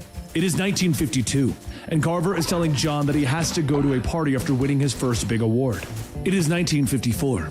The man leans forward, anger and worry flashing in his eyes. I won't be on this world in a year? What does that mean, John? He asks. It is July of 1954, and Carver lays dead on his living room floor, murdered by his mother. It is 1955, and John is staring at an empty booth across from him. He is alone for the first time since coming to this world. It is 1938, and the young Carver Coleman is sitting across from him. But John turns his head, listening as the news radio reports a mysterious man who is lifting a car over his head. Carver stares as John suddenly disappears before his eyes. Across the country, John stands, staring at the crumpled car as the police look over the crime scene. A woman is speaking to the police. He was wearing a wrestling outfit and a cape. He lifted the car like it was a crate of apples, and then he leapt over that building over there, she points. But as John looks around, time suddenly shifts. The crowd, the car, Superman, they were never there. John looks through time again. It is now July 1940. Alan Scott reaches for a Green Lantern as a train that he is on careens over a bridge. In January, a college student named Jay Garrick lays unconscious in a school lab, breathing in heavy water vapors. By morning, he is the fastest man alive. That same month, archaeologist Carter Hall comes in contact with an ancient knife that awakens his past as an Egyptian prince. October, Al Pratt begins to train under one of the greatest fighters in the world. May, Kent Nelson discovers a golden helmet with supernatural powers. April 1939. Wesley Dodds awakens from a nightmare of murder on the grounds of the World's Fair. Donning a gas mask, he stops the killer. February 1940, the body of Jim Corrigan lays still. He will rise from the dead to seek vengeance. March. Rex Tyler will invent a pill that increases his strength tenfold, and he begins to trial testing on himself. In November of 1940, these heroes gather at an unsuspecting brick house within the city. They sit around a large round table, introducing themselves and discussing whether they should wait for Superman. Johnny Thunder offers to take a team photo, but they still wait for Superman. John watches and the same scene plays out, but this time they take the photo. It's November 1940. The heroes have not heard of Superman. No one has. It's now April 1948, and John is sitting across from Carver Coleman in the diner. He asks if the actor has ever heard of Superman. Superman? No, the man begins, but before he can continue, John is gone again. It is now 1931. John is standing in a cornfield and he watches as a rocket falls from the sky and is found by the Kents. He realizes that Carver Coleman never heard of Superman because an outside force shifted his arrival forward in time. Vibrations of this change not only affect this world, but every world in the multiverse. Instead of 1938, Superman is first seen in 1956. John pauses, watching the farmers hug the small child from another planet. No, the scene shifts and it is now October 1986. Jonathan Kent is showing his young son the rocket that brought him to the planet. The scene shifts again and again before John's eyes. It is the same event, altered slightly to fit within the timeline. The faces alter slightly, the rocket design itself changes, and John watches as Jonathan Kent holds his son, who weeps in his arms at the edge of the cornfields. "I want to be Clark Kent. I want to be your son." Young Clark cries, but Jonathan holds him closer. "You are my son," he promises. John stops and he stares. He doesn't understand this universe. Time shifts again. It is now May 1949, and a young Clark sits by his parents' bedside as they are passing away, tears in his eyes. October 1986. His parents are alive, helping him put the finishing touches on a uniform that he will wear as Superman. John stands by the gravestones of the Kents. He misunderstood this world. He looks forward in time, following the trail of Superman's influence, and he realizes that this universe is more than it appears, and it is all connected to Superman. John looks back through the past and he sees the forces such as the Anti-Monitor and the Extant who are responsible for the shifts in Superman's timeline. He sees this and he grows curious. It is now July 1940. John reaches out and he shifts the Green Lantern just out of Alan Scott's reach, a simple act that will reshape the universe around him. The train crashes and Alan Scott never becomes the Green Lantern. History shifts and the multiverse shifts with it. This universe stands apart from the multiverse, John realizes. This is the metaverse. John stands amongst the wreckage of the train, the Green Lantern in his hands. He turns his head, watching as his version of the universe begins to take shape around him. Superman is sent to Earth as before, but much later. The Kents find him, though they are not quite the same loving parents as before. On the night of his senior prom, Jonathan and Martha are killed in a car accident, and John watches as without his parents or other costumed heroes, Clark grows distant from humanity. He becomes angry, lashing out against the world. John watches as Superman finally becomes the hero that he was meant to be. But his tampering with the metaverse did not go unnoticed. Lightning cracks behind him and John turns to see a swirling vortex open up. "I know what you did!" Wally West screams over the sharp hiss of energy. "Whatever you did, they'll stop you," he promises. He tries to reach out for him, and at that moment, John realizes that the metaverse is not passive. The metaverse is an organism fighting to survive.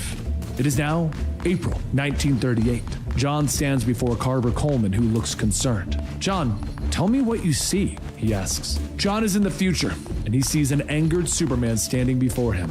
The Man of Steel charges, his eyes glowing red as he lashes out with a punch. Then darkness.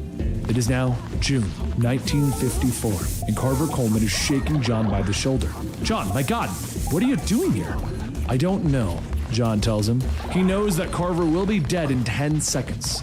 The man turns, meaning to make John a drink. He reaches for the bottle of alcohol when his award hits him in the head. Carver's mother ransacked his home, taking what cash and valuables she could find. The murder was never solved. John walks through his own past and his own universe. he is a being of inaction who will meet a being of action. In this metaverse, he knows that he has become the villain. And in the Hall of Justice, Superman opens his eyes. The world is now in chaos. The president has declared that without Superman, America will return to the more traditional deterrence of foreign threats. The soldier reaches out to turn the key, but Batman's hand shoots out, snapping it. "My arm! You broke it!" the man screams. The crowds riot in the streets with mayhem and destruction reigning across the country, and Batman tosses the man, throwing him into a crowd of soldiers that are trying to rush him. He turns as the doors to his right swing open and a new group rushes in.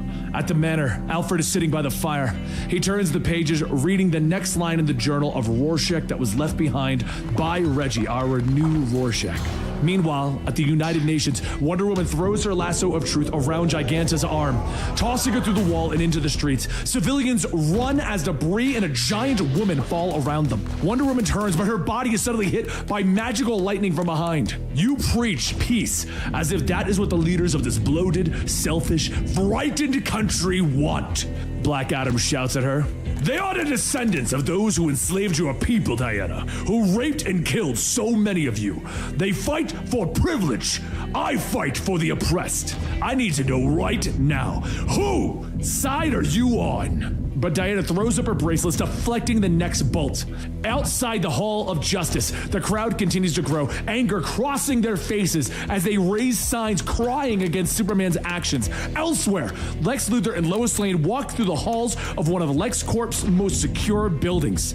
He explains to her that he was approached by a man claiming to be from another dimension. "I was then shot by someone that I presume to be from the same parallel Earth, given that they knew each other." He leads her through the building, explaining what he learned from Ozymandias and the comedian. Meanwhile, back at the Hall of Justice, Clark struggles, pulling himself out of his bed. And over in his lair, Adrian Veitch sits, watching his monitors. The news continues across the world, showing riots and meteorological destruction across the globe. He continues to watch until he realizes that one of the voices isn't coming from the television. "Yes, I hear you," he says as he stands. "All these screens, I thought you were one of them." He walks through the lair, Bubastis in his hand, and he passes the cell of Johnny Thunder where the old man sits crying. He finally stops at the door of Saturn Girl. "What do you want?" "I know why I can't read your mind," she tells him, speaking from the shadows thrown off the window on the wall. Adrian smiles. Meanwhile, at LexCorp, the large door slides open, and inside, Lex places his finger on a fingerprint screener. "This is the most secure building that I possess, housing the secrets to the very nature of the universe, which I will prove to you revolves around me," he tells her as the door slides open. "Have you ever heard of Carver Coleman?" he asks. Lois looks around confused. Lex explains to her that the actor was killed in 1954, but the murder was never solved. Eventually, the items that remained in Carver's estate went up for auction. "One of those items belongs to me," he tells her, holding up an old photograph. Lois takes the picture confused, asking, "What is so special about this?" And Lex tells her, "I've been tracking strange anomalies since I was a boy. The story behind this picture has always eluded me." 2 years ago, Lex was moving through a dark field in the night. A flash of energy behind some trees drew his attention and he pushed through. On the other side, he witnessed the Flash and Wally West hugging. "How could I ever forget you?" the Flash asked, but Lex discovered that the flashes were not the cause of the energy spikes. He turns and he sees a photograph lying in the grass. "This picture is connected to the rebirth of Kid Flash?" Lois asks. "In a way, it is. I found chronal debris in the area, including the film I sent you and personal items connected to Wally West. Evidence that our reality has been altered, but it was the photograph that was the true anomaly." Lois walks in behind Lex but stops short, her eyes and mouth wide open in shock. The room is lined with duplicates of the photograph that Lois is holding in her hands. "I found them all over America. Each is absolutely identical. From what I've been able to piece together, the one in your hand was the first, back in 1938. But if you look at John's suit, it comes from a much later era, the 50s it would appear." Lex tells her that he believes that someone is leaving these photos as they travel through time, but Lois asks him why. "I don't think that they're aware of it, Miss Lake, but whoever they are more powerful than any other being that I've encountered." Meanwhile, At the Hall of Justice, Superman finishes getting dressed as the door behind him explodes inward. A squad of soldiers fall into the room, aiming their weapons at the Man of Steel. Superman turns, putting his hands up as they've ordered. By order of the president, I'm asking you to come quietly. I don't want any trouble, Superman tells them. Lower your weapons, please. He steps forward and the men tense before him. If the president has an issue with me, I will go discuss it with him, he tells them. He suddenly leaps into the air in a red blur flying through the roof over their heads. Back at Wayne Manor, Alfred finishes cooking the stack of pancakes that he was making. He puts them into a box and he steps out into the cold night. In the city, Reggie is sleeping fitfully under the bridge. Nightmares filling his dreams as he pulls the small blanket that he owns tighter. He sees his father speaking with the Kovacs, his eyes bright with confidence. The door opens and a gout of flame erupts, burning his father alive. Reggie screams and Rorschach is standing before him, his hands coming through the bars to clutch Reggie's throat. He screams, coming awake to find Alfred leaning over him. The man stops, not wanting to startle Reggie. Do you remember me? I'm Alfred Pennyworth. You like my cooking. I read the journal. I'm sorry we didn't believe you before, but we do now. Alfred reaches into his bag, pulling out the box of pancakes. Bruce has asked me to find you, to help us locate Ozymandias so that we can prove Superman's innocence. So, we can stop him from doing to our world what he did to yours. He opens the box, showing the pancakes. And I thought you might be hungry. Reggie slaps the box away, screaming at Alfred. Put me in prison! Let me to rot, not Rorschach! He yells before running away into the night. In his lair, Saturn Girl questions why she can't see the truth within Ozymandias' mind. So he explains it to her. I knew that John would never listen to me, so instead I used Mime and Marionette. I knew that John hadn't saved the two villains because of Marionette's pregnancy, but rather for the future that he had seen for her son, that the boy would be adopted by a woman that had been important to John at one point in his life. So you broke them out of jail? Not me, my other puppet. He tells them that Reggie Long believed that Adrian was dying of cancer. A facade that I maintained until John exposed the truth. Reggie believed that I was overwhelmed with guilt and shame over the tragedy of New York. Adrian used that to get Reggie to break the two villains out of jail, and once the group was together, they came to this world. Poor Reggie, he had no idea that he was wearing the mask of the man that had destroyed his parents. Once we arrived in this world, though, I realized that John had found someplace special. A schizophrenic society overrun with superpowers and costume. He came here to be with his own kind. When John refused to help us, believing that a confrontation with Superman would lead to his or this universe's oblivion, I came up with a new plan, one to save both worlds. I knew that the belief in Superman was holding this world together, and that the world would have to be turned against him. I discovered that the Superman theory had a partial truth to it, and I forced the confrontation in Moscow, knowing that Superman would be forced to intervene. I used Mephistus to create the detonation, knowing that the heroes of the world would trace that energy to John in Mars, resulting in a battle that would remove Superman's allies. The stage is set. Meanwhile, on the White House lawn, Black Adam and his team of supervillains stalk forward, but the wind suddenly rushes by them and Superman stands in the way of their objective. I'm still catching up, but I know enough to know that this has gone on too far. Superman tells Adam, determination on his face. You have one chance to stand aside, Superman. Adam warns him, and the villains begin to circle the Man of Steel. The blow is strong enough to knock Superman through the city.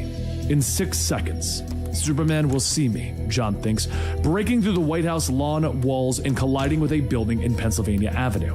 He stands up, turning. Dr. Manhattan stands before him, staring at the Man of Steel. It is now, John thinks. He watches as Superman realizes who he is. It is Superman. It is me. It is us. It is the world. It is time. It's time.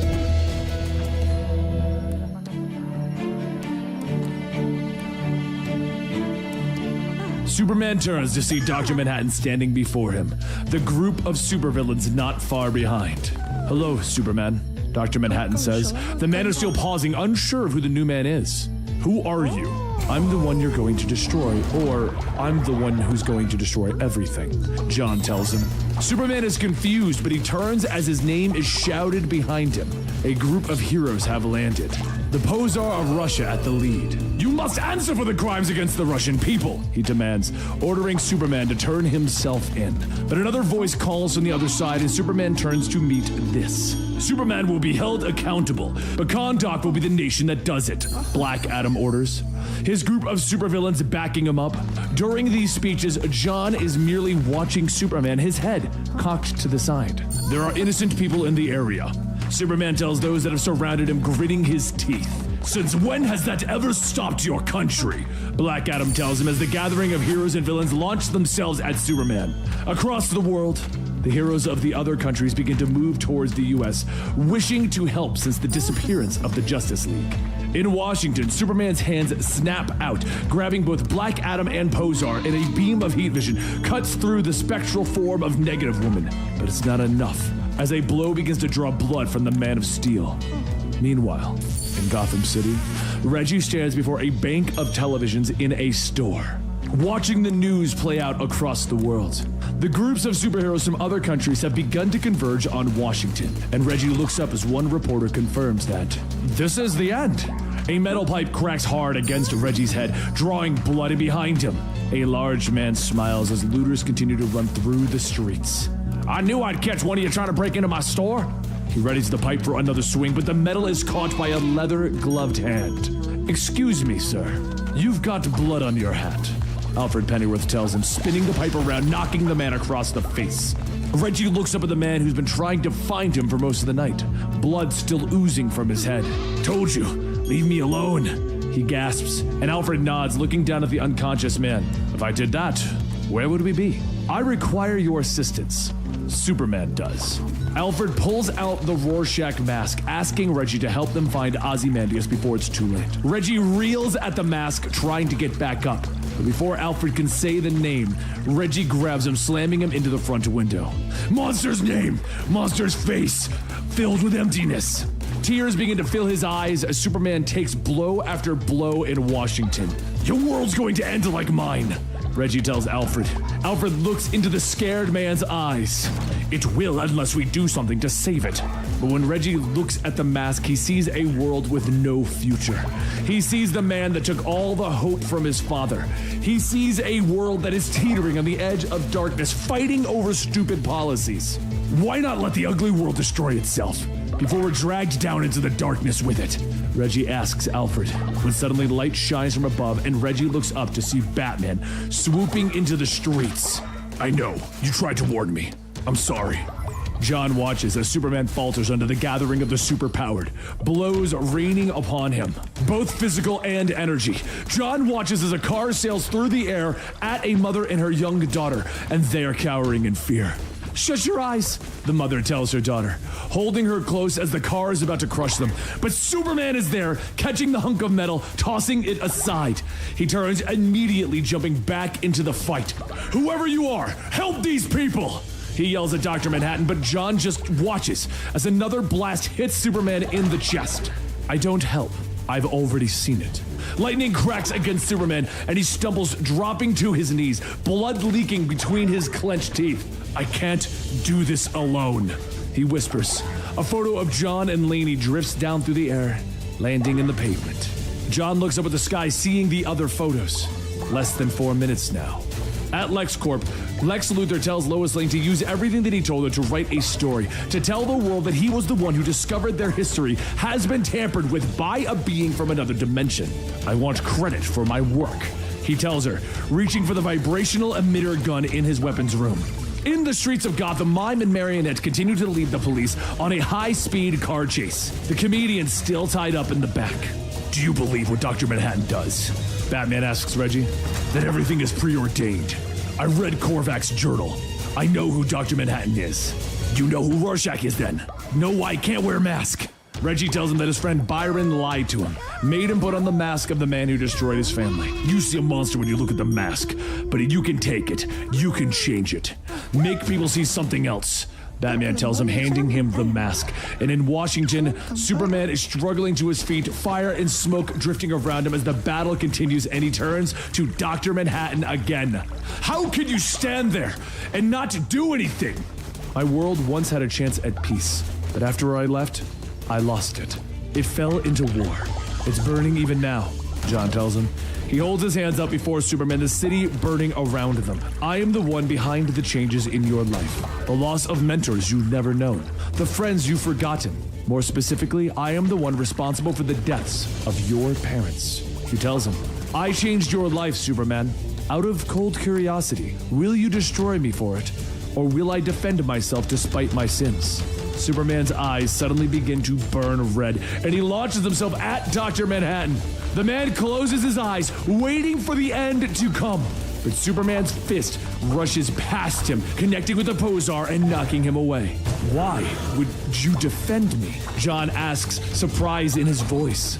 Superman pants by him, trying to catch his breath. I don't know what to think about all of this, but I do know that right now, you have a choice to make. Who is she? Superman asks, and John looks down at one of the photos of Lainey that has fallen to his feet. You created those photos every time you took a step. I assume that she is important to you, Superman tells him. He then stands before him, looking into the eyes of Dr. Manhattan. Maybe the darkness that you see, maybe it takes everything that you have to save your world. Maybe you can make that choice, he tells him, looking over his shoulder, seeing the group ready to attack him again. But John waves his hand, and everything begins to slow. Yes, I understand now. Everything ends. He knows as he begins to glow brighter and brighter, blinding the world around him. Everything beginning to disappear, leaving only Superman's symbol on the ground. Until that too drifts away, and darkness envelops everyone, because there's nothing but darkness. A planet explodes as if lighting the darkness, as if starting the universe. And from the destruction, a rocket ship barrels through space. And as always, it begins with a child. The metaverse forms around the child who will one day become Superman. It lands on Earth in different times and in different eras. In one, Jonathan Kent is telling his young son to hide his powers, that the world isn't ready to see someone like him. But Dr. Manhattan goes back, shifting the Green Lantern back within the grasp of Alan Scott, saving himself and becoming the Green Lantern. Jonathan Kent then tells his son that the world had heroes once, the Justice Society of America, and that if Clark was ready to show the world everything that he is capable of, well, the world is ready too. Clark smiles, thanking his pa, getting out of the truck to go to his dance. In one world, this is the night that Superman lost his parents. The truck is rear-ended, sending it careening into a tree. But in this world, Clark isn't hiding. He isn't afraid, and he's inspired by the heroes of the past, and he steps into the light, and the truck is stopped by Superboy. In this world, the Justice Society exists. And because of this, Superboy exists. Because Superboy exists, the Legion of Superheroes exists. As the metaverse reforms, time catches back up, and Adrian stands in his lair, watching the events unfold on the news. Obastus hissing in his hands as they both begin to feel the change. There's a bright light, and a legionary ring is suddenly gone.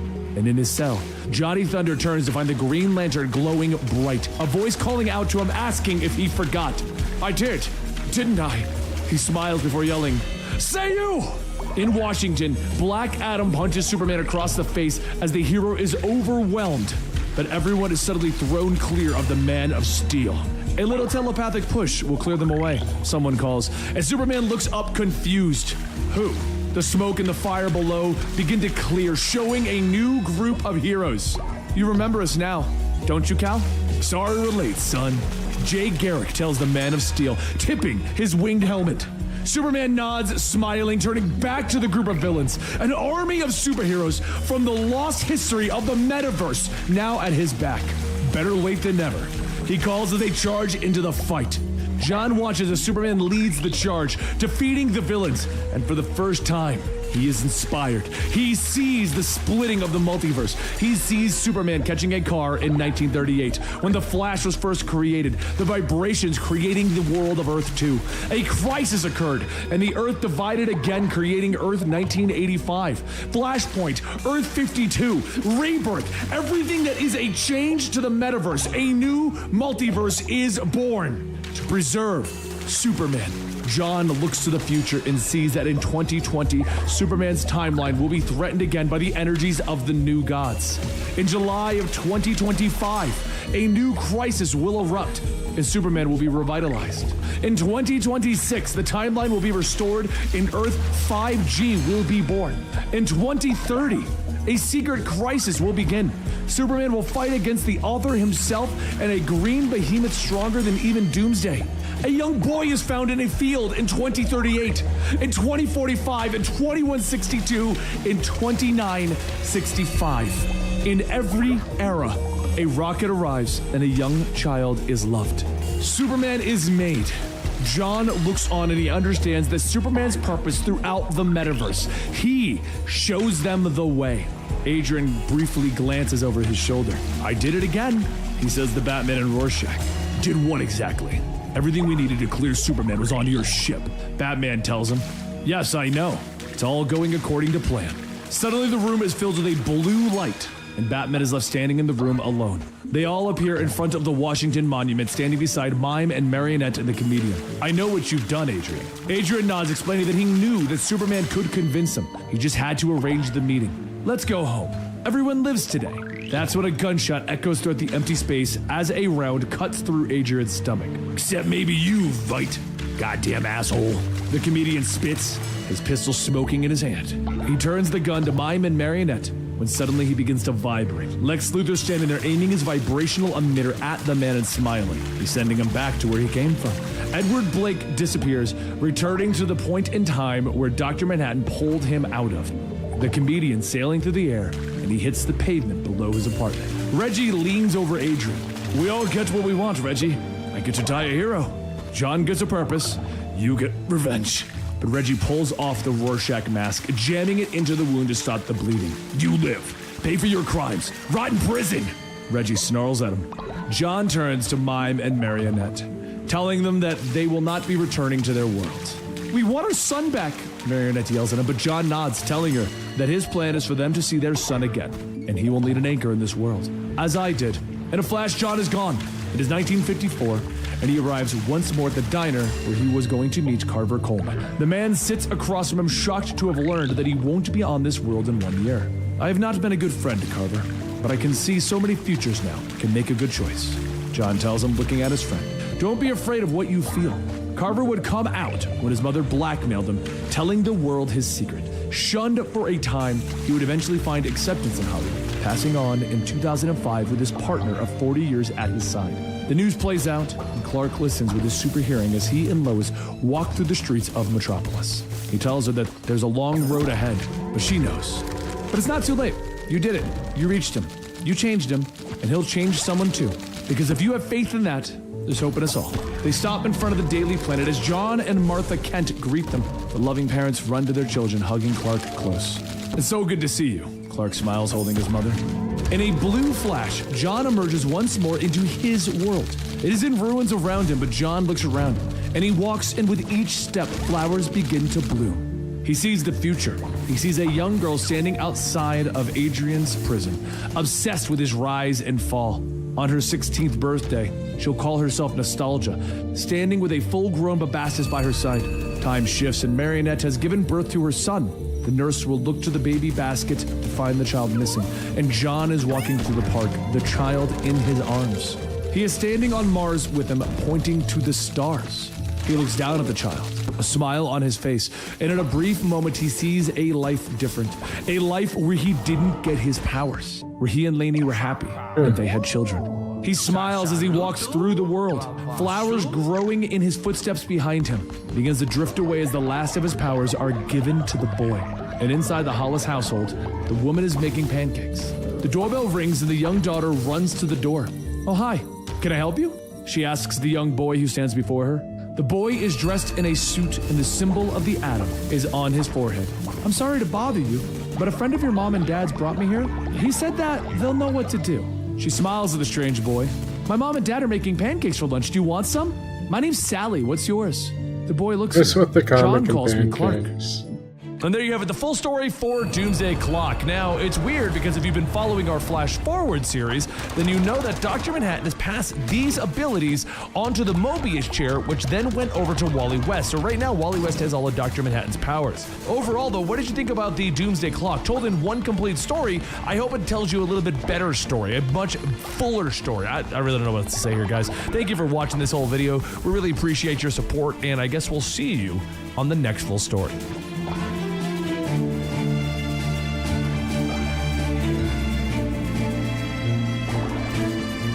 Man.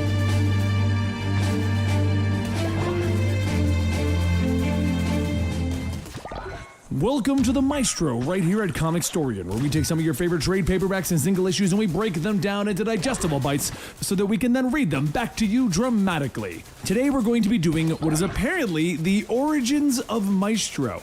Now, for those of you guys who don't know, Maestro is an evil version of the Hulk from the future. Fans have loved this character for years and they've brought him back in different incarnations, from one weaker version that fought Old Man Logan to a different evil version and a different future. And basically, Maestro is what happens to Bruce Banner and the Hulk if they just turn evil in varying timelines. Now, we don't know if this is the official origin of the Maestro, but it is definitely a origin of a Maestro. I know that sounds confusing, but if you read a lot of comics, you know what I'm saying. Anyway, let's get into today's video right after I read you our sponsor for the day, HelloFresh. Today's video is sponsored by HelloFresh, America's #1 meal kit. Have you been looking to start eating better but struggle with cooking and gathering of fresh ingredients? Well, then HelloFresh would be a great solution for you. HelloFresh cuts out the stressful meal planning and grocery store trips so that you can just enjoy cooking and get a delicious dinner on the table in 30 minutes or less. You'll never have to worry about getting bored with what you eat because HelloFresh offers 23 plus recipes each week, featuring a range of flavors, cuisines, and ingredients. And don't worry, if you need to skip a week or change your delivery days or food preferences, HelloFresh makes it easy to adjust whenever you need. I really enjoy being able to not have to think about what I'm going to make or how to make it and still get great tasting fast meals thanks to HelloFresh. So go to HelloFresh.com/complete10 or use the code complete10 for 10 free meals, which includes free shipping. That's HelloFresh.com/complete10 or use the code complete10 for 10 free meals including shipping. Now let's get into that Maestro story. Life has been good for Bruce Banner. He, Betty, and their 2 sons are happy. He gets out and he stretches his legs. It's all very hard to believe. He learned to control the Hulk, even maintained the Hulk's form while still being completely mentally aware. So what could go wrong? Nothing. Nothing could possibly go wrong for Bruce Banner.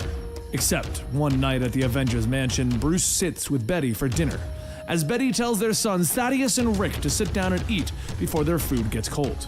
Thaddeus stops and tells her that they don't have to listen to her, and when Betty asks why not, Thaddeus tells her, "Because you're dead." Betty laughs, telling them to come on, but Bruce stops and asks, "Wait, what did you mean, Thaddeus?" Thaddeus then says that she's dead, Rick's dead, Thaddeus Ross is dead. Dead, dead, dead, dead, dead. Bruce gets up asking, "What the hell are you talking about?" And Betty says, "HTTP 404, bad command or file name, bad command or file name." Bruce grabs Betty asking, "Have you lost your mind?" But as Betty continues to repeat herself, she suddenly disappears and everything turns black. Just then Cap walks in stating to just hang on. Mysterio has gotten into his mind. And a few seconds later, Bruce finds himself back in his home with Betty and his sons at the table with Cap asking, "Is everything okay now, Bruce?" Bruce tells him, "Yeah. Wait, no, we're not okay. How did Mysterio do that? Why would he do that? It doesn't make any sense, Cap." Betty says that they need to finish their dinner before it gets cold, but Bruce yells, "You already said that! Shut up! Just shut up!" After finally getting his composure, Bruce turns, stating that he needs fresh air, but Cap tells him that he's going to have to stay here. "We have to talk, Bruce." Bruce reaches for the door, but when he opens it, he finds himself in a simulation room. Bruce thinks that if this was Mysterio, then he managed to raise himself up to Doctor Strange levels of illusions. Soon, the rest of the Avengers appear, all telling Bruce to just calm down. Don't get angry. And Bruce asks, "What are you all talking about?" Cap suddenly appears in front of him, telling him, "Just settle down. It's all a bit confusing." And Bruce asks, "How did you get in front of me? Whatever, I'm just gonna go out and..." Just then Thor grabs his arm, telling him, "You will not leave. Give us a few minutes to explain, Banner. Let's be clear here. Do not move." Bruce spins back, punching Thor away, but there's something different. Normally there'd be a sound, a thud, a crunch, but there's nothing. Only silence, like he's in a dream. All of the remaining Avengers get ready to subdue Bruce, but using his massive hands, he delivers a thunderclap, knocking everyone to the ground except Vision.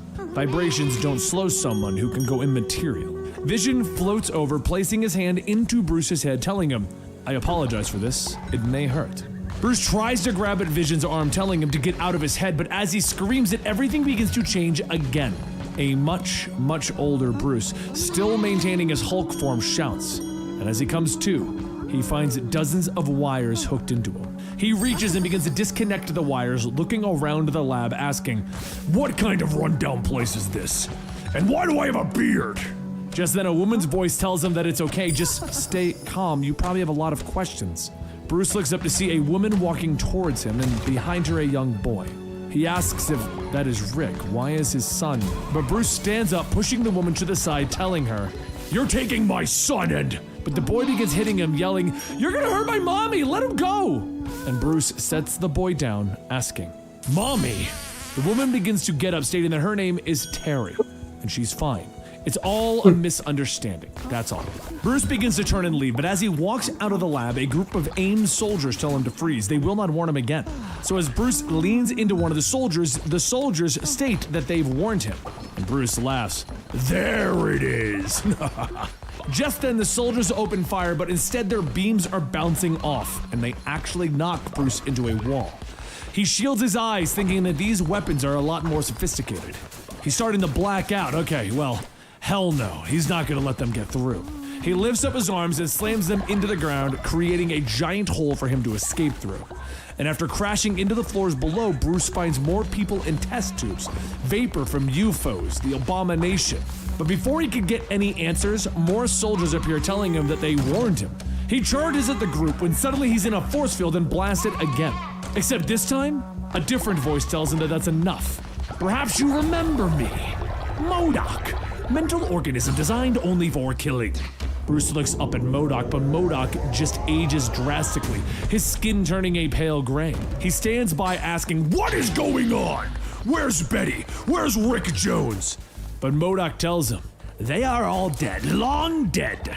Bruce lunges at him, asking, "What did you do?" And MODOK yells, "I did nothing! What are you going to do? Kill me? Go ahead! You'd be doing me a favor! End my life! Come on!" As Bruce gets ready to take the swing, though, he stops. And MODOK rights himself, telling him, "To be honest, I'd forgotten about you. Circuitry is failing, and there isn't anyone smart enough to fix me. Everything breaks down, including me." Bruce sits down, asking, "How did they die? Who was it? The leader? Dr. Doom? You?" MODOK tells him, "They did it." But Bruce questions further, and MODOK yells, "They did it, you idiots! Your leaders, your governments, the great unwashed! They! World War III! Some terrorist group set off a nuclear weapon in both the United States and Moscow and convinced both nations through their computers that the other was responsible. From there, it was only a matter of time. By the time it was sorted out, 60% of humanity was gone, and some years later came the next batch. Smaller offensive. They called themselves the Black Scythe. They came to the conclusion that humankind's time on this world was over, and that it would be best for them to simply go back to the way of the dinosaurs. Millions are still dying from radiation poisoning, but it wasn't sufficient enough for them. So they unleashed a specifically prepared gas in Philadelphia, Chicago, and London, killing hundreds of cities throughout the world. It was most efficient. Bruce asks why doesn't he remember any of this, and MODOK tells him, "Because when the missiles first fell, they took you in among others. They seized the individuals whose bodies seemingly made them benefit from radiation. Gamma radiation, cosmic rays, the like. No classic heroes." Bruce asks, "Why would they do that?" And MODOK tells him, "Survival, nothing more. These soldiers, they have families, friends, they want to live, same as everyone else. AIM has this facility below the streets of Los Angeles, where they brought you here. You should be thanking them." Bruce gets up, smacking MODOK across the room. "Thanks." And he punches the control panel to the door, blocking him. As he walks out, he notices that no one is even trying to stop him. Or maybe they're just going to let him go. Maybe it's all a lie. Wouldn't the heroes have stopped this? Right, like they stopped Chernobyl, or the Twin Towers, or the thousands who have died in mass shootings. Don't worry about gun control, see what the Red Skull is up to. Bruce kicks through another door, jumping through the elevator shaft until he bursts outside, and what he finds is horrifying. MODOK wasn't lying. They really did it. They blew themselves to hell. All the adventures that they had as heroes, everything that they did to protect them from the bad guys, but they couldn't protect themselves from themselves. The world is scorched. It's become a wasteland. All because humankind is so damn self-destructive that all the heroes could do is stem the tide. So a short while, up in the front of the Hollywood sign, MODOK asks him, "Why come here? It's the only thing left. What else is there?" MODOK tells him, "Come back inside. If calculations are correct, within 27 years the radiation will decrease sufficiently and we'll be able to leave our shelters." Bruce asks, "Why? To rebuild? So that humanity can regenerate, thrive, and blow itself up again?" "No thanks." He begins to rip and bend the pieces of the sign and MODOK tells him to come back. "I have friends that..." But Bruce stops him. "I don't need friends. Friends die." And as Bruce gets ready to leave, MODOK asks, "So what now? You're going to be Hulk full-time?" And Bruce tells him, "For now. We'll see what the future brings." Once Bruce is gone, MODOK looks back at the Hollywood sign, now reading, Hulk. So Bruce traveled, and he only saw more of the same. He prayed that MODOK was exaggerating, but he wasn't. Humanity really did a remarkable job at obliterating itself. Mount Rushmore, the Hoover Dam, Las Vegas, all of it destroyed. Even the parks are uninhabitable. Poor dumb animals. The humans did this to themselves. But what did the animals do to deserve this? Nothing. They didn't even understand why the things they were eating were poison. Many of the humans probably thought that they'd just walk right into the kingdom of heaven if they obeyed God's word. People who believed that God had a plan. Well, screw God. Screw him and his plan. And the Hulk's next stop is DC. No matter where he goes, coast to coast, all Hulk sees is evidence of humans' stupidity.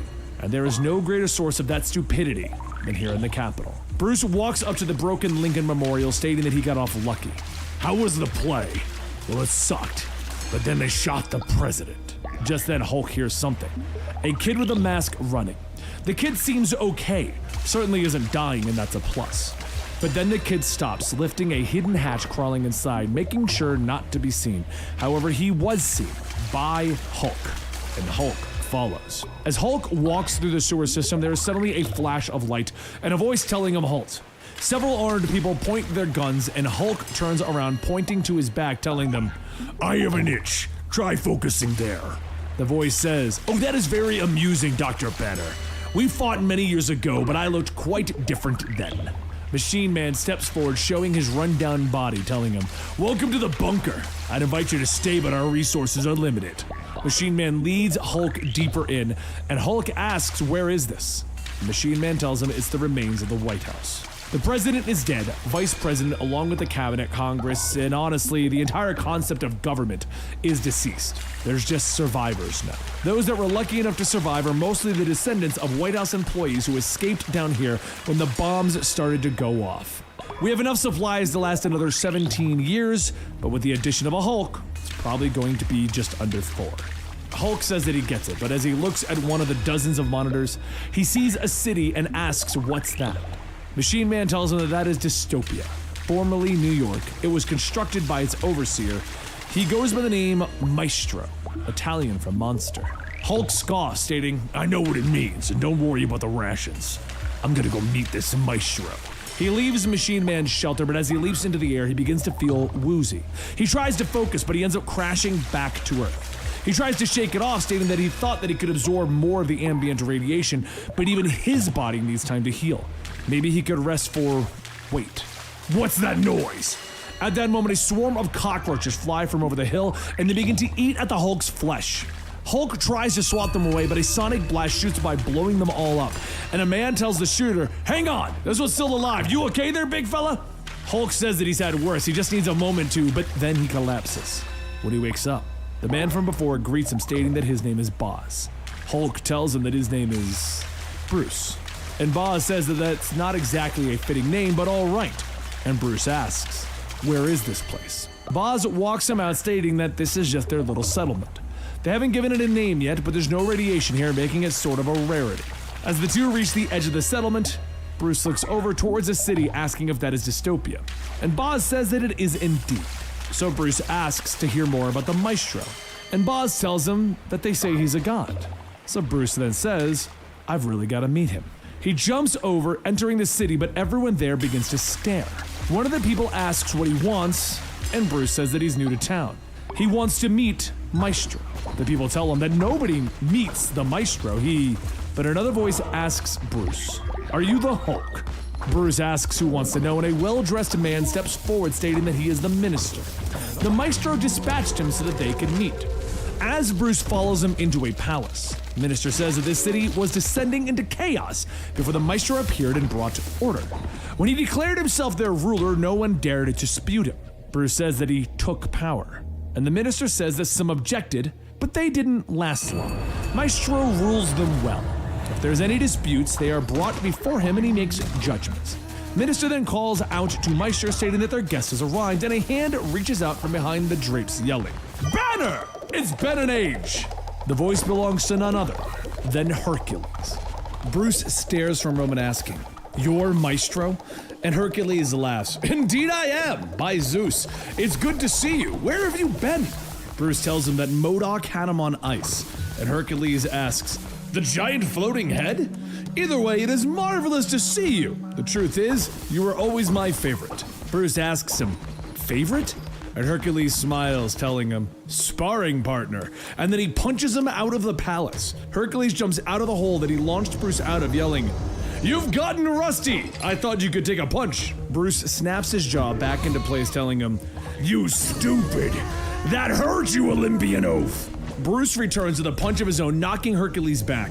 But Hercules jumps to his feet, telling him, That was a hit! Oh, how I've missed these days. He gets up, slamming into the ground, creating a shockwave, opening up a hole, causing Bruce to fall to the subway below. As he gets up, Bruce hears somebody coming, and they say, Dr. Banner, I'm Decord, and this is Piz Fizz. Rick Jones wants to see you. Piz Fizz. Bruce suddenly stops, glaring back at the woman. What did you just say? Up top, Hercules calls out, telling him, That was glorious! Come now, let us indulge in— Wait, Bruce? But when Hercules sees Bruce is gone, he says, Well, this is most irritating. Back at the subway, Bruce enters into a room, and an old senile Rick rolls closer in his wheelchair, stating, Hey, pardon me if I don't get up. You're losing hair too. We should start a club. Bruce kneels down, telling him, My God, how? How old are you? And Rick tells him, 39. Looking pretty good, huh? Another girl enters, scanning Bruce, and after a moment says, He's clean. And Rick says that is his granddaughter, Janice.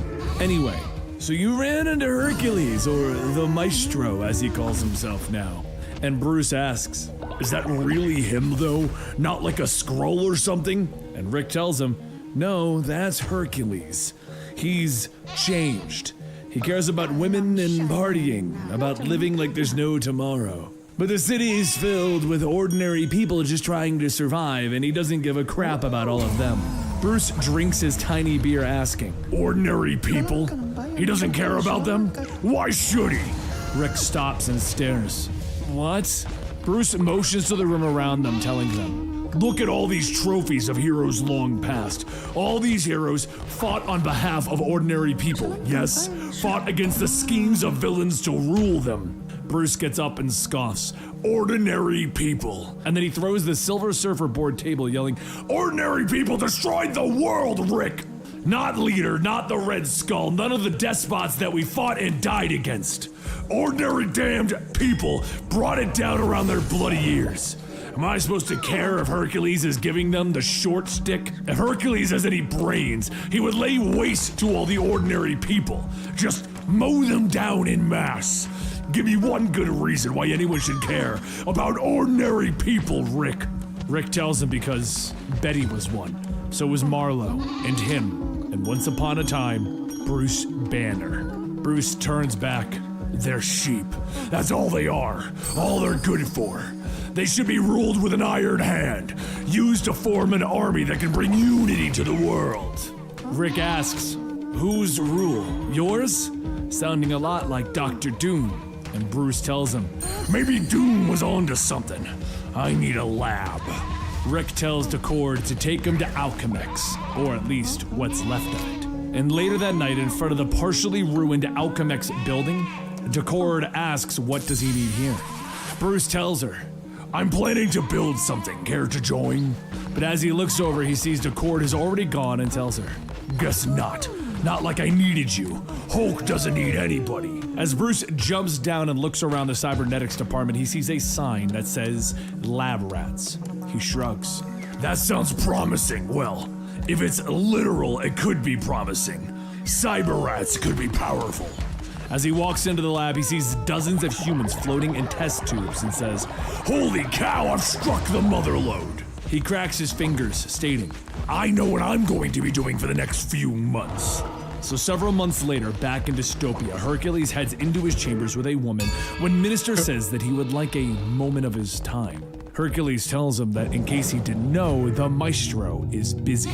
Minister turns back, stating, very well, doubt the Hulk wanted to see him anyway. Hercules drops the woman to the ground, asking, Hulk, show me! Down in the city, Bruce calls out to everyone that he was told that they are ordinary people. Well, he doesn't believe that. Ordinary is a term assigned to those who believe that they are their betters, that they pose no threat. But ordinary people took them to the moon. Ordinary people saw what they could be. Ordinary people made themselves extraordinary because leaders told them where to go and what to do. He is prepared to do that. There is a world beyond dystopia. He has seen it, and now, I am ready to rule it. With your help, we can build this country up and make it greater than it was before. Let me give you a glimpse of what I can provide. Just then, dozens of cybernetic dogs jump around Bruce as he says, these are my dogs of war. Imagine an army of them, my friend, an entire army. They will do the fighting, and all of those who follow just need to clean up behind them. Who will join me? Who's with me? As the people begin to whisper, they then begin to state, hell with that. Big Green's nuts. And Bruce responds, fine, have it your way. Sick 'em! As the dogs of war lunge at the crowd, Hercules laughs. Oh, this'll be fun! Bruce calls out that he warned them. He gave them a chance, but they decided to ignore him, to snub him, to walk away from him. Fine. Now they will run in fear. But as one of the dogs jumps at the civilians, Hercules crashes his airspeeder, stating, I concur, no! The pilot of the dog yells to let go, you freak. And Hercules asks, you dare speak to the son of Zeus so? That was an error. He rips the dog apart, calling to Bruce, asking, is this it? The best that you've got? I thought better of you. It is tragic to discover that I overestimated you. Hercules punches into another dog, slamming it into another, shouting, come, give me your best shot, Hulk. Bruce jumps down from the building that he was on, punching into Hercules, telling him, you want it, you've got it. But Bruce stares as Hercules catches the punch, asking, was that supposed to impress me? He tosses Bruce up, grabbing him by the toe and slamming him to the ground, back and forth, and then he throws him into a building. Hercules laughs, shouting, puny banner! And Bruce rockets out of the building, hitting it, shouting, I'll kill you! I'll freaking kill you! Hercules blocks the attacks, asking, do you know how many people have made that threat? How many titans, monsters? Guess what? I'm still here. As Hercules grabs onto Bruce's hands, he lifts himself up and forces Bruce to his knees. He then lifts him up again, slamming him face first into the ground. As Bruce lifts his head back up, Hercules kicks him across the street and then quickly chases after, stating, there was a time that you would get stronger the madder you got. But that's not true anymore, is it? Banner's in control. Banner understands how overpowered he is. Banner knows when he is outmatched. Banner knows that he cannot fight back, not against the might of the maestro. As Hercules punches over and over, he tells Bruce to surrender. Surrender before he kills him. Bruce coughs up blood, telling him, I give up. Are you happy? Hercules gets up, offering his hand, telling him, more relieved, actually. I truly did not wish to kill you. Stand and embrace me, my friend. Now come, enter the palace so that we may drown ourselves in good food and female companionship. Bruce puts his hand on Hercules, telling him, I don't think so. I haven't earned that. I have insulted these people and defied you. I must make amends. I will return at some point in the future. Hercules laughs. That's good to hear. Until then, Banner. Back in the subway, Decord says that this isn't going well. And Rick says, no, it's not. Did he ever tell them about Bruce's dad? He shaped him. Bruce Banner, the guy he met who saved the world, was just one of a splintered personality. The guy who was here earlier, that was the real Bruce, not the original Bruce. The selfless guy who nearly killed himself to rescue a stranger. This Bruce, he wouldn't give up. He'd scheme, he'd plot, and eventually, he'd win. It might take some time, but sooner or later he'll come back, and trust me, Herc's gonna die. So sometime later, Bruce Banner does return, but this time, he has come with a companion. He asks if Hercules is available, and the minister tells him, of course, come in. The minister shouts for Hercules, and he comes out telling him that it has been some time. And Bruce tells him that it has been. He went on some adventures, he broke his neck, but he's back. Hercules tells him that it all sounds very interesting, but who is your associate, Banner? And Bruce tells her that her name is Anne Darnell. She disrobes, telling Hercules that Bruce told her all about him, and she is very anxious to make his acquaintance. Hercules laughs. Very well, unarmed. Good choice of wardrobe. Come, allow me to show you around. Banner, feel free to entertain yourself. Bruce says that he appreciates it, and as Hercules leaves, the minister asks, where would he like to go first? The dining hall? Perhaps the sauna. Bruce says the throne room, wherever he rules from. But first, he needs to get something real quick. A few moments later, in Hercules' chamber, he closes the door stating, now that we have some privacy, shall we get better acquainted? Anne begins to remove her top, stating that she was thinking the same thing. Hercules grabs hold, asking, are there any monikers that you go by?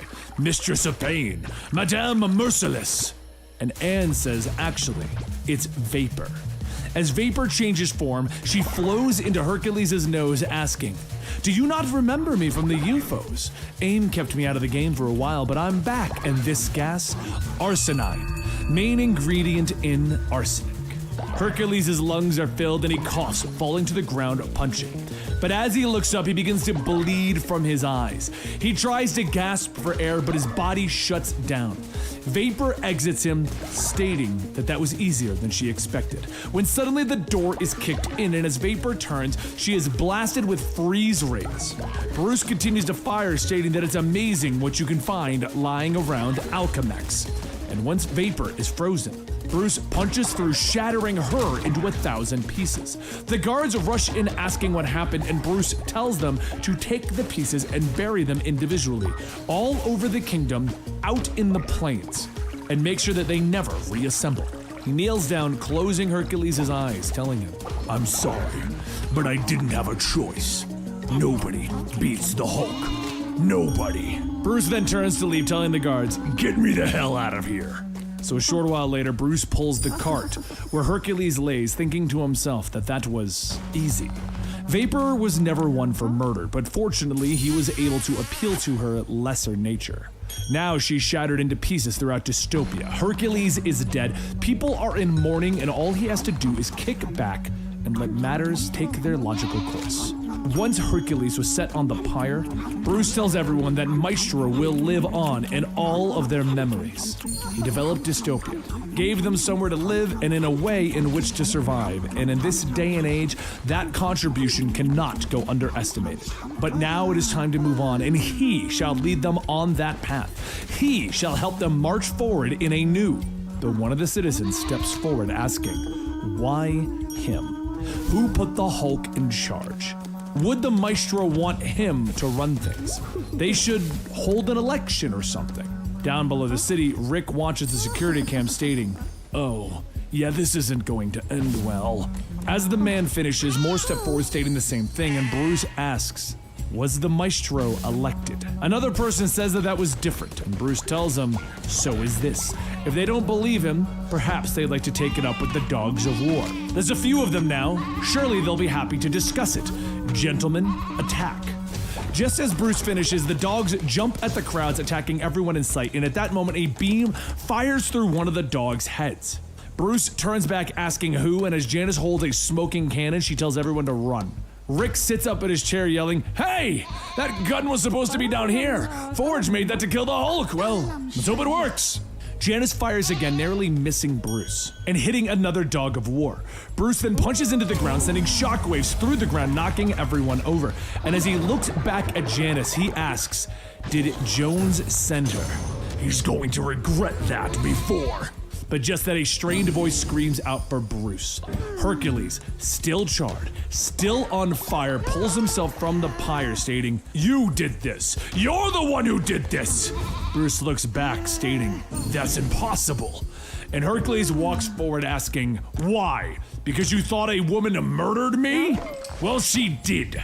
Hades is doing me a favor, allowing me to wreak vengeance on you!" Hercules punches Bruce away, asking, "What now? Are you going to send more minions to do your dirty work? You used to be better!" Hercules turns, punching into one of the oncoming dogs, and he says, "Now I know of your cowardice." Just then, Bruce jumps to his feet, slamming Hercules down by his face, asking, "Is this cowardly?" And Hercules laughs. "No, just stupid." He throws Bruce up so that he can stand, and as he catches him, Forge's cannon is fired again, ripping into Hercules. Bruce lands, asking, "What just happened?" And the minister walks over with the cannon, stating, "I never liked him anyway. Here you are, sir." Bruce picks up the cannon, asking, "Does anyone else have anything to say?" "No? Thought so. But Jones, you're next." A few moments later, Bruce kicks in Rick's door, asking where is he? Where, but as he looks around, he sees all of Rick's belongings, except for one single monitor. The screen flickers and Rick appears, stating, "Hello, how's it going? Got Forge's gun, huh?" Bruce asks, "What, you're afraid of me?" And Rick tells him, "Duh, you've got heavy armament, and you're nuts. Any sane person will be afraid." And Bruce then asks, "You think I'm crazy?" And Rick tells him, "You know it's true." Bruce shrugs. "I'm the only one in dystopia that's sane. I see the world for what it is, a toxic wasteland made by you humans." Rick tells him that he used to be one of those humans. And Bruce says that he used to be, but now he is so much more. They could have done this together. He walked with gods. Hell, for a time, he was a god. He was a Hulk. He was A-bomb. He had power at his fingertips. He could have lifted himself above humanity's petty concerns. They could have been the same, and Rick leans forward, telling him, "The son becomes the father." You ever hear that saying? No matter who you start out as, you'll eventually turn into your dad. You're not Bruce Banner. You're Brian Banner, the abusive SOB who destroyed his own son and turned him into a shell of a man. This is goodbye. A second later, the entire subway explodes with a thundering bracoon. Bruce pulls himself out of the hole, and the minister asks what happened. Bruce tells him that he had a conversation with an old friend, and the minister tells him, "He tried to kill him, huh?" Bruce then asks, "How is everyone up there?" And the minister says, "Shaken up, but otherwise intact." "Shall we go to your castle, Banner, or would you prefer the Hulk?" Bruce smiles. "I may have outgrown both of those names. Call me the Maestro." And there you have it, guys, a origin for a Maestro. Now, like I said, I don't know if this is the official origin for Maestro, but it's definitely a version of the Maestro who's getting a origin. And I'm hoping that they do follow-ups to this storyline, because Maestro's always been kind of an interesting development for the Hulk. The Hulk is one of my favorite characters, but he's pretty basic, and he doesn't have a lot of, like, really in-depth storylines or stuff going on until we get crazy ones like World War Hulk, or Red Hulk, or Immortal Hulk. But these are so few and far between that it makes it hard to be a true Hulk fan. But Maestro's always been an interesting character because of how far out in the future he truly is. Let me know what you guys think in the comments down below, and don't forget to check us out on Patreon, patreon.com/Comicstorian, where you get early access to a good chunk of our videos, unedited versions of our podcasts and D&D games, and stuff like that. You can also check us out over at Comicstorian Gaming, where we do weekly superhero Dungeons and Dragons games.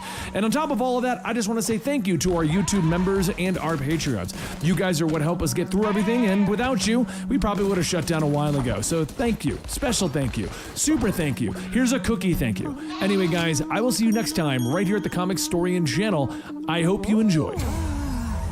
This is Marvel Zombies, and you're at the Comicstorian channel, where we take some of your favorite trade paperbacks and single issues and break them down into digestible bites to help you understand. Then I read them dramatically back to you in a narrative fashion. All alterations of the panels, text, and images are to prevent copyright problems, and all art is owned by its respective companies. Today we're going to be bringing you all of the Marvel Zombies content that we've created on this channel.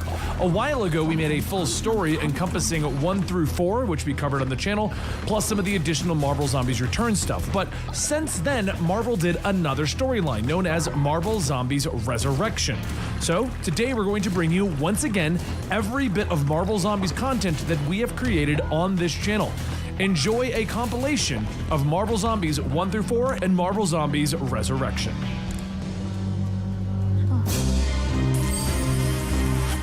For this tale, we're going to need to travel to the Ultimate Universe and the Ultimate Fantastic Four. Poor Reed Richards is a young genius scientist who's being told he can't be a superhero. But with these powers, shouldn't he be? Well, recently he came in contact with another Reed, a Reed from another dimension. And this older Reed has told our young Reed, come to our universe, and I can teach you how to be a hero. So our young Reed takes that offer, and he creates a device to warp over to this other universe to learn how to become a true superhero. But this world, there's something wrong with this world. This is the world of Marvel Zombies. Young Reed panics right away as the zombie Fantastic Four tells him that he's been had. This was their plan. You see, the Marvel Zombie universe has run out of food, and it has some of the most intelligent zombies ever. So they tricked the young Reed to come here so that they can have some fresh meat. Young Reed quickly slips away and he jumps down into the sewer system to flee. But he won't get away that easily as the zombie Human Torch jumps in after him.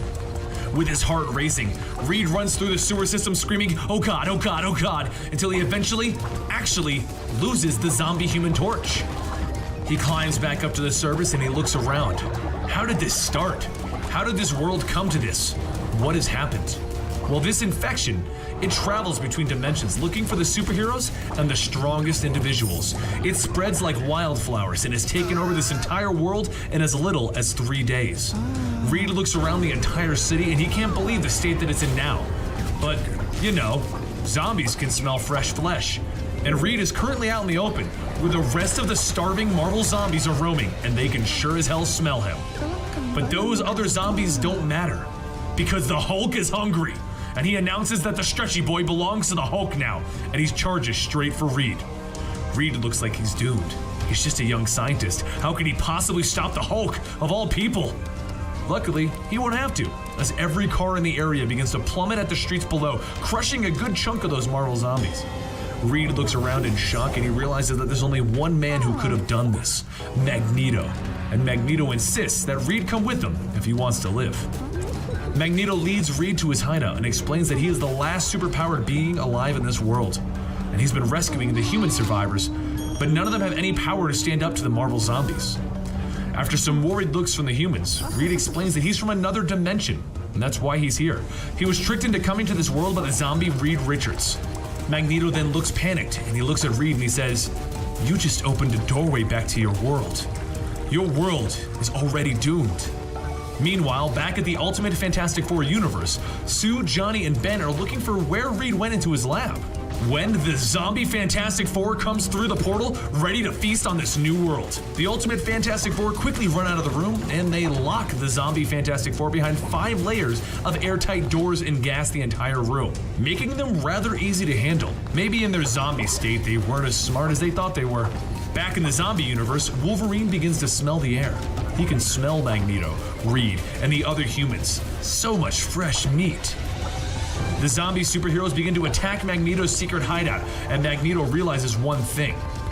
If there's a portal open that's going to a safe world, that's where they can go. They can go hide out in that other world, and if they can get there before the Marvel Zombies, that's their one hope for survival. They just need to get to the Baxter building and travel back to Reed's universe, all of them, and they can escape this together. They quickly run out the back door and they run back into the streets, only to run into the rest of the Marvel Zombie superheroes. Magneto looks at everyone and he says, "This is gonna be difficult." And then all of the zombies turn blind. Looks like the rest of the Ultimate Fantastic Four has shown up, and Sue Richards made all of the zombies' optic nerves invisible. Now with his friends here, Reed works with them and they defeat all of the remaining zombies, and everyone flees to the Baxter Building. Once they get to the dimensional portal though, and restore power and put up force fields, Magneto realizes that he needs to stay here. Somebody has to destroy this device from this side of the portal, or the rest of the zombie horde will just follow them through and destroy the new world. The Ultimate Fantastic Four also realize that this is the only way, and everyone waves goodbye to Magneto as they all warp back to the Ultimate Universe. Magneto makes peace with himself and he destroys the entire Baxter Building, leaving no way for the Marvel zombies to follow through to the Ultimate Fantastic Four universe. And so ends one of the most horrific nights that Ultimate Fantastic Four Reed has ever had. And it brings him closer to becoming a superhero, and it brings the Ultimate Fantastic Four closer together. They also have new captives in the Baxter Building, because those 4 zombies that came through and got gassed, well, they're now just prisoners in the depths of the Baxter Building. Meanwhile, back at the zombie universe, after the explosion went off and destroyed everything, the zombies survived, and so did Magneto. But what about Magneto? Did he die after this? Not quite. While he did destroy the Baxter Building and the transdimensional device, he survived, and so did the zombies. And while he put up one heck of a fight, he couldn't take out everyone, and eventually, they ate him. Well, this is when we learn that when the zombies eat, they're no longer consumed by the urge to feast, and they actually get to look at their situation. They're still themselves, but they no longer heal, they no longer feel pain, and parts of them are decaying and falling off. But they will be like this for a little bit longer since they just feasted. And they realize that there's no longer any food on this planet. So what are a group of genius Marvel zombies supposed to do before they get hungry again? Well, they don't have to think about that for very long, because just then, the Silver Surfer comes down to say, hey! The zombies chase after him, but they lose him rather quickly as he's kind of on a silver surfboard and moving very fast.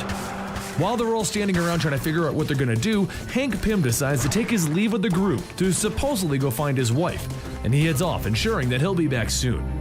But Hank doesn't appear to be looking for Janet. It's almost as if he's walking around trying to hide from everybody. Like maybe he's trying to hide a completely uninfected T'Challa that he's been secretly eating from everybody. Well, Mr. Hank Pym is actually trying to solve this whole zombie problem, and he's using his secret stash of T'Challa Twinkies to keep his sanity. He's getting close to solving the zombie problem. Every time he eats T'Challa, he gets to live. Welcome to the full story Tales from the right Dark here at Comicstorian. Multiverse. My name is Benny and I'll be your narrator. So a full story video is basically us taking multiple videos that we've already released on the channel, some that have come out over the course of weeks, Who doesn't months, love and sometimes Edgelord years, DC? and turning it into a long form video for you to enjoy. DC decided to do the Dark Multiverse, which is basically a twisted version of your favorite storylines. And they then created the Tales of the Dark Multiverse to give you more of an idea of what happens in the Dark Multiverse. So today we're going to be bringing you the first 5 of those, which as of right now are considered a full thing without any additional stories. That doesn't mean they won't make more later, but right now there are 5, and that's today's full story. Enjoy the Tales of the Dark Multiverse. And I wouldn't mind if we got one every month.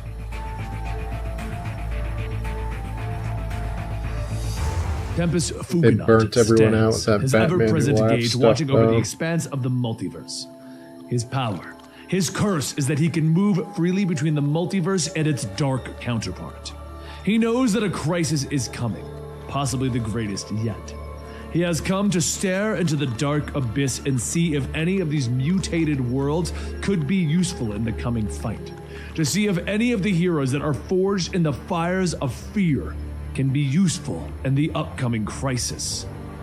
He turns to a world not unlike our own, and the darkness of Gotham, this culminates into he turns his the mantle last over night. to the one known as Jean-Paul Valley, who twists the vision of Batman into something darker. Multiversal Batman that killed shitty Batman. Eventually, Bruce I like that returns idea. to retake his city from It's the too bad they made him darkness. into a bad guy. Yet in this world, he is not successful, and he feels the piercing of Azrael's blade through his One more chest. dark Batman. That was the end of Nightfall. Years pass, and the city is purged in holy fire, and it's rebuilt. And 30 years pass in a moment as Tempest watches. That's In so the Dumas fucked. house, formerly known as Wayne Manor, Jean-Paul waits on the day's reports. His breathing is labored, as years of protecting his vision has taken its toll on him. Your city is secure, Madeline, his secretary, tells him, but there is an issue that requires your attention. Valley pulls on his armor. His breathing labored as Madeline informs him that they have apprehended an outsider in the city. The man, Luis Ramos, was smuggled in by Oswald Cobblepot. His assortment of weapons speak to his intentions, she tells him. She informs him of the events taking place throughout the United States, the panic and the pandemics. But Valley interrupts her. The outside world does not concern us, he tells her, giving orders to have Cobblepot and Ramos brought to the Torchbearer. But my presence will not be possible. I have other matters to attend to. He gasps at her and she nods. Ah yes, that's today, isn't it? She reaches out her hand, caressing the Valley lovingly. Must you really put yourself through that once more, she asks. But Jean-Paul nods, leaning heavily on the banister next to her. I made a promise, Madeline. And what are we without the staples of tradition? Finally, he slides on his helmet, connecting the tubes to his back. The greenish liquid begins to flow and the venom begins to pump into his system. Valley stands taller, his breathing no longer forced, and he crosses the cave, heading to his Batmobile.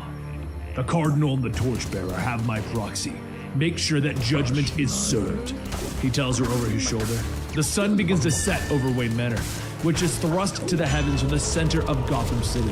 The end of the third Sunday, during the last month of the summer, a constant of our time together, Jean-Paul states as he crosses the vast chamber at the top of the tower. He reaches out his clawed hand to the person in front of him. Yet today I wonder, will this be the day that changes everything? Will this be the day that you finally admit the truth? Bruce. Bruce That hangs looks like from the an machine, having absolute nothing more than a torso fucking with his head nightmare. attached to wires and tubes. I His just- brain can be seen through a jar. Hopefully he pulsing can't feel gently. anything. Bruce quickly deduces the reason that his forces have gathered in the center of Gotham. Cobblepot, I'm surprised it's taken you this long. Valley nods. So I have your approval. You have my disdain. The claws contract on Bruce's face, and whatever feeling he still has Like he's sends got pain feeling. coursing through what's left of his body. Valley finally Sucks. turns, noting that Bruce's seizures have grown worse every day. As always, I come offering peace. The simplest acknowledgement, and all of your pain will end. Bruce asks, what about Alfred, Tim, Dick? Valley turns. He tells Bruce that he did what none of them could. He kept Gotham standing. I was always the Batman that the city needed, Bruce. You only need to say it, and peace will find you. But Bruce refuses. You're weak, paranoid, and doped up on more and more venom. Your grasp is slipping. When the next crisis comes, and I promise you, it always comes, you will falter and you will fall. For a brief moment, the two stare at each other until Valley finally turns. Until next year, Bruce. He calls as he exits the chamber. In the city's center, Oswald Cobblepot and Luis Ramos kneel before the warriors known as the Torchbearer and the Cardinal, the armies of Saint Batman behind them. Oswald Cobblepot, you've been charged with aiding and abetting and facilitating access to weapons of war. The proxy begins, but Oswald attempts to interrupt, trying to explain that he doesn't know the man and has never met him before. You are hereby found guilty. Your sentence is death. By the glorious and righteous flame, the Torchbearer passes judgment, lifting his flaming sword. Though Cobblepot tries to plead his case, the words fall on deaf ears, and the flaming sword of judgment is swung. The blade cleaves his head from his shoulders, and before it can fall, the Torchbearer turns his gaze upon another. Luis Ramos, you have been charged with unlawful entry into Gotham City. But Ramos doesn't seem afraid, staring up into the holy flame, determination in his eyes. Do what you will. It doesn't change what is coming, he tells him. I am just the beginning. The blade falls once more and the proceedings are finished. And the two men turn to the gathered soldiers and the Torchbearer raises the blade high. For Gotham! The darkened streets of the city echo with the cries. Yet even as those cries go out, a different sound fills the night air. Explosions rocking through Gotham, erupting one after another. In his bed, Valley sits up, trembles, bringing him out of his fitful sleep. He turns, looking out the window to see his city ablaze, the smoke creating a haze that hangs over Gotham in a cloud. Beneath the manor, he demands a report. Explosions, my love, Madeline tells him. Several acolyte halls have been targeted, and I don't know how many are dead. The screen suddenly flashes, and the torchbearer appears, giving his report. Heretics are flooding the streets, aided by a shadow army. They raid the main cathedral, trying to wrest control of the city. Sir, it's a coup. Determination and anger fill Jean Paul's face, and we will meet them head on. He tells them, opening his armory to reveal rows of venom vials. Saint to sinner. Throughout the streets of Gotham, the police fight against their shadowy opponents with so much death and destruction that no one even notices the single man crossing the river. The swim is easier than what we trained for. His simple reply, and quietly the young man begins to slip through the city, avoiding the fighting, using it to his advantage to stay unnoticed. Finally, he reaches the base of Wayne Tower, slipping through the shadows, removing the guards with a few well-placed strikes, and one turns, seeing him descend. The shadowy killer leaves him alive, though, and as he makes his way towards the entrance of the tower, the guard struggles for his radio, calling in backup. That elevator chimes, and it opens, and the red-hooded figure states, "I heard what they did to you." Bruce tries to turn, but he can't see over his shoulder. "Who are you?" The man removes his hood, revealing his face. "My name's Turn. I'm here to save you and liberate Gotham," he tells the former Batman. But Bruce doesn't think the boys' plan will work. He knows that they aren't the first to try an assault on Gotham. "Hands up!" the police yell as they enter the chamber, weapons trained on the young assassin, but Turn just smiles, pulling up his hood and putting his mask back on. "Did I forget to mention who my father was?" Suddenly the boy begins to grow bigger, his muscles bulging and his veins sticking out on his arms. With a roar of rage, he charges at the soldiers, who open fire, but the bullets seem to have no effect. Turn attacks, his blows cleaving the men in half, each punch breaking bones. Each blow taking a man's life. And finally, the soldiers lay dead around him, with the boy returning to his normal size. "I'm sure you're wondering where the tubes are, among other things." Turn informs him that his body produces the venom toxins naturally, the strange side effect of his father's constant use of the drug. The boy begins to cut Bruce free of the machine. The son of Bane and the one true bat teaming up to save Gotham has a nice ring to it, don't you think? And the city shrieks, the fighting continues, but suddenly Saint Batman and his followers descend from the shadows. Saint Batman's claws slash and stab as Cardinal's machine gun fires rounds into the assaulting armies. In the heat of the battle, Jean Paul can hear a voice whispering in his ear. "You can feel it as we know. The tactics, the assault, designed to exhaust you. You are losing control." The ghostly voice from the past hisses, "Just as you did before." Where they tug, the warrior's neck snaps in Saint Batman's hand, and he looks on at the battle. "I will not fail," he gasps, falling to his knees. His men move to help him, but Valley waves them away when suddenly the comms begin to bark, and Madeline informs him that one of the explosions took out the retaining wall on the eastern coast. A portion of the city is starting to sink, she tells him. He turns back to his men, ordering them to take and hold the cathedral. And he activates the venom once more, feeling strong. "I must deliver Gotham from ruin." Beneath the city, Turn is carrying Bruce through the sewers on his back. "Did you ever meet him?" Bruce asks, speaking of Bane. Memories of Saint Batman piercing Bane's chest with a blade flashing through his mind. Another seizure then pulses through Bruce's remains, and Turn is forced to put him down. Did he really amputate your limbs one every year? Saint Batman has conviction. Besieged by weakness, a voice calls out, and from the shadows, Lady Shiva steps out. "Hello, Bruce." Propping him up against the wall, Shiva stands over her once enemy. She reminds him that a lifetime ago, he came to her wishing to train to reclaim his city. It's taken me long enough to get through these, but... Why? I just over-leveled myself always been a beacon under Batman just walk through it, right? When you fell, when Gotham fell, something broke. I can hope. If the world can see Batman fighting alongside the son of his worst enemy, the world can stand again. Shiva places a glowing device on the ground by Bruce, pressing a button. From the box, a cloud of strange black begins to rise. "I have the means to give your body back. The only question is, do you still have the will to become the Batman that the city needs?" On the east coast of the city, Saint Batman stands, surveying the destruction. He leaps into the water, swimming deep into the swirling darkness, and one of the support pillars begins to fall. He presses hard, trying to push it back into place. "The great Azrael, reduced to this," a ghost voice calls to him. He turns, seeing the ghostly image of Saint Dumas wavering in the darkened waters. "Tell me, Jean-Paul, is this truly the way that it ends?" The pillar shifts, beginning to topple and crush Valley beneath it. I've always been here, Jean-Paul. In your moments of great weakness to watch you fail. But the anger begins to course through Valley as he pushes the button to activate his venom intake. What crowd I'm getting. The one true Batman. He snarls, lifting the pillar. Even your time as Azrael, you never lived up to the mantle. Dumas tells him, you are a failure, an imitation. With a final shove, Saint Batman pushes the pillar back into place, saving this part of the city. I have saved the wall. I've stabilized the wall. You are wrong, Dumas. I have succeeded. But the voice continues. Yet you will die in the same way that you lived. Suddenly the venom isn't enough, and the darkness begins to overtake Jean-Paul as he sinks deeper into the water.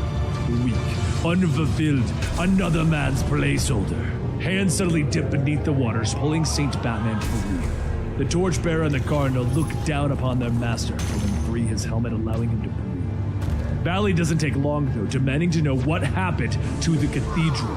They tell him that the cathedral was secured, but the fighting continues in the streets. It'll be a long fight, but that is for another day, the Torchbearer tells him, but Saint Batman struggles to his feet. No, we will not yield. All I require is a boost. Later, the pair dragged the weakened Valley to the Dumas house, and in the cave below, every hour that passes, our enemy gains confidence. The city needs its saint. He tells them, directing them to his venom cabinet, but opening the drawer reveals it empty, all the venom having disappeared. Lose something? It happens to the best of us. Turn calls out from behind them, and Valley stares at the intruders, his breathing labored. Shiva and the Spawn, I should have guessed. He demands to know how they found the cave, but Madeline appears behind him. She goes to him, her hands reaching for him lovingly, explaining that she can no longer stand by his side and aid a cause that she does not believe in. For a moment, Jean-Paul stares at the woman that had been by his side for decades. Very well, he tells her, and shock pulls across the woman's face as she feels the blades of the Cardinal's gauntlet piercing her back. She falls, blood pooling beneath her, and then Valley turns to the intruders. You invaded my city. You broke into my home. You turned my wife. And the nanites swirling around him like tiny bats. Valley stares up at the dark savior of Gotham, screaming, Bruce, no! Slaughter them all! Shiva smiles, pressing a button, blowing up the computer, throwing their opponents to the floor. Turn steps forward, his body now massive with venom, and he lifts Jean-Paul to his feet, telling them that tonight it was designed to hey, exhaust. Sophia. I've Thanks been for waiting the a long follow. time to kill you, he tells the Saint. But Valley raises his hand, throwing Turn off the Appreciate sides it. built into the gauntlets. Pain rips through his body as Turn throws his enemy away, crumpling to the ground. Shiva leaps forward, kicking Valley I'm doing across well. the face. How are you doing? And elsewhere, the Torchbearer tries to pull Yeah, Cardinal I'm to getting his feet. a But a cloud of nice nano cult bats swarm following into here. him, ripping him off his feet, carrying Bunch him of through animals the cave. and They all crash through the ceiling adjacent and into the darkness of the manor creatures. above. And quickly, the Cardinal tries to follow. Having But fun. the nano bats swarm around nice with the li- voice it's a of fun Batman little fills his game. ears. Your Saint told me that Yeah. I needed stronger codes. You up to I anything can fun see it today? now. I see what must be done.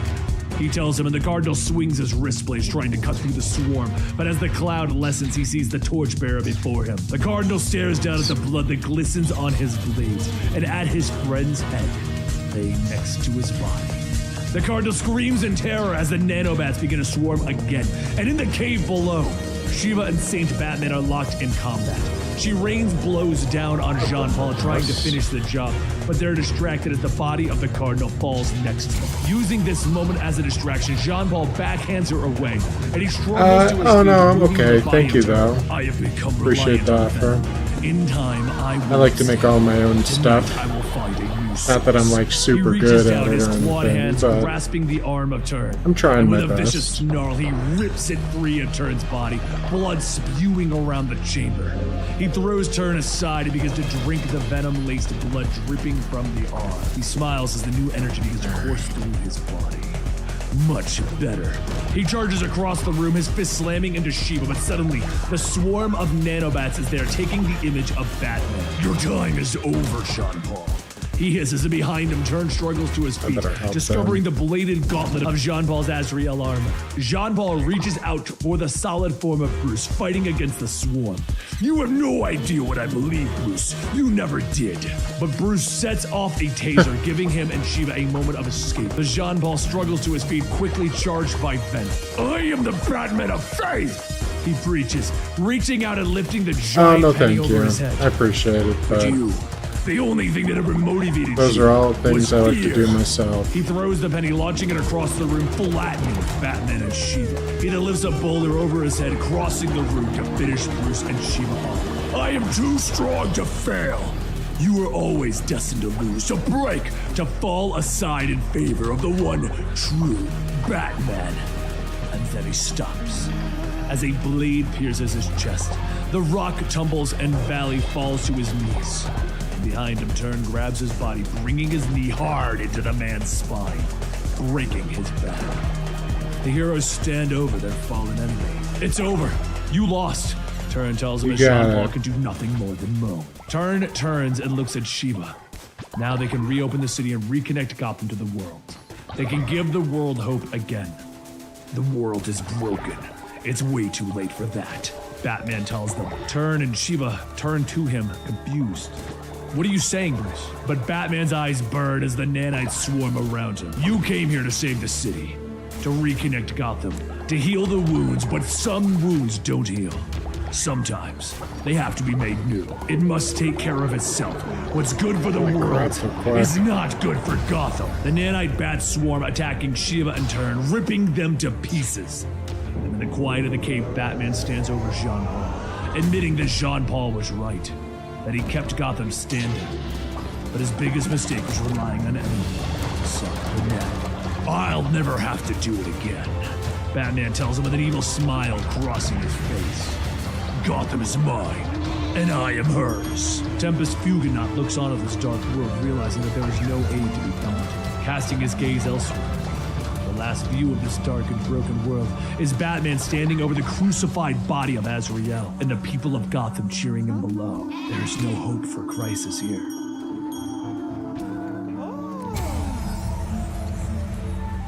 Tempest Fuginot watches the crumbling earths of the dark multiverse, and he turns his watchful eyes upon another world. On our world, a crisis was stopped only when some of the greatest heroes from the new Earth and those that had fallen had come together. On this Earth, only one hero saw the crisis before it arrived, Ted Kord, but he was killed before he could act. Yet, what would happen if Ted Kord did not die? Tempest turns his eyes to an Earth where these events have played out. The hand of the OMAC drone grasps Ted around the throat, choking him. He's flung carelessly across the room, cracking hard into a wall. Falling to the ground, he slips into darkness.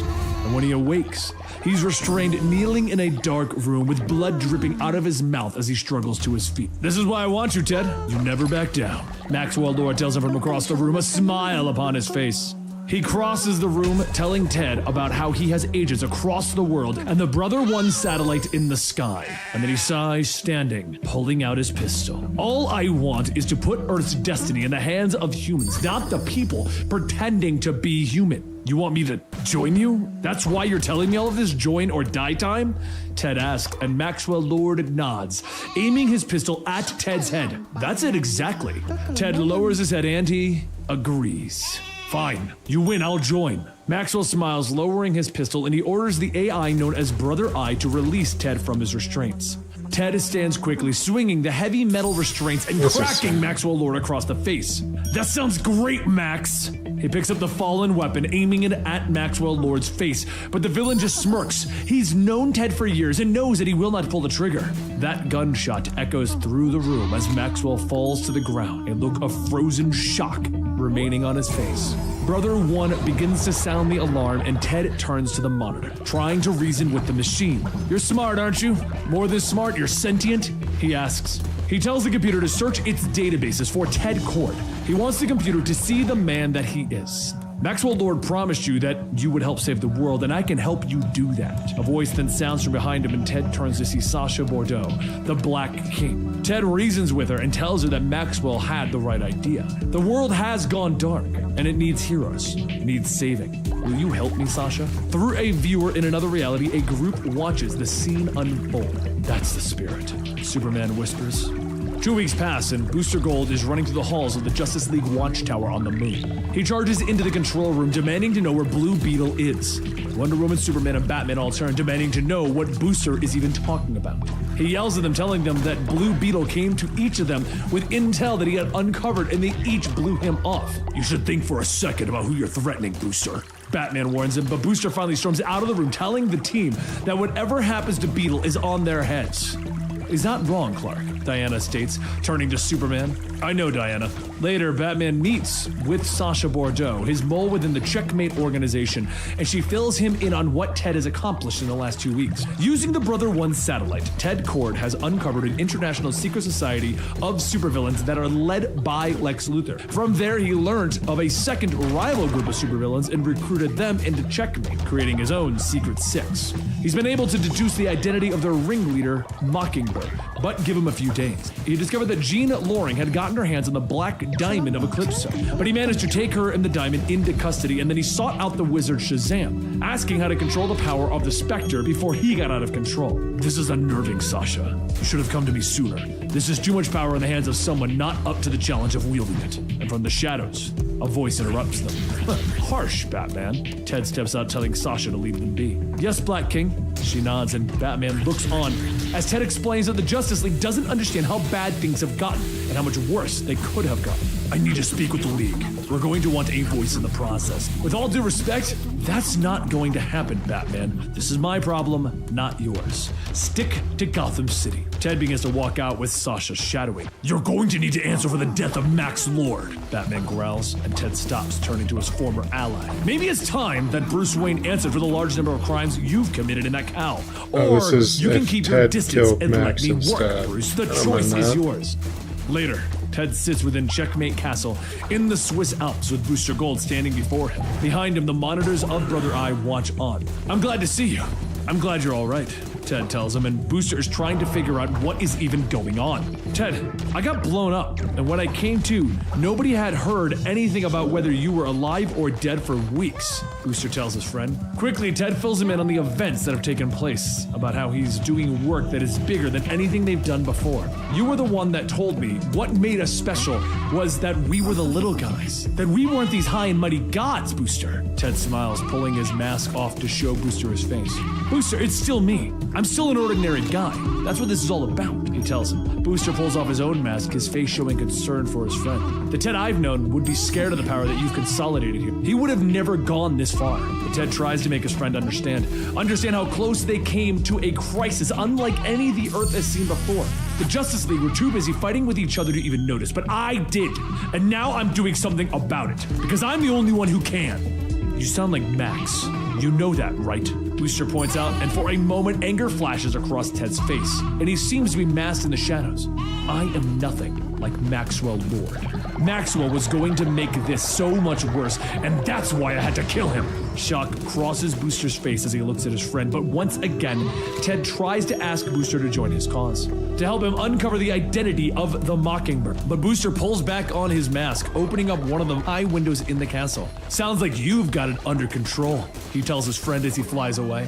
Later, Ted flies the bug airship through the Arctic, his Checkmate squad behind him, and he calls over his shoulder, zeroing in on the Mockingbird's signal. We need to keep focus. Using the bug's lasers, they blast a hole in the secret base's ceiling, and they fast rope descend inside. The team moves quick and quiet, weapons at the ready, and Ted rounds a corner, stopping short in surprise. Lex Luthor is laying on the ground in front of him, dead. His neck twisted around at a strange angle, and nearby, Deathstroke is in a similar position. Oh God, Sasha gasps. Something ripped Black Adam in half. Ted nods, telling her that he doesn't know anyone on Earth powerful enough to do that. This Earth, perhaps, a voice calls as the door opens to reveal Lex Luthor. The team aims their weapons, surprised to see that there are now two Lex Luthors, and suddenly a blur passes through the room and Ted looks to find his entire team dead. How? You murdered them all! He gasps, and the blur stops, revealing an angered Superboy. It's all your fault! You ruined everything!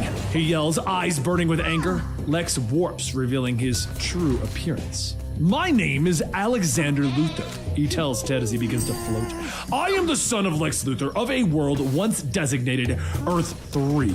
Quickly, Alex tells Ted of the former crisis, of their plan to remake the world as it should be, to create a perfect Earth. You would end billions of lives? Ted asks, staring at the two of them in shock. As they gloat, a voice echoes in Ted's head and his brother Eye asking for Ted to give him autonomous control so that he can eliminate the two of them. No, stand down, brother Eye, so I can handle this, Ted thinks. And finally, he turns to Luther, explaining that he can create the perfect Earth if he had their power. In a few weeks, I've done more to build a better world than you've done in years. And if I had your kind of firepower, I could make it count. I could make it last. Alexander raises an eyebrow to them. Do you really think that you can berate me into giving up? Ted shakes his head, looking over the man's shoulder. I'm not talking to you. I'm talking to the person with the power to save the worlds. Alexander turns, surprised to see Superboy considering the hero's offer. He's right, Alex. You've been playing dress up with supervillains while I've actually been helping people. Superboy snarls, and Alex smiles, his arm transforming into a kryptonite cannon. I was always expecting that I'd have to finish this myself. Suddenly, the group is interrupted as two people walk in, and Ted looks on at the elderly versions of Superman and Lois. Pity. You would have been useful in what was going to come next, but I suppose it was always going to end this way. Alexander sighs, turning the cannon on the pair and firing. The radiation hits the elderly Superman and Lois, burning their skin from their bones and killing them instantly. Superboy screams in anger, turning his heat vision on Alexander and incinerating him. Ted stares at the smoking corpse as Superboy runs over, cradling the remains of his two friends. They were so good, Ted. They were so much better than the rest of us. Ted comes over, putting his hand on the young man's shoulder. I promise you, we'll make a world that this Superman would be proud of. He then orders Superboy to bring the Monitor's tuning fork back to the Checkmate Castle, and in his control room he has Brother Eye interfacing with it. I want you to compile the greatest threats to the safety of the Earth. Tell me who we need to stop to put the world at peace. The Eye looks on from the screen, processing the data, and finally an image appears and Ted opens his eyes in surprise. The image shows that the greatest threat to this world is the Justice League standing proud. The greatest threat to the Earth are the costumed vigilantes calling themselves superheroes, Brother Eye tells him. But Ted doesn't believe him, yelling at the machine and pounding his fist against the controls. Decrease the superhero population by 50% and you decrease the threats by 50%. The math is complete and absolute. The most peaceful Earths in the multiverse feature no costumed vigilantes, Brother Eye tells him in a cold, calculated voice. Ted stops arguing, rubbing his neck. Then show me, damn it, just show me. Hours pass and Ted finally radios to Superboy in orbit, who's been watching the heroes of Earth, his mind twisted and angry as Ted's voice calls out to him. I need you to take out a target for me and then round up the teen heroes of Earth, he tells him. Can you handle yourself? Superboy smiles, his eyes glowing with heat. Yeah, can you? Later, Superman flies to the ruins of the Justice League Tower, where he can find no sign of Jean. He floats back down, joining Batman, who holds the tower's black box, and Diana comes walking in, and the trio mention that they believe that they know who's behind the attack. You can't believe that all of this was him, Diana asks her comrades. Ted Kord is involved. We should have acted to dismantle Checkmate the second he started making threats, Batman growls. But Superman stops them, cocking his head to the side. Something's wrong. I can hear screaming in Kansas. Over in San Francisco, the Teen Titans rush out of their tower, with Connor Kent falling out of the sky, cracking the concrete. You know, I'm not supposed to hurt any of you unless you resist, Superboy calls out from above, a dark smile on his face. I'm begging you, please resist. The Titans turn, launching themselves at this villain, and on the moon, Ted leaps from the shadows, now clad in armor that he made from the dead Anti-Monitor. He orders Brother Eye to attack Batman first, and he fires a blast, which Wonder Woman quickly deflects, but Ted Kord moves around her, knocking Batman back before turning and firing a blast of kryptonite at Superman. He tells them, I'm not trying to kill any of you. I'm recruiting. I want to assure you that you'll be a part of what's this next. Game Energy crackling off of Ted. Today. Superman struggles to his feet. Even with new power, you can't defeat all of us, he tells him. But Ted just smiles. Like I said, I'm recruiting. The heroes look down, shocked, as the nanites from Brother Eye begin to crawl up their bodies. I've tailored the original OMAC nanovirus to each of your genetic structures. I'm afraid there's no fighting back at this point. Completely overtaken, the three new OMAC drones stand before their master. And with their task complete, Ted radios to Superboy on Earth. Little busy here! Superboy yells back, throwing another hero as he turns his heat vision and melts the flesh of Kid Flash. They resisted! he tells Ted. Superboy lashes out, killing another hero with a punch, and suddenly, he looks down as the nanites are crawling up his skin. What have you done? He screams. You weren't supposed to hurt anybody, Superboy. And if you can't be trusted to follow commands, you'll be assimilated with the rest of them. Ted tells him, already arriving on the scene with his OMAC drones. The drones leap into the fight, engaging with the remaining heroes. OMACs, deploy the nanovirus, assimilate all costumed heroes. I want as few casualties as possible. He turns on the battlefield, though, as a voice calls out his name. Booster Gold lands amongst the carnage as the other heroes enter the fight behind him. That does not sound like the man that I've known for years. The man who doesn't have acceptable casualties. Ted turns, trying to explain to his friend, but the Brother Eye satellite turns, watching the scene, and it requests that Ted give up the emotional centers of his brain so that he will think more rationally. Ted, the thing is in your mind, it's twisting you. It's making you into something you never would have recognized. Booster tries to explain to his friend. You don't understand. Ted yells, explosions erupting behind him. This is about stopping a crisis in its tracks! Booster nods, raising the pistol in his hand and aiming it at his friend, Ted Cord. It's exactly what this is about. He whispers, I'm so sorry. But Brother Eye activates the defense in Ted's new suit, shooting a laser that pierces Booster Gold's chest. He runs to his fallen friend, cradling the dead hero in his arms, screaming as the heroes of the world all fight around him. The work remains unfinished. You cannot act in your current state. You must allow me to fully interface with your mind. I remember you telling me about that. I will remove your it's emotional about time you could use a little Brother new Eye time. tells him through their link. Even if you do Ted, have to juggle work, school in between. I need to do this for him. Ted suddenly jerks back, dropping the body of Booster Gold, and he stands up. OMAX, lethal force is sanctioned. End the battle. It is time that we take the planet. The words of Brother Eye echoing out of Ted's mouth, and Tempest Fugonaut watches as the heroes are killed. The OMAC drones patrol the planet, now ruled by the being formerly known as Ted Cord. He watches as in the dark multiverse, Ted becomes his world's greatest villain.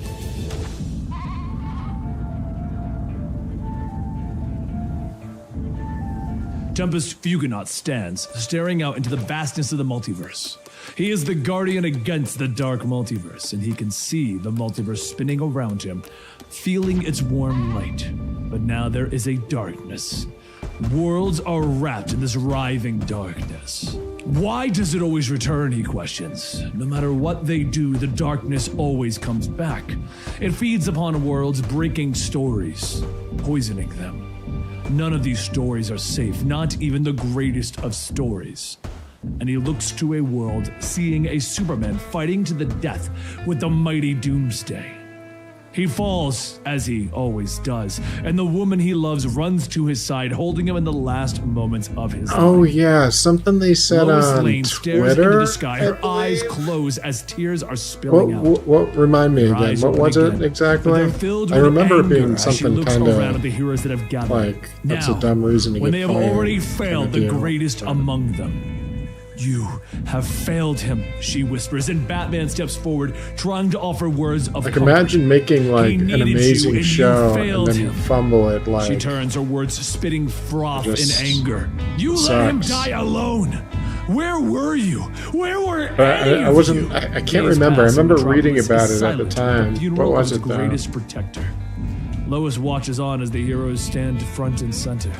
They weren't there when Superman died, but they're there now because they loved to be seen. She stands in the They're crowd, there tears in now. her eyes, barely able to see the ceremony. Little She bit of a watches as they mouthful. pull free the cloth, revealing the golden statue of the Man of Steel. She barely hears the words of Lex Luthor, one of Superman's greatest enemies. She sees You know, I all just of watched this, X-Men. knowing I just that got done Superman would watching be X-Men disgusted. '97 again. Like She walks throughout the city, Days passing ago. merchants as they try to make money off of Superman's some things are death. just that And for good. a brief moment, she thinks that maybe his death will change things. Yet, a few weeks later, she's sitting at her desk in the Daily Planet reading the headlines. She knows that nothing has changed. The world is moving on without the Yeah, Superman, that's so right. she goes to visit Yeah, he turned out Martha to- in so he Smallville, turned out to be an seeing the asshole. people who raised him, who couldn't even Another go guy- to their another own person son's brought down by their own Jonathan dick. was in the hospital. His heart was failing after watching his son die. And she cries. It's crazy how many men Lois have does her best to console her. and Time women have passes, thrown away Lois their finally fucking turns to the portraits lives from the because far north. She walks inside, just standing have to before the great follow their statues of penis, Clark's yeah. Kryptonian parents. And in the darkness of the fortress, the robots buzz around, seemingly lost. Tears fill her eyes as she places the tattered cape beneath the statues. The only thing that his parents could spare to send with him. Suddenly, a loud that eunuch in explosion Game of rocks the Thrones fortress had it and Lois right. is thrown to the icy floor. No! No! A voice screams as energy cracks around the room. I am too late! The being is made of pure energy and it flies into the room, and Lois looks up at this glowing being. Who are you? She asks. The Eradicator, protector of Krypton, reborn to defend the last son of the House of El. He explains that he took Kal-El's body from his tomb and placed him into a Kryptonian life matrix to re-energize his cells. But he was too late. He truly is gone.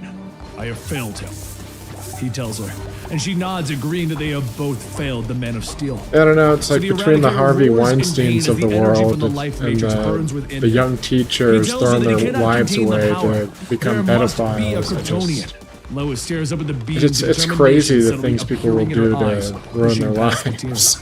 Use me, she tells him.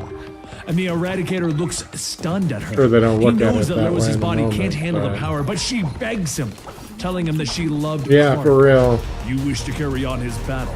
No. Go to I wish Vegas, to you end know? it, she tells him. So the Eradicator reaches out, Buy a taking hooker like Lois's a normal hand, with person. energy coursing through I don't her know. body. The fortress explodes, I guess that's not what it's crumbling really inward, about, though. And from It's the rubble, a being of energy leaps sure, for into a lot the of air. people, it's some Lois kind of weird rockets into power orbit, tying Superman's tattered dynamic cape that they around get her off. shoulders as her body is pulsing with pure energy. She looks down at her hands in awe, and then at the earth below her. And in that moment, she makes a promise to Clark couldn't to make imagine a it. better I couldn't world, imagine one that creating would have something deserved his protection. And She just rockets back throwing towards it the away. earth, ready to get started. Like And instead of nothing. stopping bank robbers, she stops banks. She ends wars in countries, freeing prisoners as she Blows my tears mind. fences from the ground. People and would destroys literally the kill buildings. for an She opportunity rains to food work upon on those who are starved X-Men and punishes 97. those who would Like, starve them. Her you eyes put somebody in burn, a melting room, the weapons and like destroying a the ones who make them. sack over their head, Everywhere she you know, goes, really she good still artist, finds and death I'm and like, hey, destruction. you want to be on She X-Men looks 97? beneath Kill the this guy and cause you'll be of on the that team. problem, and her You know how many vision people would do finds that? Luther's name on it. So many. And in that moment, People are anger sick. fills her eyes, and she knows that she is not Clark.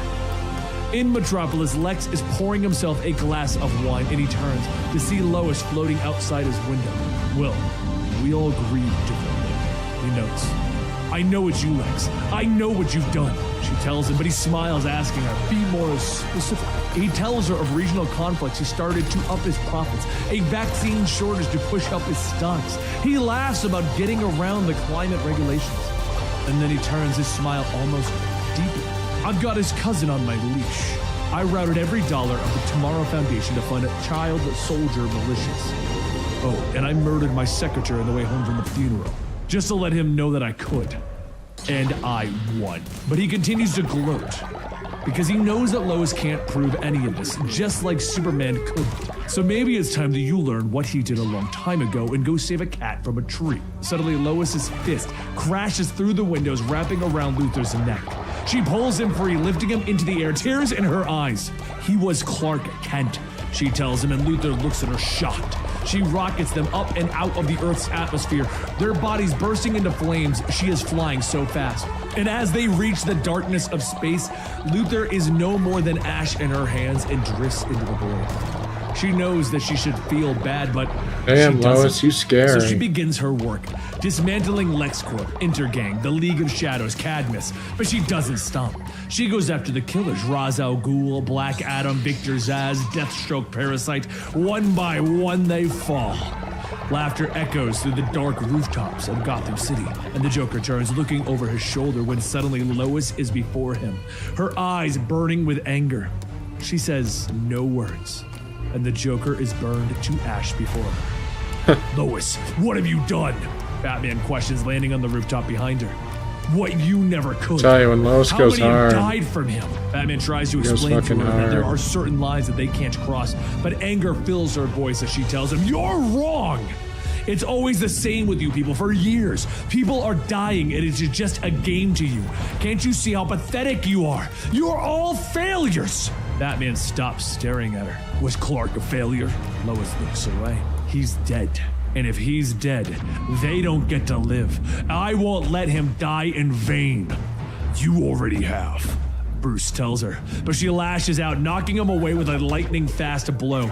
Batman flies across the rooftop, cracking concrete as he lands, and he reaches for the kryptonite in his belt, but she's too fast, knocking it away. Don't, she tells him. Do you have any idea how much he held back? But Batman punches out, catching her with a taser that knocks her back. He struggles to his feet, clutching at his broken ribs. Lois stands over him, telling him that Clark always pitied Bruce, how he wanted him to stop. Batman turns, ready to attack again. I don't stop. No, you don't. And her eyes burn, and for a brief moment, the Gotham rooftops are bathed in light. Lois flies away, leaving the city of Gotham behind. She continues to fix the world, and then the imposters come. The clone, the man in the suit, but she knows that they don't matter. Only one matters, the one claiming Clark's name. Lois screams across the skies over Metropolis, finally meeting this cyborg Superman. Morning, Lois, what'd I miss? He asks, his voice so close to Clark's that it's creepy. You're not him, she states simply, and the imposter stares at her for a moment before dropping the facade. No, I'm not. I had a whole story ready to go, but you're too smart for that, aren't you? He admits, and she yells at him, demanding that he take the symbol off, that he doesn't deserve it. Oh, and you do? I know you have blood on your hands. You're not trying to honor the Man of Steel's legacy. You're trying to burn it down. Starting with Metropolis, he snarls, and wires and robotics suddenly explode out of the buildings around them with Lois wrapped up. You changed the world, Lois, but you weren't enough. Now that he's left you all alone. I don't know, Superboy suddenly calls over his shoulder as Steel brings his hammer across the cyborg's face. You look pretty outnumbered to me. Steel moves in to help free Lois as Superboy takes on the cyborg, but she yells at the armored man, telling him to help the young clone. I'm more powerful than the real Superman, Cyborg tells him, catching the young boy's fist. Don't waste my time. The blast in the cyborg's eye beam melts into Superboy, setting him ablaze. So Steel tries to help him, but cyborg Superman raises his hand, crushing the metal suit. Lois screams, ripping her way free of the robotics that are holding her, and she blasts into cyborg Superman with her heat vision, throwing him through a building. Angered, she rushes at him, but the blow knocks her away, and then the two go back and forth. Time passes, and the destruction is all around them. And she knocks him away again, destroying another building. But that's when she hears it. People running and screaming as the rubble falls on them. But a voice calms them as he catches it. It's all right, I'm here, Superman tells them, reassuring them in a way that only he can. She watches this man in his dark suit with his long mullet. He's weak, straining to throw the debris to safety, as she knows that it's him. She floats before him and Clark looks at her, stunned. Lois? How are you? She begins to ask, but Clark shakes his head. He doesn't know.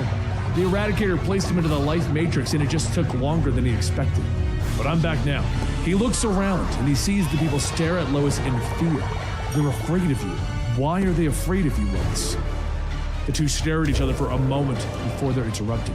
Wow, I don't believe it. How many people get to die twice? Cyborg Superman asks, aiming a kryptonite cannon at Superman.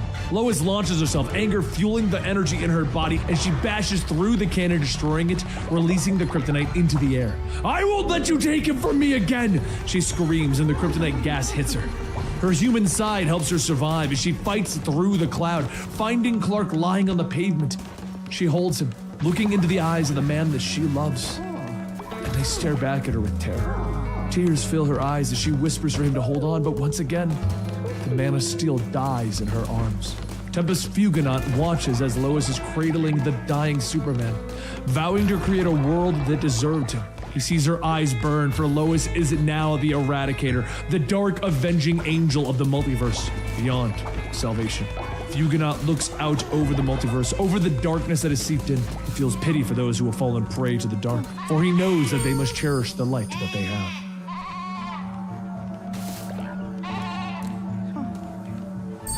Fugonaut Tempest looks around the dark multiverse at the myriad of darkness that prevails in the shadowy realm, and once again he turns his gaze upon a single world, When the dark god Necron unleashed the power of the Black Lanterns upon the galaxy, it took the power of the White Lantern to turn back the tide of death, and only Sinestro agreeing to share that power to create a new White Lantern Corps caused the defeat of Necron. But on this world, the events played out much differently. In this universe, when the moment came for Sinestro to share his godlike powers, he refused.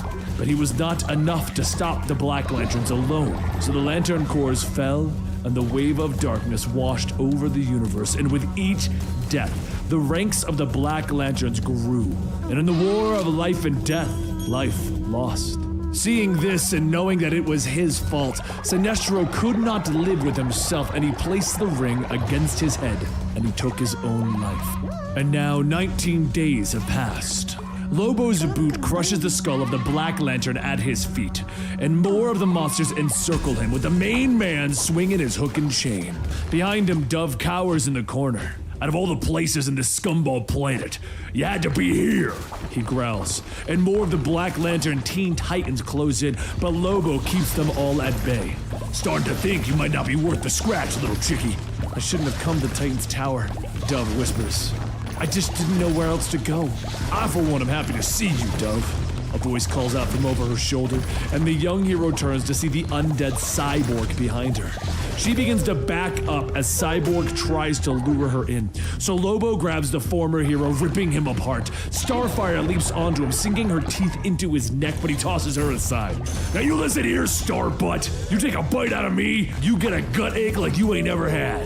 He tosses his chain, letting the hook sink into her stomach, and then he rips her apart. The Black Lantern ring floats in front of him as the bite wound begins to pulse. Lobo of Caesarea, die! It commands, but the wound heals almost instantly, and the ring is forced to fly away. Nope, he spits. Caesarians can replicate their cells whenever they feel like it. Works real nice for infections. Yet in that moment, the Titans close in, and it seems as if Lobo will actually fall, but the undead suddenly fall to the ground as a voice calls out. Cassandra Sandsmark of Earth, Victor Stone of Earth, Garfield Logan of Earth, Bart Allen of Earth, live! They fall as the white light pulls over them, and through the glare, Lobo looks up to see Sinestro the White walking forward. He is clad in both white and black. While half his face looks as it always has, the other half is sunken and decayed. After a time, Black Lanterns become used to the numbness of death. My white ring reminds them how much life can hurt. Respite is brief, though, as the black ring on his other hand commands them to die once again. The brief moment of life that returned to the heroes is enough to make them cry for death before the black rings can take them over again. Rebirth and death, over and over again, as long as I will it. Sinestro notes over their anguished cries. Dove steps forward, asking that Sinestro cease her pain that he is causing her former friends. Heard you were rocking a yellow ring, Sinestro. Looks like you're a half-heart muncher. Lobo tells the man as Dove notes that the white ring keeps the infection of the black ring at bay. Either way, you're gonna tell me what brings you here, Sinestro, before I put a boot up to my knee in your bifurcated butt. Sinestro nods, motioning towards Dove. Quite simply, her.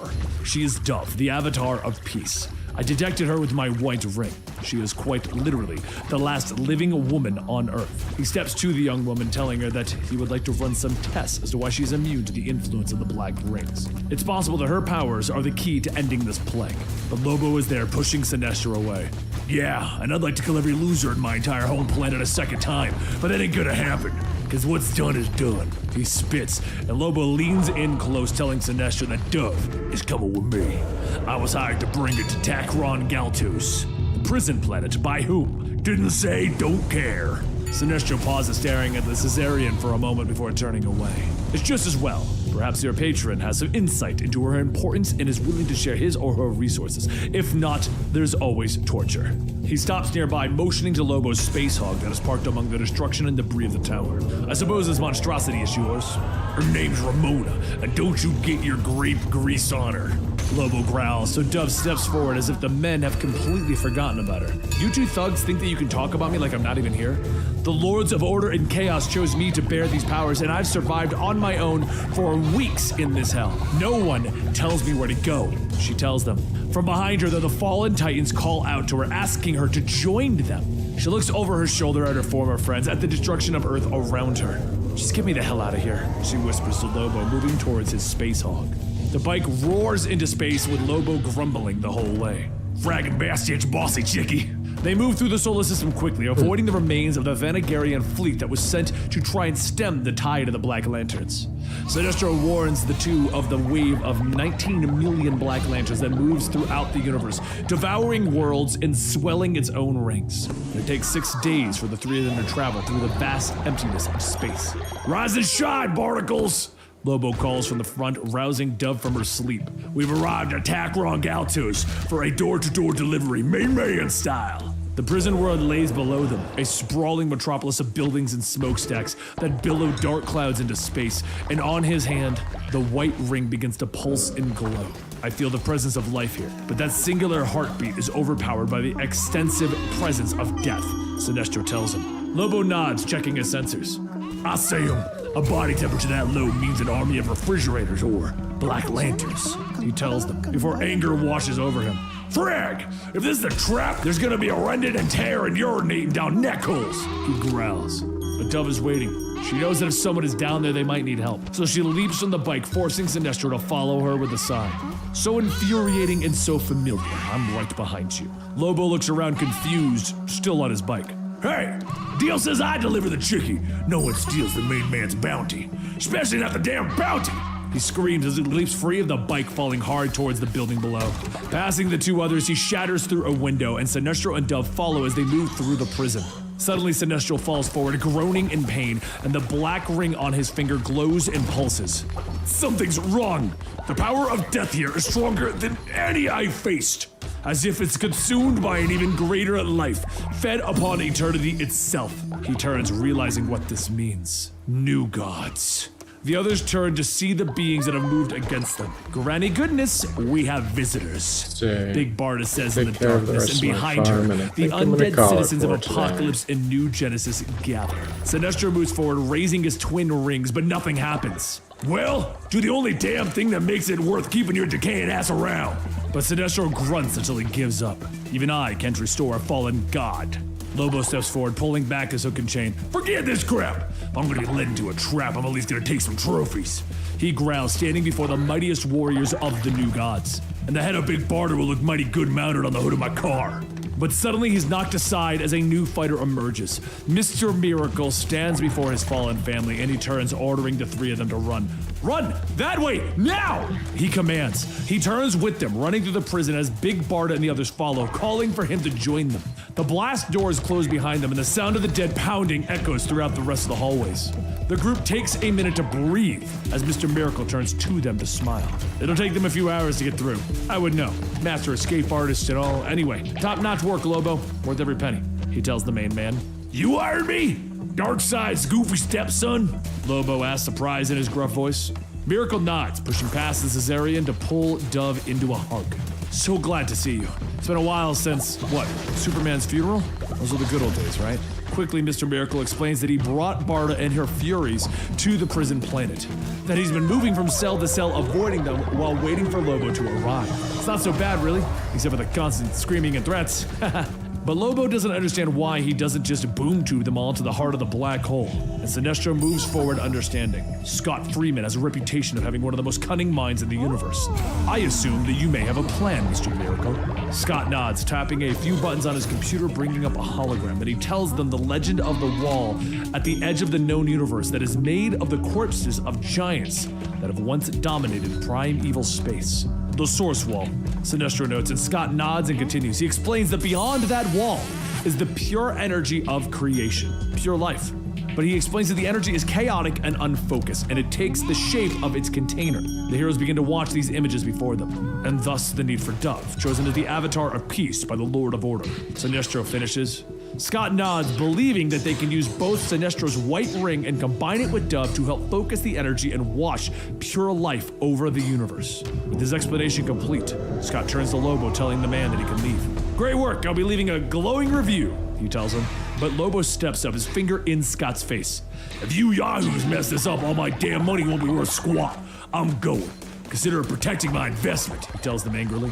And later, after the group has prepared their journey, the boom tube opens up at the edge of space. God, Dove gasps, her eyes widening as she stares at the source wall before her. The faces of ancient giants stare back as the wall stretches out on their left and right. Nah, darling, you got it all wrong. Better make it plural, Lobo tells her, puffing on a cigar. Mr. Miracle moves quickly, explaining that once he opens up the boom tube through the source wall, Sinestro will channel the energy through Dove. Lobo, cover us. As Scott moves to attach the harness to Dove, Lobo watches the girl float through space and Sinestro turns, staring at Lobo. You got something to say, half-cocked? You, the Scourge of Caesarea, the most feared bounty hunter in the galaxy. You care for her, he tells the man, but Lobo just laughs it off. Even if I did, the main man always keeps his emotions in check, Lobo tells him. But the conversation is cut short as another boom tube opens. The black lanterns flood outward and Sinestro's eyes grow wide with shock and fear. Before him, the group of Black Lanterns emerges, and he knows their faces well, as each member of this Black Lantern Corps was once a member of the different Lantern Corps, and at the front of it, the fallen Hal Jordan stands next to Sinestro's own daughter. This is what happens when you let yourself feel hope, Sinestro, Hal taunts him. You immediately feel the opposite. Fear. Fear that everyone will know that you are the one who failed the universe, that you're the one for the end of it all. But the former Lanterns are the only ones who have joined the fight, as behind them emerges Darkseid, the new avatar for Lord Necron. I have become anti-life incarnate. Prepare yourselves for death, the Master Apocalypse intones at them. Scott looks back at his former family, at his wife Barda. Dove is ready, trying to get his attention. Scott, this is our only chance.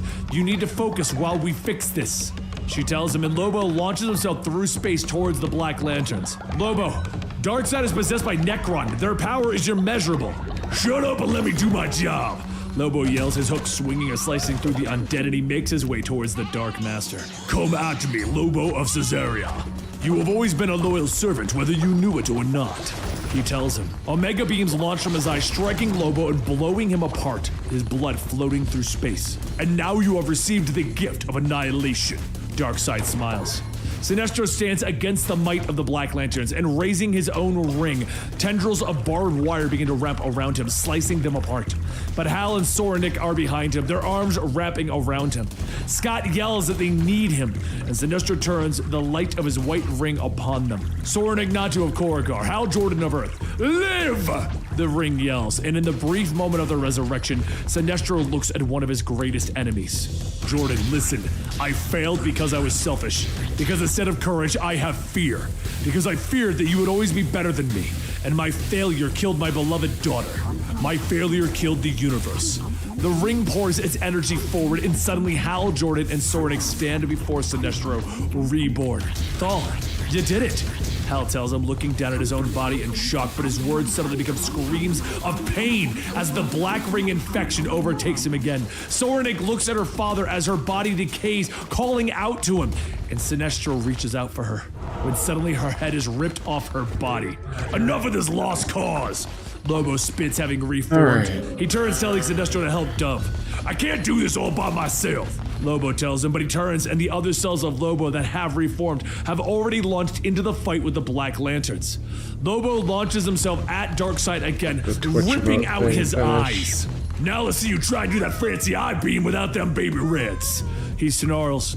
Sinestro floats to the source wall, reaching out with his white ring. Dove's eyes go white as the energy of the source wall begins to pulse through her. I feel it! I feel the source of all creation! Sinestro orders Scott to unleash the energy, but it's too late. Stop my son! Darkseid bellows, appearing near them. Do this and I promise you will never see your wife again. Scott turns to his father, his finger hovering over the boom tube's activation button. Why would I listen to you, Darkseid? The great and mighty ruler of Apocalypse is nothing more than an ugly suit of Necron now. Darkseid's unseeing eyes seem to bore through Mr. Miracle. I've spent my life trying to eliminate free will. Necron found the solution. His word is the anti-life equation. But the power of the Avatar of Order will not reverse that. Instead, it will destroy it. Eliminate chaos as its nature. He turns to Sinestro, his black ring compelling the man to tell Scott the truth. Sinestro tries to fight it for a moment before confirming that the source energy will scour the universe and restart with a clean slate. It will wipe out everything. Scott realizes that he will live on, but in a universe without his wife. Dove turns to him, pleading to let this happen. Let this go through. We were chosen for this. It's our destiny. She tells him, but Scott can't. He can't live in a world without Big Barb. Stan reaches out, wrapping around Dove's neck. I'm sorry, he whispers, taking the life out of her with a snap. Lobo screams in anger, launching himself at Mr. Miracle, his fist punching through the new god's stomach, killing him instantly. I saw it in her, man! She was good and pure and peaceful. The only beautiful thing left in this damn universe. Now all there'll be is this friggin' ugliness. With the plan ended, Darkseid stands quietly with the lanterns and he reaches out his hand, offering Sinestro a place at his side. Well, that's gonna do it for me fear today. passes Thal's face. But suddenly he surges We made with some the light good of life. progress. His body is Did healed way as better the than darkness is yesterday. expelled. But hey, JD, thanks for coming by, man. It's good to see you. I'm glad you're done with work for today. And I'm sure school can't come soon enough, you know. But whether you watch now or later, whenever you are, wherever you are, be safe out there, and I'll see you tomorrow. Take care.